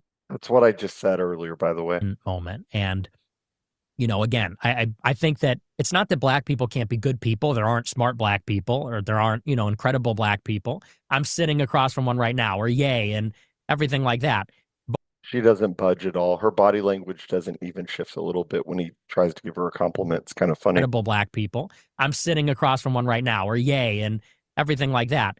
She's not open. She doesn't want to have a good convo with him. But on the whole, on average, and there's billions of black people, they do have that lower level of development, and I think that's why they underperform. And You Yeah, know. I think it's totally ignorant. We can disagree on that, but I think it would be the same as saying like we look at women today who are all a bunch of hoes, Hmm. and like that's kind of just become the thing. Like Well, but that proves Candace's point. I mean, she's going to get into the gender thing, and I think that's going to be the last thing we look at. We have, what, 20 minutes left in this interview.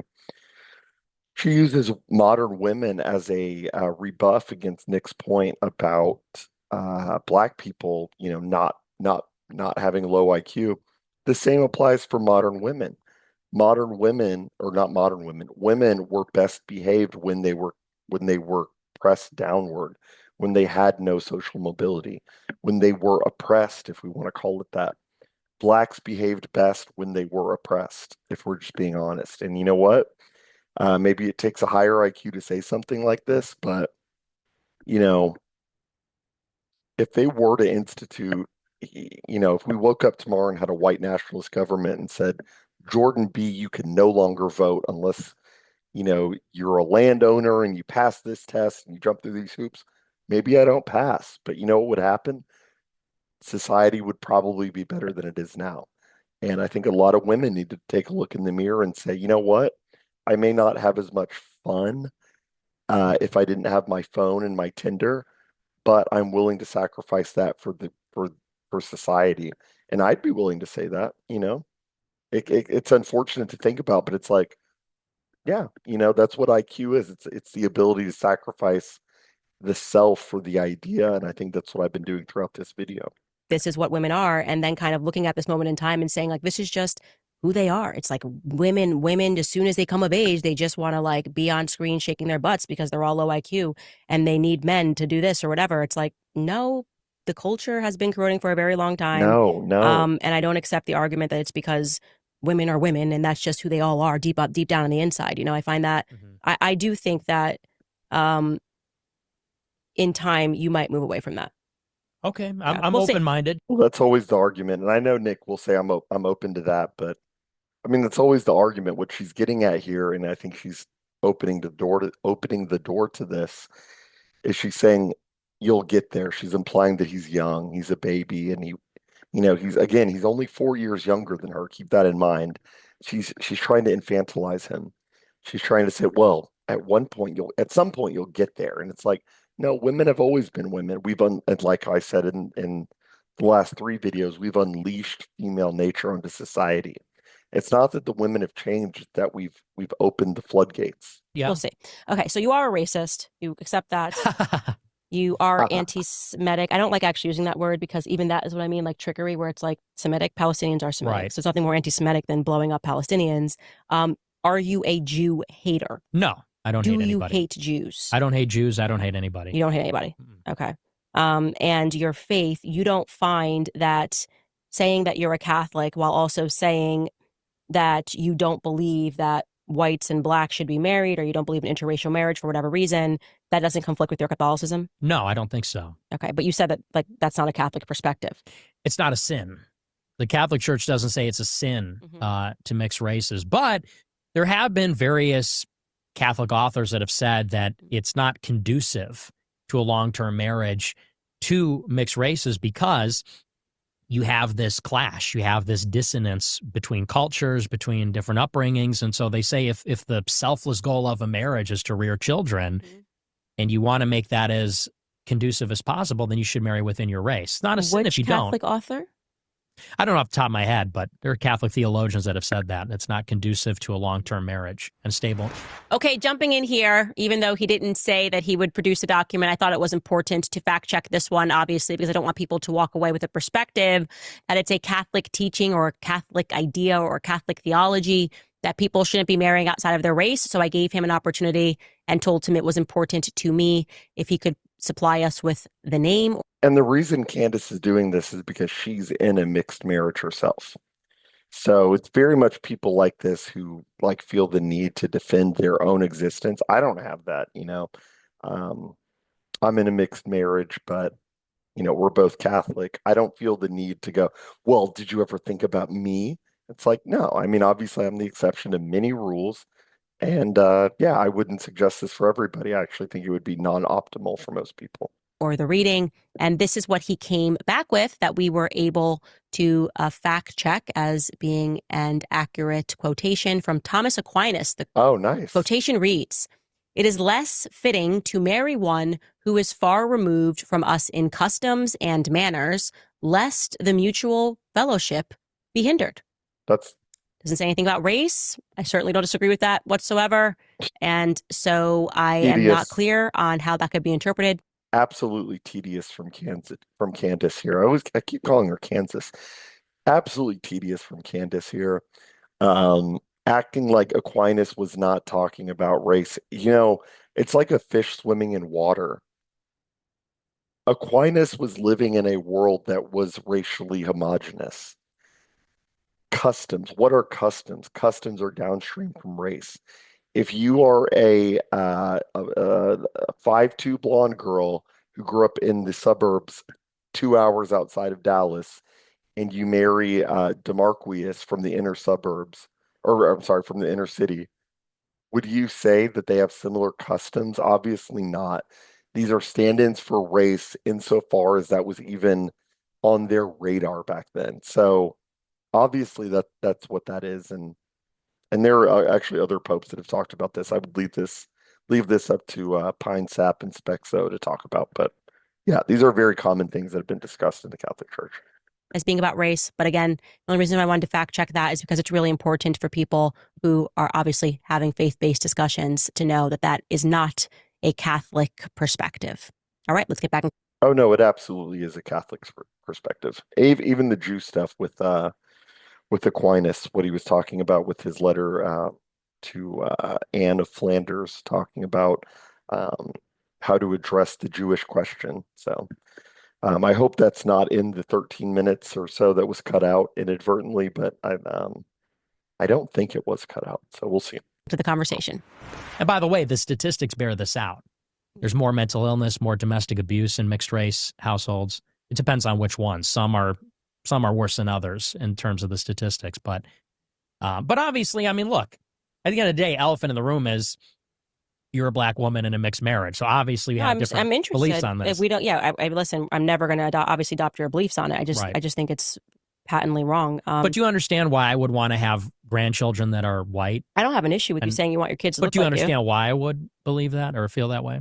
No, because I'm not white. I don't understand. What about your grandchildren being black, for that matter, then? Well, I'm mixed race, so I just feel like each kid comes out looking different. It's kind of incredible. So I think that when you actually have children, you realize like it's incredible how. There it is. And this is going to be the last segment, but I was talking about this with a friend this weekend, kind of winding down now. I've been going for like 3 hours now, but I was talking about this with a friend. I told him, not literally, please, not literally, but I said, dude, if I ever say something like, "You'll only understand once you have kids," to shoot me in the forehead with a gun.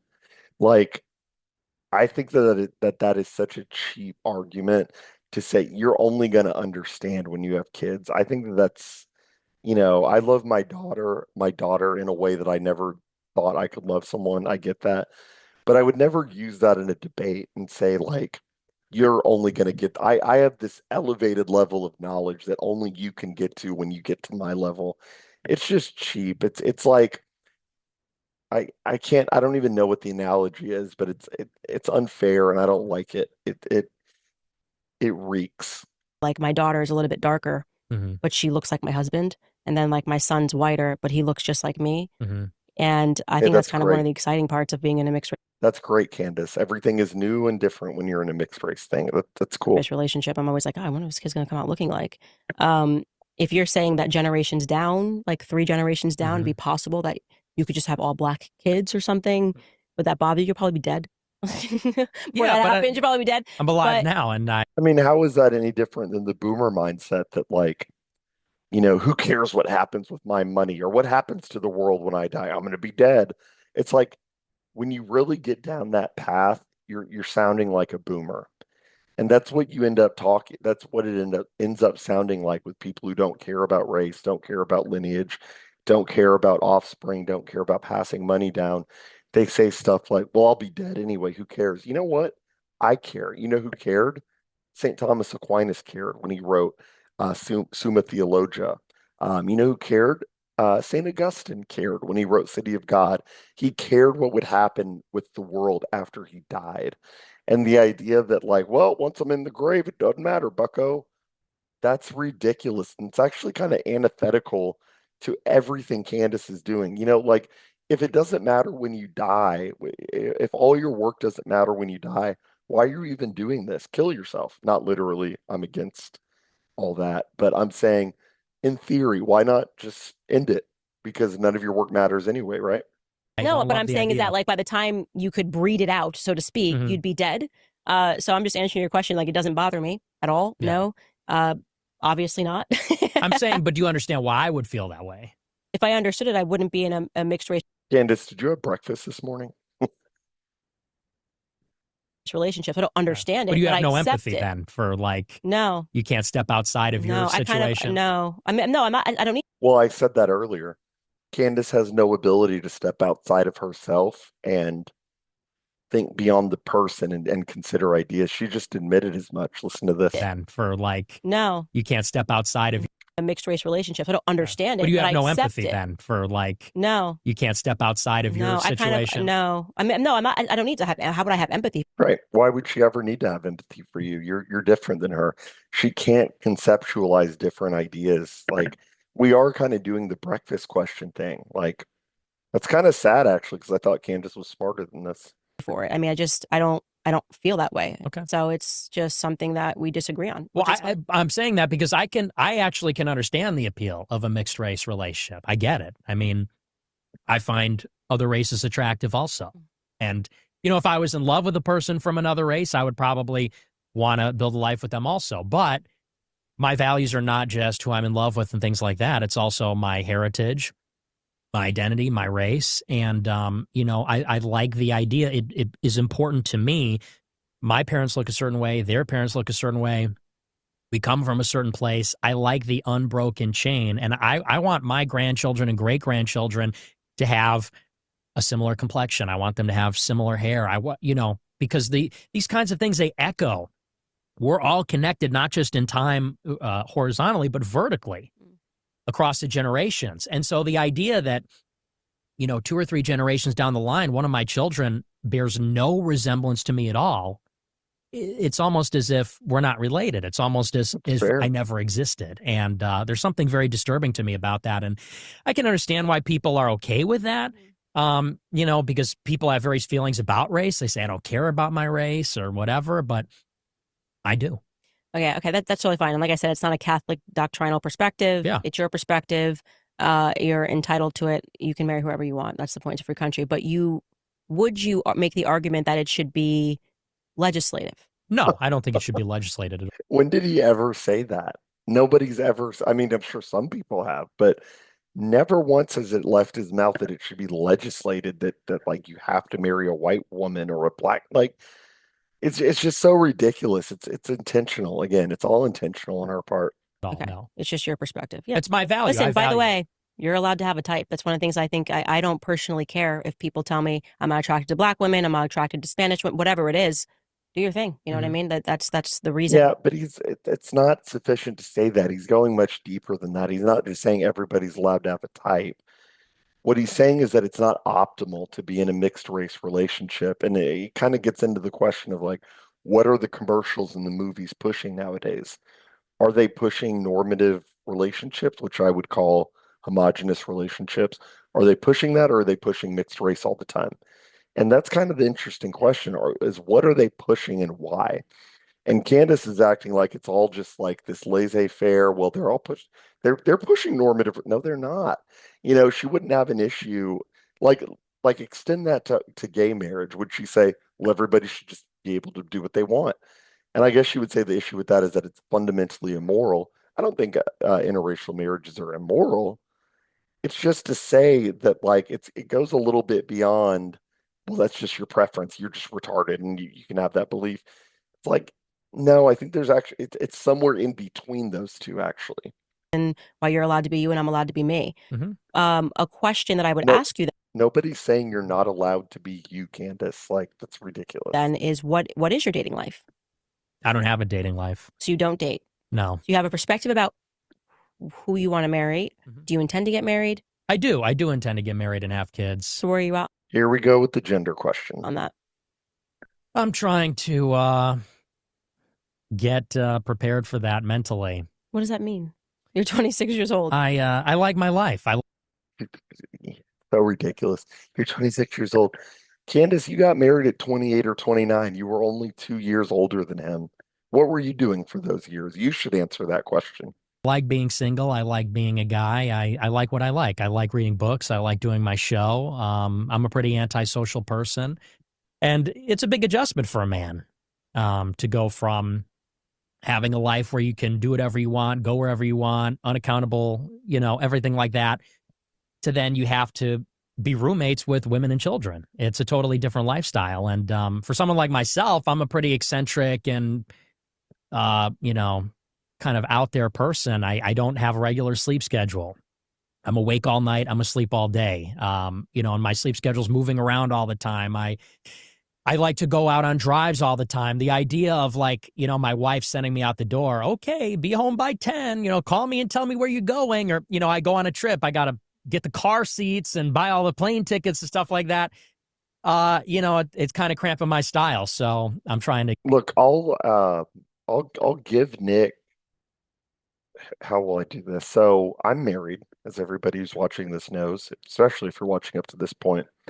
I'm married. I have a wife and a daughter in the other room. Yeah, it comes with sacrifices, but I'm not coming at that from an angle of he just needs to man up and suck it up and marry and have 3 kids and move to the suburbs and give up his show and just rein it in. It's like, you know what? Some guys are called to do different things. And what really woke me up on this is I was talking to a family member before I got married.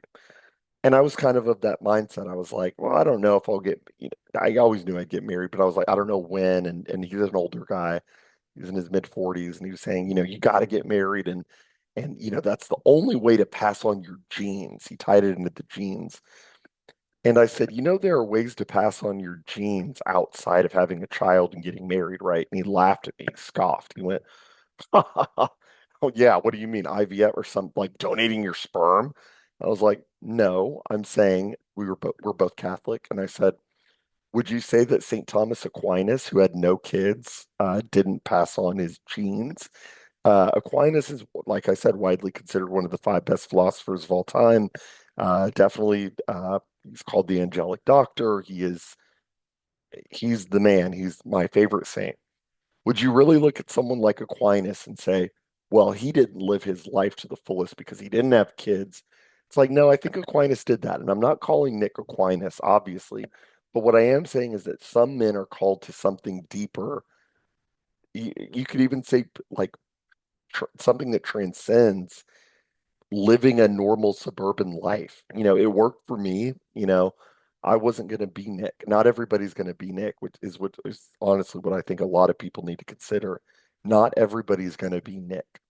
But I also think that should mean you shouldn't shit on Nick and be like, well, why isn't he married? You know what? He has plenty of time. And the reason Candace got married, if Candace were a man, she wouldn't be married until her mid 30s, I bet. The reason she got married is because that clock is always ticking for her. And this is not a groundbreaking take. This is a brand new red pill take. Candace had to get married because those eggs were rotting, if we're being honest. So to look at someone like Nick, who's starting a 401(c)(3), has a show, can pull 60,000 real in a night, um, and proliferate new ideas into the space that are influencing how people live, how people conceptualize the world. To look at him and say, "Why don't you have a girlfriend, bro?" is so silly and so short-sighted that only a woman like Candace could think that way. I really take issue with that line of thinking. Huh, you're not fully realized until your wife pushes out a baby.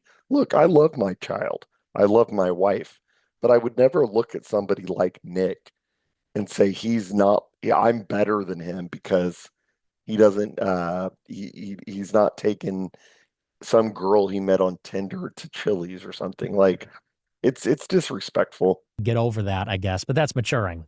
Yeah, I think you should probably mature on that point. I mean, what? Yeah, I know. I You don't want got to to tell me. I know. I want to go for drives. Like that would be something. I mean, if you are, do you attend the mass? I do. Like, do you go every Sunday? I do. Yes. Okay, so you're like a committed Catholic. Then obviously, like the perspectives on family. I mean, I personally, and this would be me. Yeah, I guess I missed the part of the Catechism of the Catholic Church where it says that, if you haven't had a family by 29, you're a sinner. But, school me, Candace. What's funny is that Candace has the gumption, the audacity to talk to these cradle Catholics when she's a convert. I was born a Catholic. I was confirmed, baptized, received the Eucharist, got confession. I've done it all, and I go to mass every Sunday. She joined the team 3 years ago and wants to talk to every guy like, how dare he not do what she's doing and laugh at us with such scorn. It's scorn. She's going, huh, you want to drive? What? Yeah, dude, guys want to feel free. It's actually not that crazy, Candace. Lecturing, but I just feel like you really have no idea. No, she is lecturing. She is lecturing. She's playing mommy I here. do. Yeah. Okay, so you're like a committed Catholic. Then obviously, like the perspectives on family. I mean, I personally, and this would be me lecturing, but I just feel like you really have no idea who you are until you start a family. And whether that means just marriage, some people who are struggling to have children, okay, fine. But there's such a growth that happens because of that I think it informs your belief. I'm not nodding no with the idea that you don't grow when you have a child. I agree. Once I had a daughter, I did grow in myself. But, you could flip that on its head. I would say that you don't know who you are until you face the federal government demanding you tell on your friends and you plead the fifth in the face of, five government officials and say, I'm not telling you anything. I will criticize the Jews and I will let whatever happens happens. I really don't like that line of thinking, and it's a way for her to bully. It's a form of bullying to be like, you don't have what I have. So, he could have that. You know, like I've talked about on this show or on the show that I record on this channel, women go for guys that are rich and are attractive. Nick is rich and attractive. He could have these things. He's sacrificing these things in order to push ideas into the zeitgeist and to create a new way of thinking and to introduce new ideas. A lot of people would look at that and be like, well, what's he doing? Posting memes on Twitter? Yeah, boomer. Yeah, I know it's insane that some people don't do what you're doing, and some people want to chase like ideas before they settle down. But, the idea that you would boil it down to you just want to take a drive, you're 5 years older than him, Candace. What were you doing at 25? In so many ways. And I think that was a huge turning point for me. Like, I wonder if I had been pressed with everything that happened last year, if I didn't have like the unshaken faith and my family, what would I have done? And sometimes when I see the things that you say, I do think, okay, he doesn't take into account family. Like, it's just Nick. Nick is in his own world, which can be, I think, a quite selfish perspective, which is fine. That's what you're saying. You like being selfish is another way to say what you just said. I like being selfish and I don't want to give of myself to somebody else. No, I think Nick is giving. I think he's giving to the world with his show, with his ideas. Famously, when you listen to his show in the super chats, there are at least 2 to 5 guys per night that say, you're the reason I rejoined Catholicism. Would you say that that is like him falling short? Like, no, I don't know many people who have brought that many people to Catholicism. So to look at that and say you're selfish, I don't think that's selfish. I think that's bringing people to the faith in his own way, and I'm sure Candace is doing that in her own way, but Nick is clearly doing it in his own way. Else.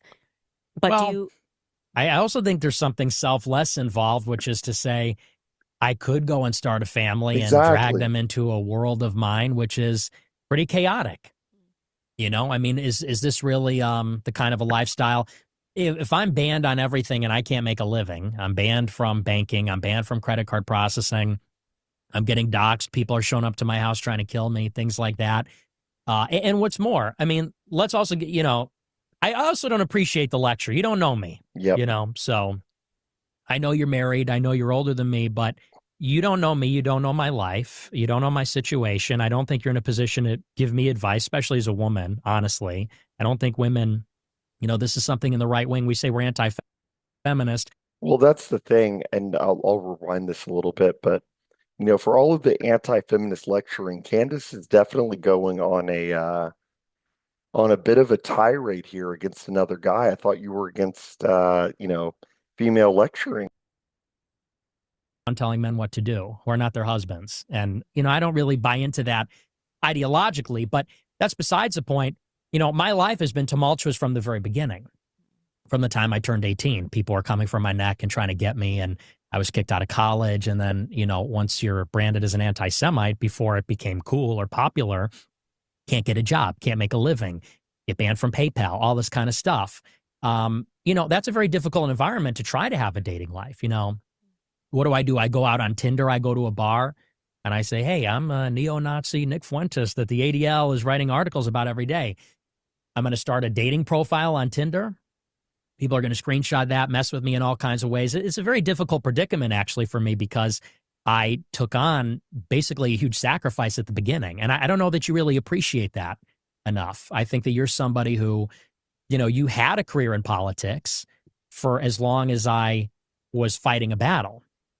You were at Daily Wire with a contract. You're at Turning Point. You're making good money. You're doing book deals. You're part of this thing that I'm criticizing and paying a very heavy price for at a time when no one's saying those things, when it's very unpopular. And it's not to say that I'm a victim, because I did it willingly and I love it and I would do it again.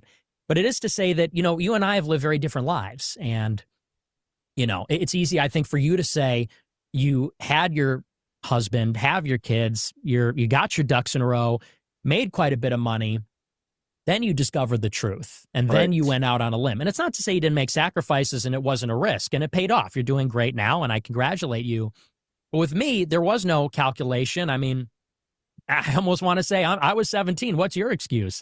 I was 17, and I woke up, and I went balls to the wall, bucket of ice cold water, as you say. I made a lot of enemies, and maybe that wasn't wise. But I told the truth, and I took on extremely heavy cost for my personal life. It basically has made it so that I can't have a personal life. I don't even have many friends. Forget about, dating women. I can't even really have a lot of male friends because there's such an incentive to betray me, to turn your back on me, because there are people that are being. Candace isn't even involved with Nick romantically, and she stabbed him in the back. Keep that in mind. It's like, well, why aren't you just on Tinder or Hinge? It's like, Candace, you're not even romantically involved with him, and there's an incentive for you to stab him in the back, to lie about him. Imagine what the incentives are for women who don't even feel that connection with him to stab him in the back. And he also got into the fact that he's already sacrificed things. The idea that you're just selfish and you just want to, and it kind of ties into like the Tommy Lahren thing with the gender dynamic stuff. You just want to play video games and drive around and be selfish. No, I think if he were selfish, he would just like hoard his millions and like never be heard from and move to an island. There's clearly like a risk that he's incurring by doing what he's doing, and acting like he's not is again dishonest, and it's feminine, and it's a way for her to dunk on guys who may not have the easiest time, whether it's economic reasons, for whatever, or if you're in Nick's case where it's just not that easy to just swipe right and meet a girl. I mean, he could, but it's like, what does that look like for him? And I think Candace is just like being willfully ignorant. Paid to attack me all the time on Twitter or for information about me, things like that. So, it's something like everything else that I'm figuring out one step at a time, just like my show. And, when I get banned from something, whether or not I'll be able to have a family and kids and what that'll look like. But I mean, it's a little bit. Side note, it's also really funny. They both had these glasses of water here in the middle. Neither of them even touched them. Neither of them took a sip. Very contentious. Neither of them felt a minute to go. It's kind of funny. It's a little more complicated, I think, than maybe you understand. I feel like you just got super triggered by me just saying something so casual. What was that about? See, I don't appreciate you're a woman. that. You're like, you're a woman. See, triggered. I feel like you're super triggered. Stefan said that in his tweet. Triggered.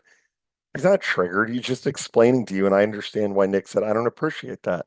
I don't appreciate anything about this interview. I mean, I just like I was just having a conversation with you, just being like, hey, like there's a lot of growth that comes from when you start a family. Like that's like it's a pretty cool thing to do, and I feel like you got pretty triggered there and got like a little upset. I don't know what I did there. I don't like that you say triggered. Well, you were a little bit I'm triggered. being candid. I'm being candid with you. And But saying, well, oh, a woman just should, it's like, okay. you're talking about my personal life. You're talking about my personal Yeah, we're life. having a conversation. I talked to tons of people about their personal lives. Like, Well- why do you feel like that wasn't a line of attack, Nick? I know it wasn't a line of attack. So why you kind of responded like you were. No, it was a line of attack. She did that on purpose.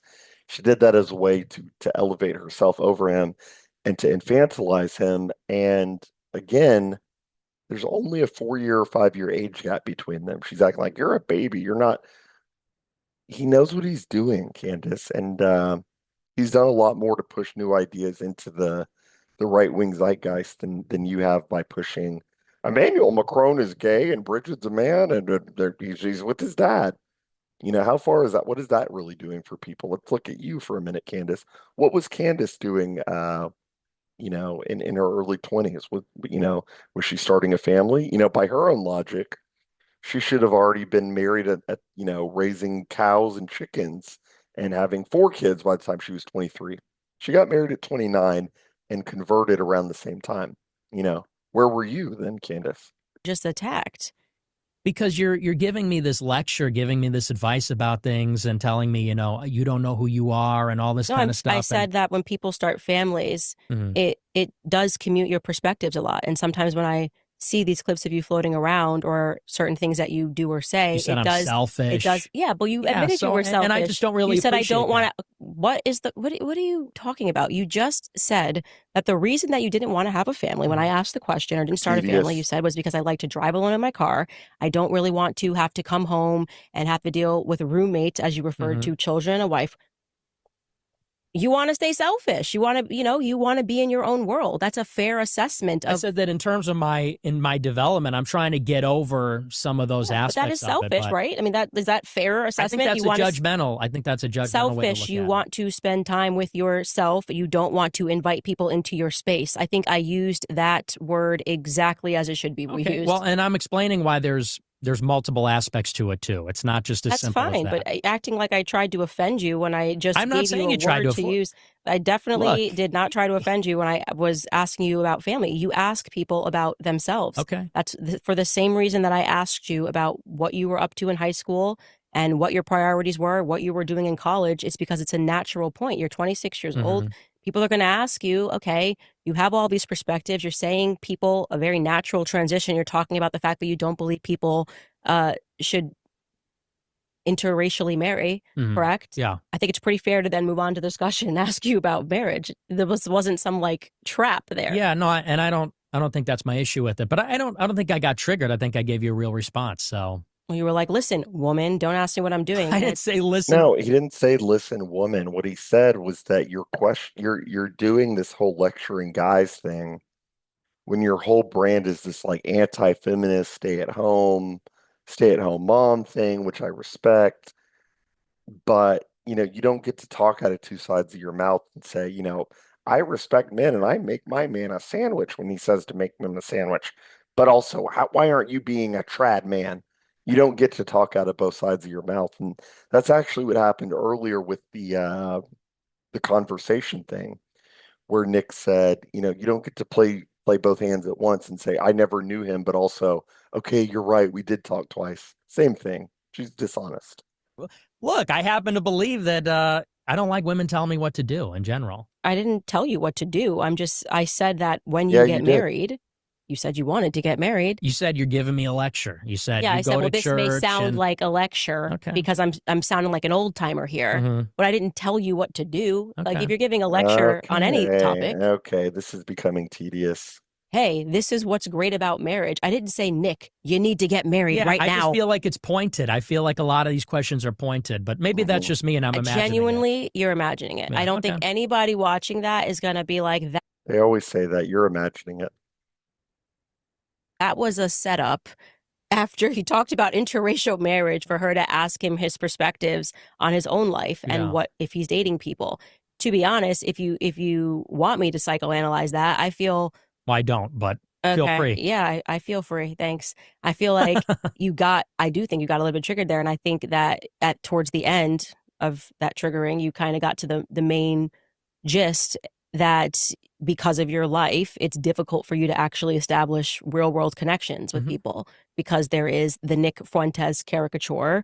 And there's probably a little bit of pressure for you to maintain the Nick Fuentes caricature. I don't know that you feel that you can have go out in the real world and have friends and go out in the real world. And like you just said, I can't really get on Tinder and be like, I'm Nick Fuentes, have somebody screenshot it, and then it becomes a thing and people are making fun of you. Like, I think that's a real understandable answer, but I don't think you had to knife me to get to it. I didn't knife you. Well, what did I knife you? You were just like, we'll have to play it back. What did he say? Like, what, he was like, whoa, I don't appreciate a woman telling me, just like, dude, chill. It's like, it's a freaking conversation. Relax. Like, it was not like demanding you go get married tomorrow. I'm just saying, I think if you get married, a lot of your perspectives are going to be a little bit different, especially having a I'm kid. sure that's true. A kid just completely changes the game again. It's like a whole nother level. And, family's good. I don't think I got triggered, but a little bit. Maybe. Okay, so any questions that you want to ask me since you talk so much trash and you're finally face to face with Candace? Honestly, I'm an open book, so you can ask me anything. It is really cool meeting you because I've seen you around forever and I am a fan, believe it or not. Is that you being a fan, these clips? Is that you being a fan? I am, but look, I have a lot of strong feelings. I'm very opinionated, but I think I give you your due as well. And if you watch all the clips, I do say a lot of nice things about you. So, no, but I really am. I think that you're tough. I think that you're real. I think that you're a little coy. You could be a little coy and you could be a little passive aggressive, but I kind of like that. I kind of like this when you were debating that Rabbi Barclay, you kind of had this energy like, I'm going to talk to your manager. You kind of had this like, I can be a Karen sometimes. You kind of had this like, excuse me, I think I said the dressing on the side kind of like energy. Fair. So I live for that. That's why I'm a Standis. That was the show that apparently you talked about me, where I think people started thinking that there was some coordination happening. And the clip was very funny, by the way. Thank you. Yeah. I think I'll wrap it up here. I think that's probably a good place to end. Wow. I spent a lot longer on that than I thought I would. I hope you guys enjoyed. Jordan B videos on YouTube, how it sounds spelled, Jordan, Jordan, B videos, and then on Twitter it's Jordan B VIDE0S. Hope you enjoyed. Give me feedback in the comments, and I will be back for a show with SW either tomorrow or Wednesday. And then after that, we'll get back onto our weekly weekend schedule. So hope you enjoyed. Hope I didn't cut out too much in that 20-minute segment, but I think I re-hit all the points. So hope you enjoyed, and I will see you guys soon. Thanks. Bye.